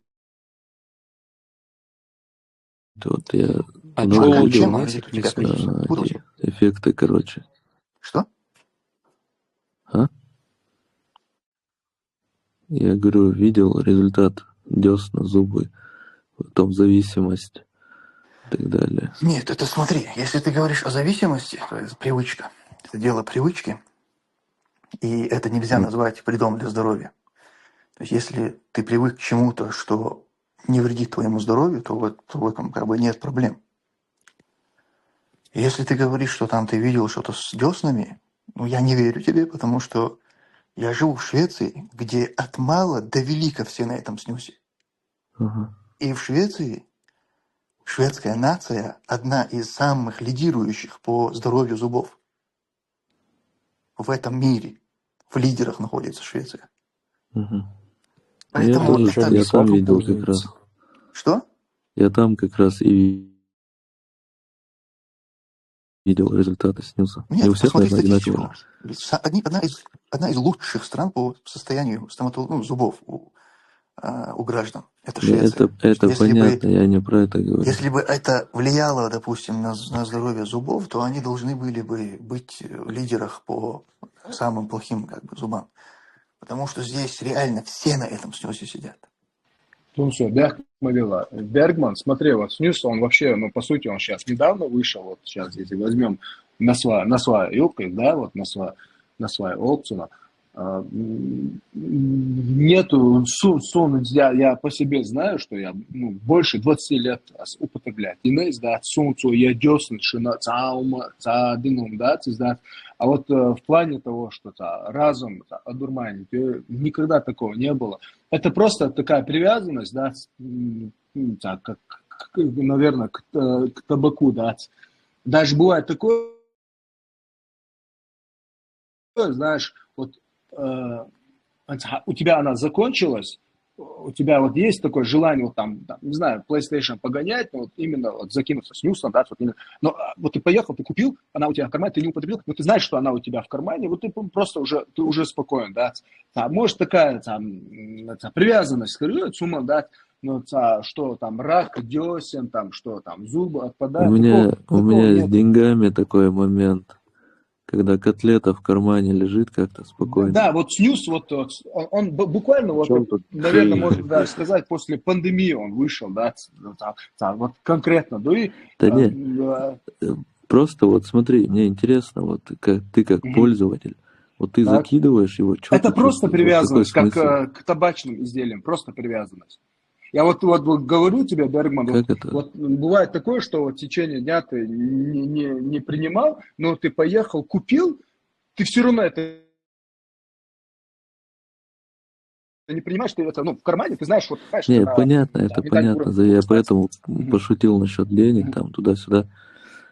С этим понятно, это психологические моменты. Просто интересно, вот ты возьми, например, подушечку орбита, там, засунь ее под десну, короче, да, или как там говорят, под губу, вот. И тоже что-то лежит, да, как бы, но эффект-то какой-то есть у тебя, ты там... Конечно, разница колоссальная в этом плане. Ну, что ты чувствуешь? Не знаю, просто... Что у тебя там что-то лежит? От зависимости просто какое-то удовлетворение, наверное, не знаю, не могу точно Меньше сказать. стресса. Да, вот знаешь, такого нету, что прям я кайфа какого-то. Вот знаешь, у меня вот есть знакомый, после аварии у него деформация позвоночника, он прям с аптеки как минимум на 30 тысяч евро в месяц берет марихуану. То есть марихуану, азиат марихуана, марихуана, я молодца, я сигар, но отсадить улялешу, отсадиться улялешу, и просто уж она уже кварт дикца голоса, да. Но он говорит, что у него уже цахкулец, он жалуется к суммам, да, его это не вставляет. То есть он сначала курит, потом у него еще с аптеки вот этот какой-то бульбулятор, где вот этот шарик надувается, он это вдувает, потом он еще какое-то масло капает на язык, да, его вообще в принципе не вставляет. Тогда, тут вопрос логичный, да, если его не вставляет, так это нормально или нет? А меня, который рядом я нахожусь, да, меня уже это вставляет. Это...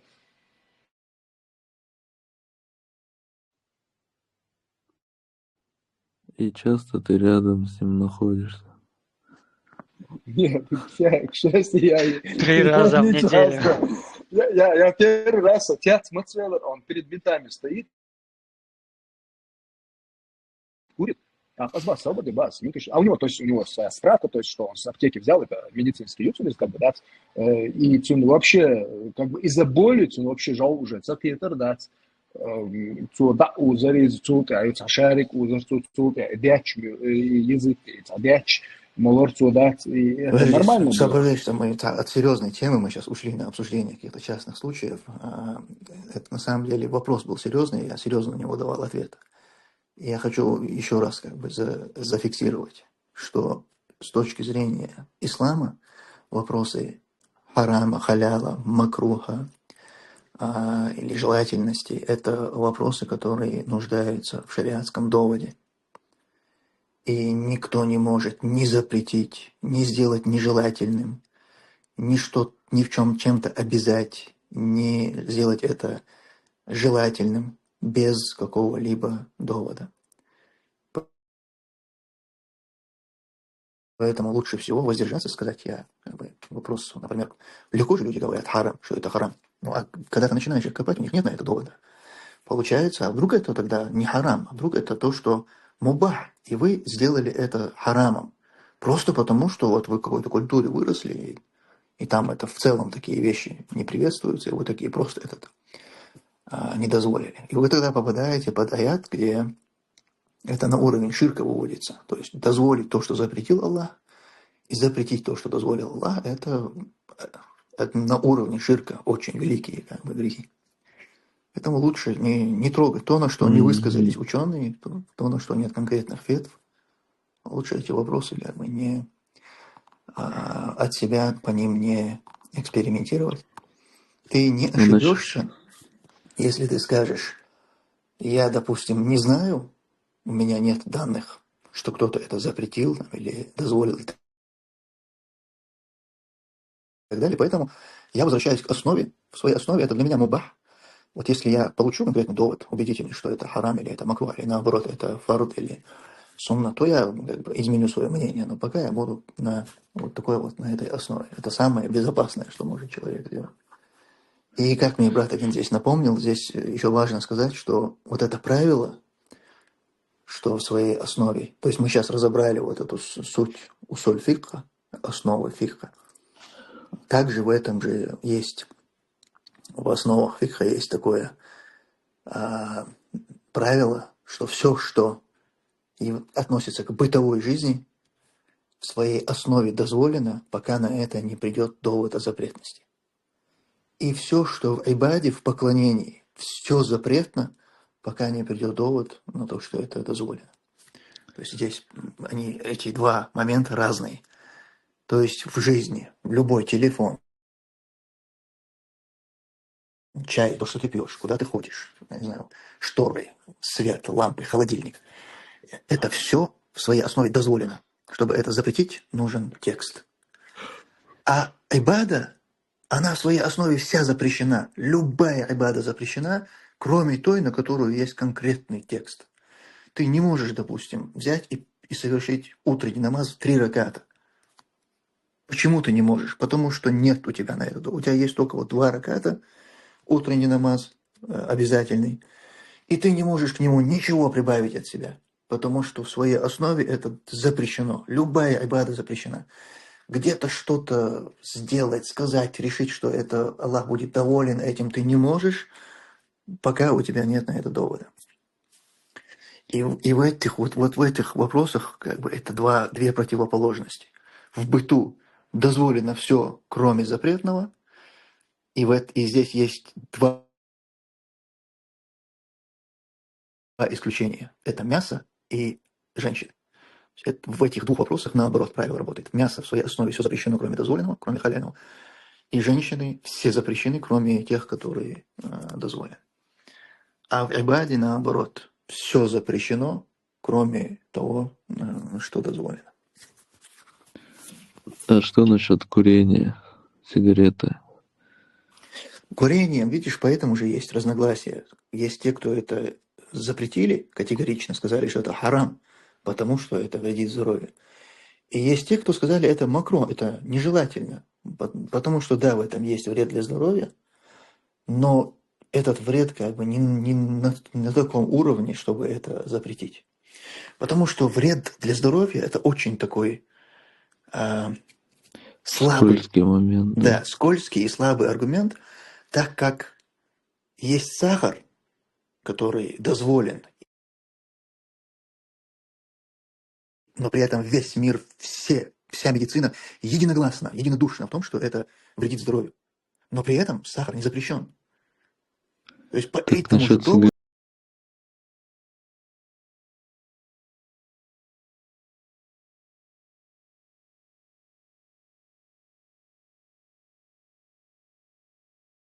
сигарета, макрух. Есть такие вообще? ну, это известное разногласие. Я сейчас конкретно имен тебя не скажу. Но есть те, кто, там целые страны даже есть, которые опираются на это мнение. Потому что просто я лично не слышал из современных ученых, что кто-либо говорил, это макрух. Кроме ашаритов, суфистов и джахмитов. Ну, Аллаху алям, я сейчас не смогу, конечно, тебе назвать имена, но в целом я это мнение понимаю. Ну, нету таких, потому что сейчас нету таких. Сейчас Не, ну, единогласное это сейчас тебе мнение, на что слово надо просто поверить, но есть люди, которые на это опираются, то есть какие-то на этот счет мнения есть. Ну, я И в тебе целом говорю, это мнение ашаритов, мне суфистов, понятно. джахмитов Почему оно опирается. возникло, это абсолютно понятная история. Вопросы вообще запретности того, на что нет прямого текста, это спорный вопрос в своей основе. И завтра, когда какой-нибудь, например, вот сегодня медицина считает, что это вредно однозначно для здоровья, но завтра, например, эта медицина может решить, что это оказывается не вредно, а даже полезно там, для почек и так далее. Что-то такое они определят. Вот эти все фетвы о запретности сразу же уничтожаются. Разногласие возникло же между мазабами, верно же? Между мазхабами? Да. Ну, Изначально. возможно. Да, Возможно. да. Изначально даже. А какой мазаб считает это нежелательным? Знаешь? Считает, что нежелательно? Ханафи, по-моему, если я не ошибаюсь. Макрух. Макрух. Считает нежелательным. Какой Субханаллах, мазаб? дайте мне его Ханафи мазхаб. услышать. Да, может, он скажет. Подождите минутку.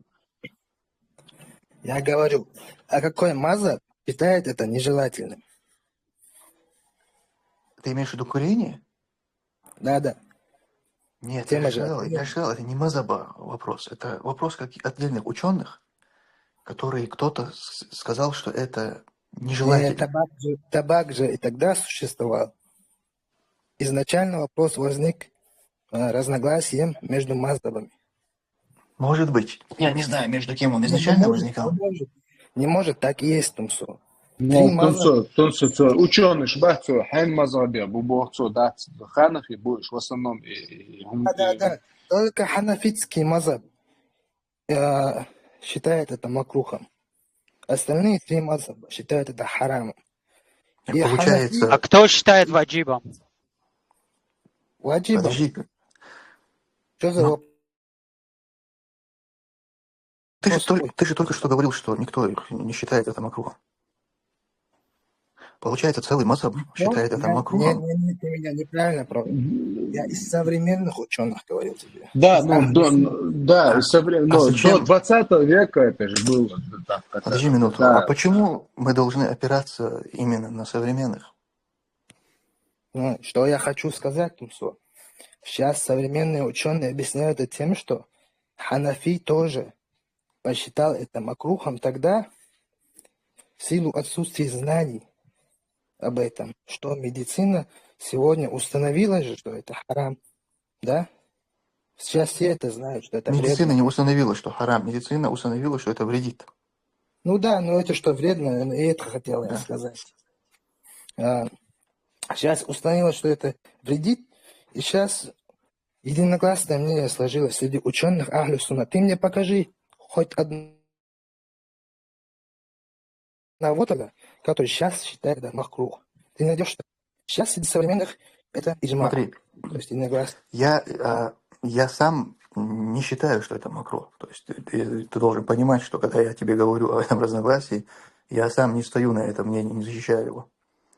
Но ты должен понимать, что это мнение, тот, кто на этом мнении, что это макрух, он очень легко тебе противопоставит. Он тебе скажет, если сегодня есть, как ты говоришь, иджма, тогда этого не знали, а сегодня что-то узнали, он тебе скажет, а почему такого нет с сахаром тогда?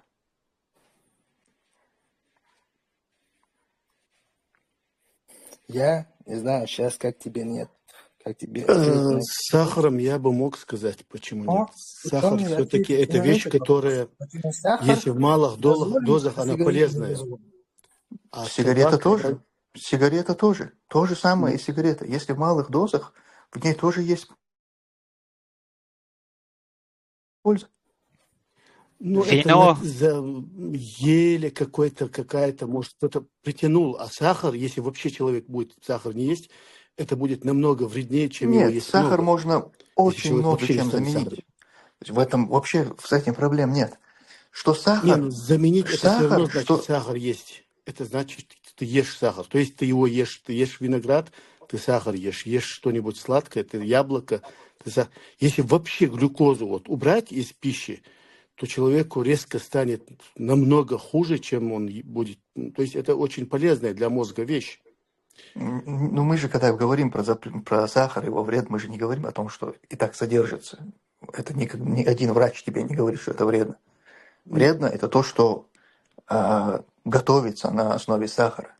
То Ну есть да, а чрезмерное никотин, потребление. если вообще убрать никотин из рациона, вообще его нету нигде, ни в чем, то человеку хуже не станет. Но опять-таки это лишь твое мнение. То есть здесь с тобой поспорят. Тебе тот, кто курит, скажет, что я вот одну сигарету перед сном выкуриваю, и это мне помогает успокоиться, уснуть, успокаивает мою нервную систему. То есть он тебе пользу объяснит. И вреда практически нет для его здоровья. То есть Ну, он понимаете, что это объяснит, я вопрос... не соглашусь, Я не хочу, короче, на эту тему спорить, потому что выглядит так, как будто бы я там на мнении, что это нежелательно. Я просто хочу сказать, что в таких вопросах, где нет прямого текста на запрет, всегда есть место разногласиям. Просто надо это принять. И из-за этого не нужно проявлять чрезмерную строгость.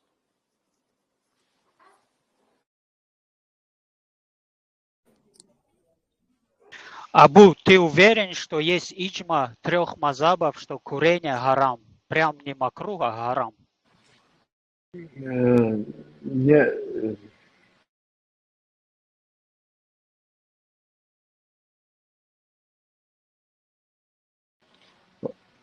давай, слышал меня? Слышу.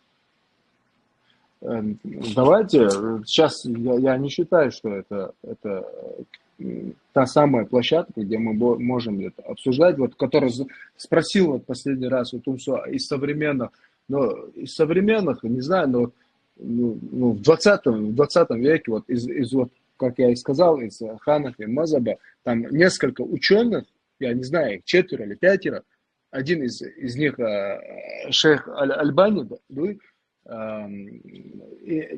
то, что он посчитал, что это нежелательно. Из современных, мы сейчас вот это судить, вот из современных, я вообще не считаю, что корректным сейчас на этой площадке что-либо это обсуждать. Тут нет таких ученых, которые понимают в этом вот, дословно, чтобы сейчас обсуждать курение или то или иное, это харам или это нежелательно.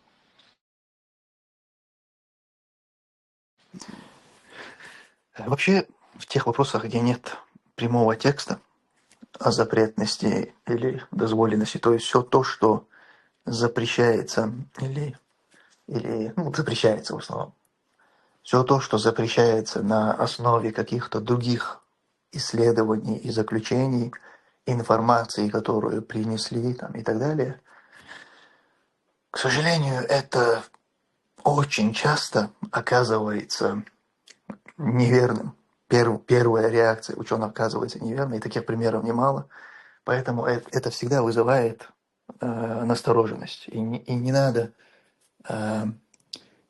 как-то чрезмерно жестко реагировать, когда люди, допустим, таким вещам не доверяют. Вот когда люди не доверяют словам или фетвам ученых, которые основываются не на тексте священном, а вот на какой-то цепочке из каких-то исследований других людей, других сфер.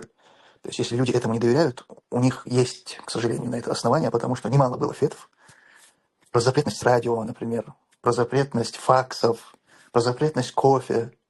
То есть вот сейчас были фетвы про запретность криптовалюты. Это вот вчера. Поэтому мы должны к этому относиться, то есть к такой настороженности людей нужно относиться с пониманием.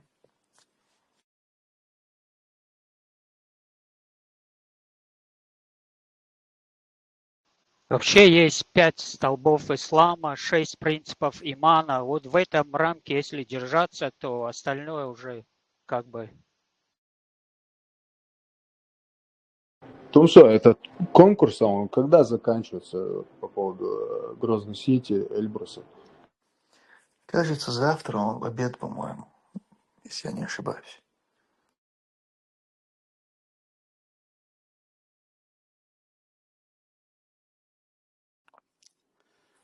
Просто, Асим, например, у меня отношение к таким вещам, которые вот мне не нравятся. Я не говорю, что если ты не принимаешь, то сразу же почему-то не слушаешь слова того-то и там не принимаешь запрет. Нет, я просто свое тоже мнение могу аргументировать и говорить, все-таки это вот как нежелательно, лучше оттолкни. Это же относится и к криптовалюте, это же относится и к снюсу. То есть это мое мнение, что оно вредно.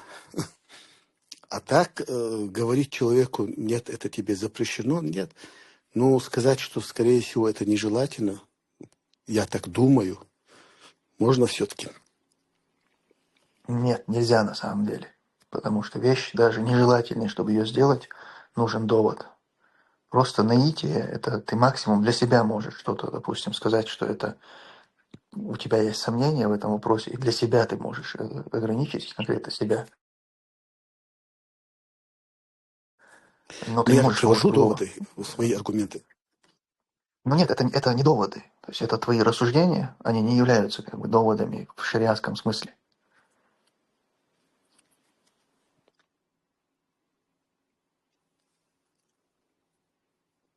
Ну, например, в случае с снюсом, допустим, мы не доказали, что это вот полностью одурманивает голову. Но у нас есть точное знание, что это что-то, ну, как привычка бывает у человека. А это уже вредно. Если человеку свойственно к этому привыкнуть, и мы знаем, что каждый, кто им пользуется, он должен только усилия приложить, чтобы отвыкнуть. То есть он уже погряз, значит, в какой-то рутине, в какой-то... Значит, это уже вредно. Это уже один факт. Ну, видишь, это опять-таки Привычка. чисто твое рассуждение. Вот ты для себя так определил, что вот эта привычка, и это плохо. Но нет, допустим, я имею привычку пить кофе. Это моя привычка. Этот кофе я пью обязательно с кусочком молочного шоколада. У меня зависимость от этого шоколада. То есть надо тогда начинать с этого. Мы привыкаем к любой вещи, которая нам нравится, которая нам приятна, мы к ней привыкаем. Но это не делает ее запретной там, или нежелательной. Не делает, но мы привыкаем иногда к полезным вещам. Они, любые, даже самые полезные вещи, даже мед, допустим, если его слишком много есть, он станет вредным. Но начали мы их потреблять, потому что они были полезны, скажем так. Потому что, ну, если говорить с кофе и, допустим, к шоколаду, ну, они силу придавали, там, бодрость. И в этом смысле тоже они были полезны, если в малых дозах. А потом мы переборщили. Но, Если в привычку вошли, там, начали Это двойные, опять-таки тройные тот же дозы. самый А вот довод снюс, можно привести. он даже в малых дозах. Привести с чем? Нет, то же самое и про снюс можно сказать. Но он же Тот не эффект. был даже в малых дозах полезный. Он вообще не был полезный. Ну почему? То, что ты привел про кофе, можно то же самое про снюс сказать. Просто тот, кто его кидает, я не знаю, что он ему дает, но он что-то дает же ему. Он тебе скажет, что вот он бодрость мне дает. Не Какую-то, дает я не он знаю. бодрость. Он скажет, что он успокаивает, но Ну, может чтобы быть. успокоиться, просто там, помолись, успокойся Ну, по-другому. кофе, хляц, потом он из бодрости, из отжимов, есть А не, сил, бодрость, ну да, но бодрость как-то по-другому. Например, ну я так и скажу, если ты человек, если утром встал, ради утренней бодрости ты пьешь, я так и скажу ему, лучше не пей. А если, например, человек на ночной где-нибудь работе, и по-другому он сильно спать захочет, но у него другого выбора нету, тогда тут холодная вода не поможет. Тут Ну, надо тут и или кофе кофе, не Как или у чай. меня поможет. привычка читать книги, и что теперь? Если человек хочет спать, ему и кофе тоже не поможет. Здесь дело не в этом. Как бы там ни было, ты сейчас приводишь доводы из своего личного понимания, наития, убеждения, привычки, из той культурной среды, в которой ты вырос. Но это ничего из этого не имеет никакой цены с точки зрения шариата. То есть ты не приводишь никакого довода, чтобы это запретило с точки зрения шариата или сделало это нежелательным. Ни кофе не является нежелательным, ни тем более запретным. Ни шоколад не является таким. Асланбек, смотри, ну, например, кофе, да, вот кофеин есть, да, что даган воду, вот сердцу плохо. Вот то же самое мне, например, не нравится, когда кто-то покурил сигарету, от него потом от пепельницы, допустим, воняет. Или то же самое, вот я там, не знаю, с друзьями, с двоюродным братом на автобане, чувяз кофе молез, или да, чувяз кофе молез, все, инсоки чух, да, не оли, да. Не, ну, тут тоже он заряжается этим, да, то есть ему это нехватка кофеина. Ну, я о том же, я говорю, а вот снюс он не помогает, это обман, это люди сами себя обманули, что он помогает. Кофе это реально Уменьшает помощь. стресс. И еще тут говорили о том, что снюс, допустим, он явно человека не обвиняет, ну, допустим, с ног не валит. Но я знаю, вот я видел один пример, когда люди, ну, короче, что-то они или выпили, или не знаю точно что, но у всех была примерно одинаковая доза чего-то выпитого. А кто-то один из них вдогонку принял это, и его с ног свалило. То есть вот разные наркотические вещества, они бывают друг друга дополняют. И у того, и другого эффект мог быть слабым, но так как они друг друга дополняют, у них эффект каждого увеличивается в несколько раз. И валит он с ног. То есть у него есть, значит, одурманивающее, пускай слабое, но одурманивающее свойство.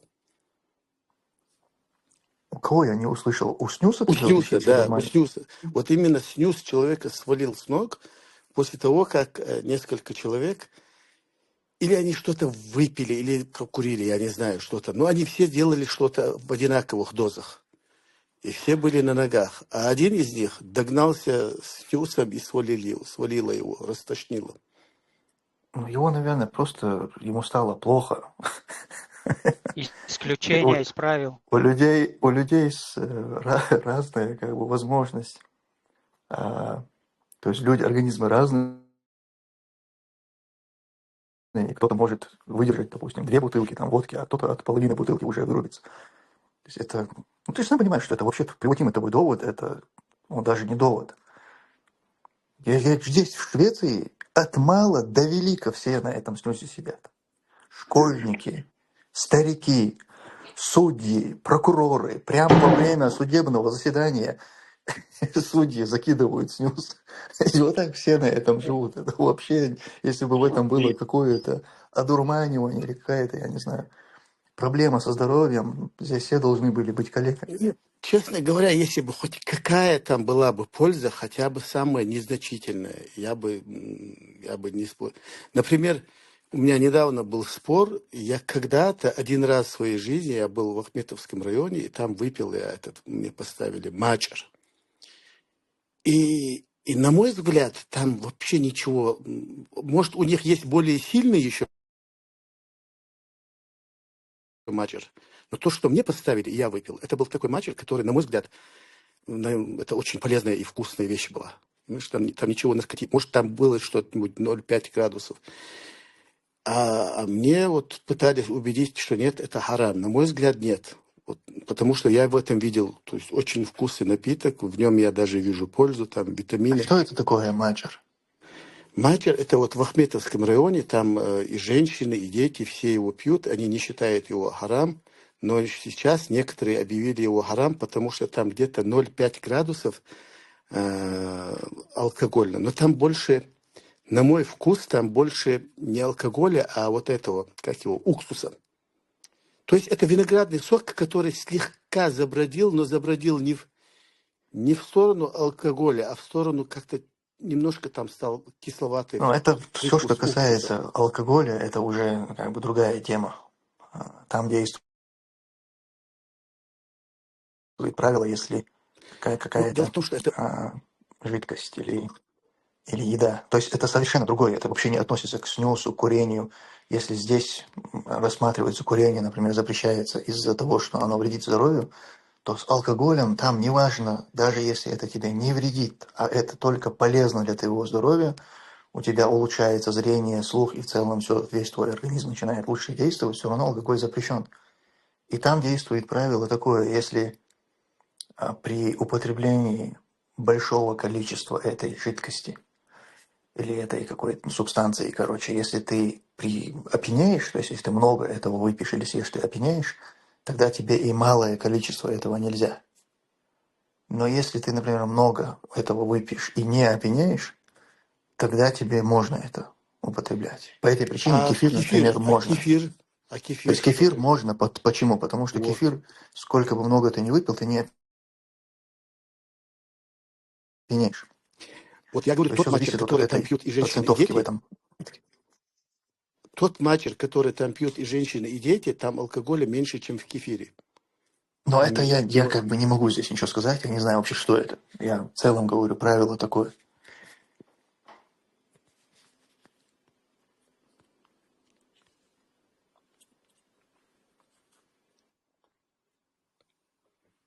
Вообще, привычка по умолчанию это не означает вредно. Привычки могут быть разные, поэтому, как бы ты же сказал, привычка. Если привыкаешь, значит вредно, значит запрещено. Это не так, по-моему, действует. Я просто этот матч привел, типа, я тоже не сторонник все запрещать.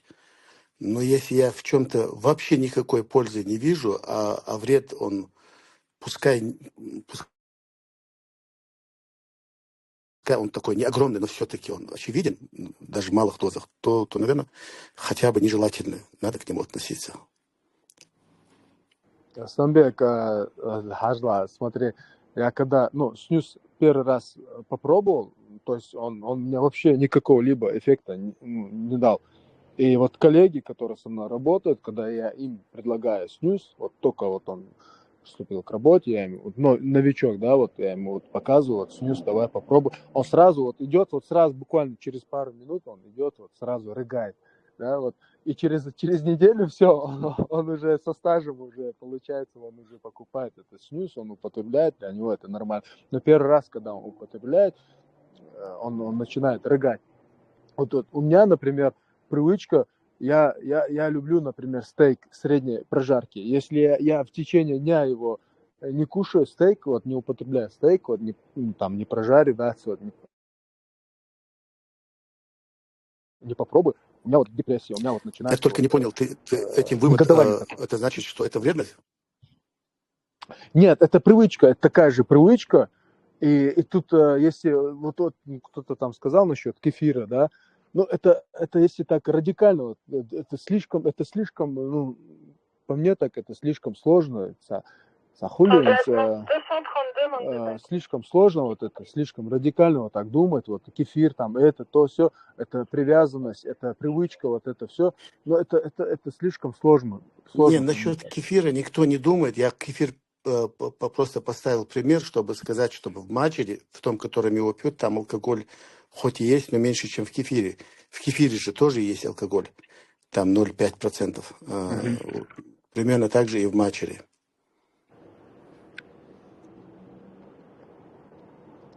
Ну, тут, Асланбек, тут вопрос в привязанности, привычке или в чем тут харам? В привязанности и в полном, вот абсолютно в нулевом отсутствии пользы. А вред, пускай хоть малый, но есть. Да, я загуглил этот маджер, Асланбек, тут до 14% у него крепость. Это вообще близко не кефир.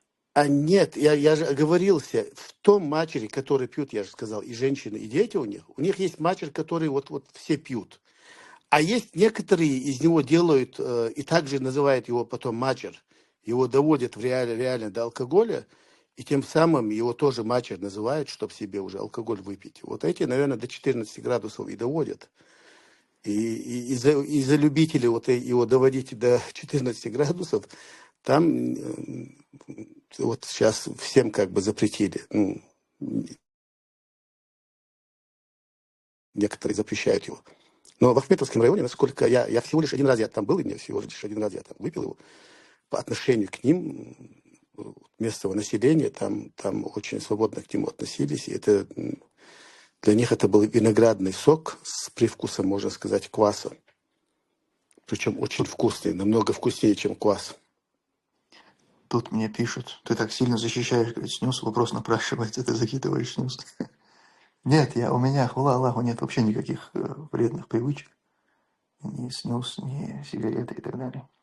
Но это не мешает мне справедливо рассуждать на эти темы, поэтому я чисто с точки зрения чисто ислама, я просто решил эту тему прокомментировать, так как меня об этом спросили. А так нет. Так-то, если не переборщит, и мефедрон, говорят, полезен. Просто некоторые взяли, переборщили, и вот видишь, что бывает. Да, там, когда переборщиваешь, последствия очень тяжелые. в аптеках.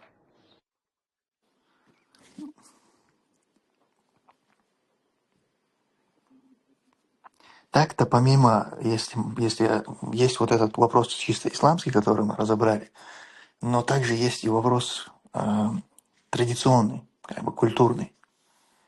И его тоже нужно учитывать. От того, что какая-то вещь, даже если мы скажем, что, например, снюс вот это мубах, то, например, в чеченском обществе все равно это та тема, которую, например, не может сын там перед своим отцом, перед старшими. Это не считается некрасиво. Тем более это порицается, если, например, женский пол начнет такими вещами заниматься. То есть это все равно, как бы, даже если в исламе что-то в своей основе нельзя сказать, что это запрещено, то если в традиции эти вещи порицаемы, то они все равно не практикуются. Их нужно оставлять. Да, это вот именно то, что я недавно по Мирцу сказал. Я не знаю, он относится к шиитам или исмаилитам или суннитам.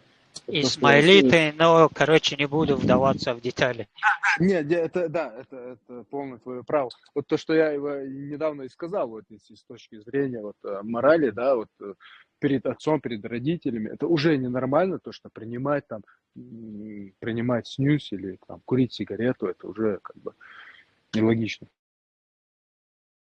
То есть любая традиция, которая не противоречит религии, можно.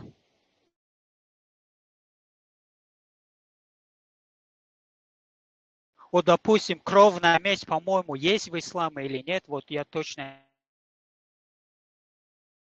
не знаю. Смотря что ты вкладываешь в это слово «кровная месть». Ну вот убили твоего родственника, весь род должен отомстить, или тот должен прийти и проститься, или что-то такое, ритуал. В исламе нет этого. Как нет? В исламе есть правило око за око. Ну, там суд идет, и судья решает, как наказать. Родственники, родня, там нет такого. Нет, но это если уже есть государство, в котором есть там управление, суды, то да, они будут, конечно. А если его нет? То есть там не сказано, что это суд что-то решает. Такого нет. Там сказано, что есть око за око принцип. И этот принцип реализуется вне зависимости от того, есть суды, нет судов, есть государство, нет государства. Вот это око за око в Коране или в Библии? В Коране это я как метафору говорю. То есть суть ты понял. Я не хочу приводить здесь текст. Ну да.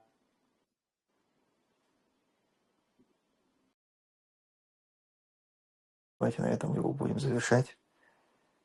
И услышимся в следующем уже на партийном канале на чеченском языке, иншаллах. А так вообще увидимся сейчас в воскресенье в Ютубе, в моем воскресном эфире.